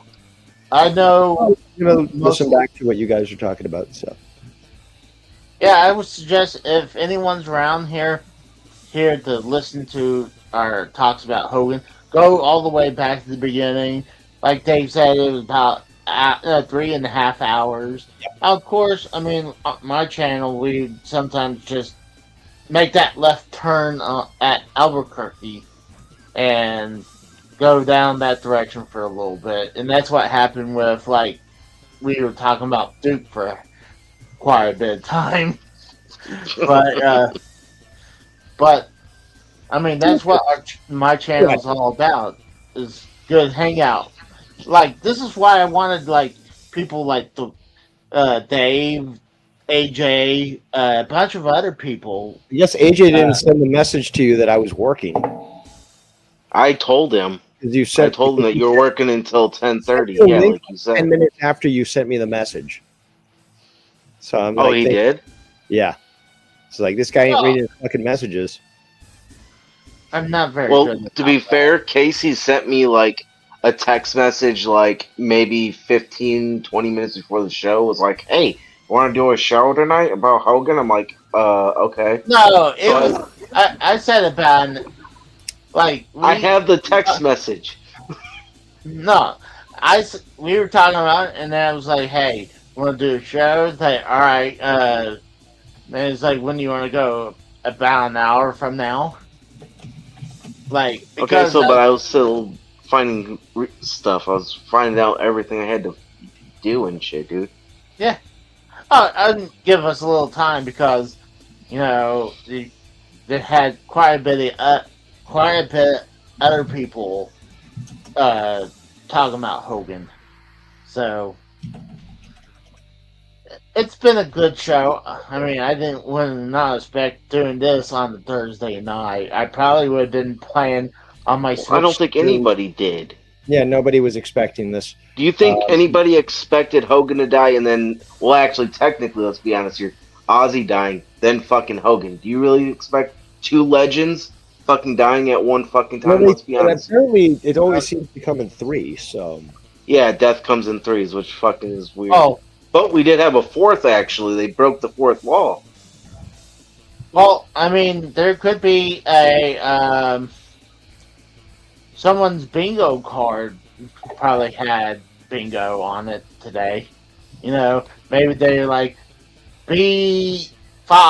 It was Guys, I gotta go to bed, but let's talk about bingo. Oh my god. But Wrap it up, Casey. Wrap it up. well, I do I'd like to pray. keep talking too, but you also, again, the problem is you put that in my mind. Like, this guy's got to go to bed, and now I've got to be the fucking babysitter to remind him. I had to do this shit with fucking friends in the past. It's like we're partying or whatever, and it's just like, dude, you're getting drunk, or fucking you're falling asleep, or you got to go to work tomorrow. And it's just like, I got to be the fucking dad. I want to throw this at you guys. I know some people done where they go black screen. Would people be interested if they want to watch me sleep? Have a sleep stream? Yeah. But you're gonna get Indians jacking off to you. I wouldn't do that. Oh my god! Or you can see me watch me drool and. Didn't you do that once though? Didn't you fall asleep at least once on camera? Yeah, that's when I got drunk and everyone got fucked up that day. It was either St. Patrick's Day or it was my birthday, but it was one of the two. Why would you want, again, how much of a narcissist you are that you want people to watch you while you sleep? This is why. That's why I said it's just a question. I was just curious. I mean, no, that's why I'm asking the question. I'd like to know the justification for it. Well, why does people donate when someone goes black screen for no reason? But no one's going to donate to you for one, and two, that's fucking cheap shit that fucking Joe Cronin does. You're not a filthy whore. What you should be doing is advertising people to hit the thumbs up button and subscribe so we can get to 1,000 subscribers, Casey. There's an idea. You got 9 away until you get 1,000 subscribers. Come on. When you get to 999, I'm gonna unsub. Me too. You guys would do that, wouldn't you? No, I wouldn't. I don't want to lose my wrench. Yeah, that's true. I don't want to lose my wrench either. Well, then I'm like, hold on. If you would do that, like, and you lose your wrench, like, how would I know this is you unless I get to see you? That's true. I had to physically see you before. No, you'd actually invite me onto the call, and I'd be like, right now, I'm gonna write the word "Nick" in the chat, and you'll know it. I'm telling you, if that Totally doesn't do the 10 inward salute, they're not doing Hulk Hogan justice. That's just malpractice. Very true. So, like, if they don't do that, they just don't care about his career. Like, that's the minimum they have to do for him. Like, you don't even have to put his picture up. Just say his name and then the 10 inward salute. Hell, why don't you just bring the fucking dead carcass out there and let all the blacks fucking spit on him if that's the fucking case? I mean, fuck. They probably would. They probably would. All in fun. It sucks that he's dead. I'm super shocked. I couldn't believe it. But, like, I thought I'd be more, like, upset, but I think I'm more indifferent.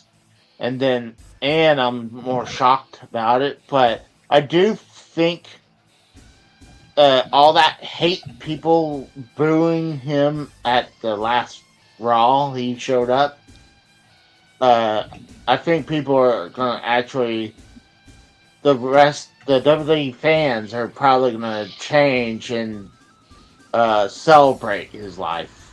Because, I mean, how could you cherish that someone's gone? Especially someone who did so much for the wrestling business. So, like, if he wasn't here, it's very, very, very unlikely a bunch of us will be talking to each other right now. Yeah, that's the point I made. Yeah, Stop pay trying to, attention. Keep up. Yeah, don't steal my glory. It's not important until I say it. Oh, okay, I get it. No, I Meanwhile, kid. continue to talk about things, and I'm going to be so tired tomorrow at work, and I'm going to whine. But And then my I friend is going to piss mommy games on again. do appreciate Dave, AJ, Cal, Tex, Kratos. Sound like That was it. Yeah, that was it. I do appreciate everyone coming on. We will be having Saturday is Raw. excellent. And most likely we'll probably be doing Less Than Serious on the Rose channel Sunday. Oh, We're going to be talking about it again. I don't know what route he's going to go. I don't think he'll be checking out all of his lies and the bad merchandising or merchandising ideas. But it was a good show. I'm ready to hit the hay. now you finally are after 20 minutes of talking. Yep. You're supposed to put him in his place, Dave. Come on. You're You know supposed to be his dad, right? As his dad, I'm just going to disown him, and he's the state's problem. I don't care. He's the bastard child you didn't want. Well, let's go ahead and call it a night. So I'll see you guys another time. You guys see you. Have a good night.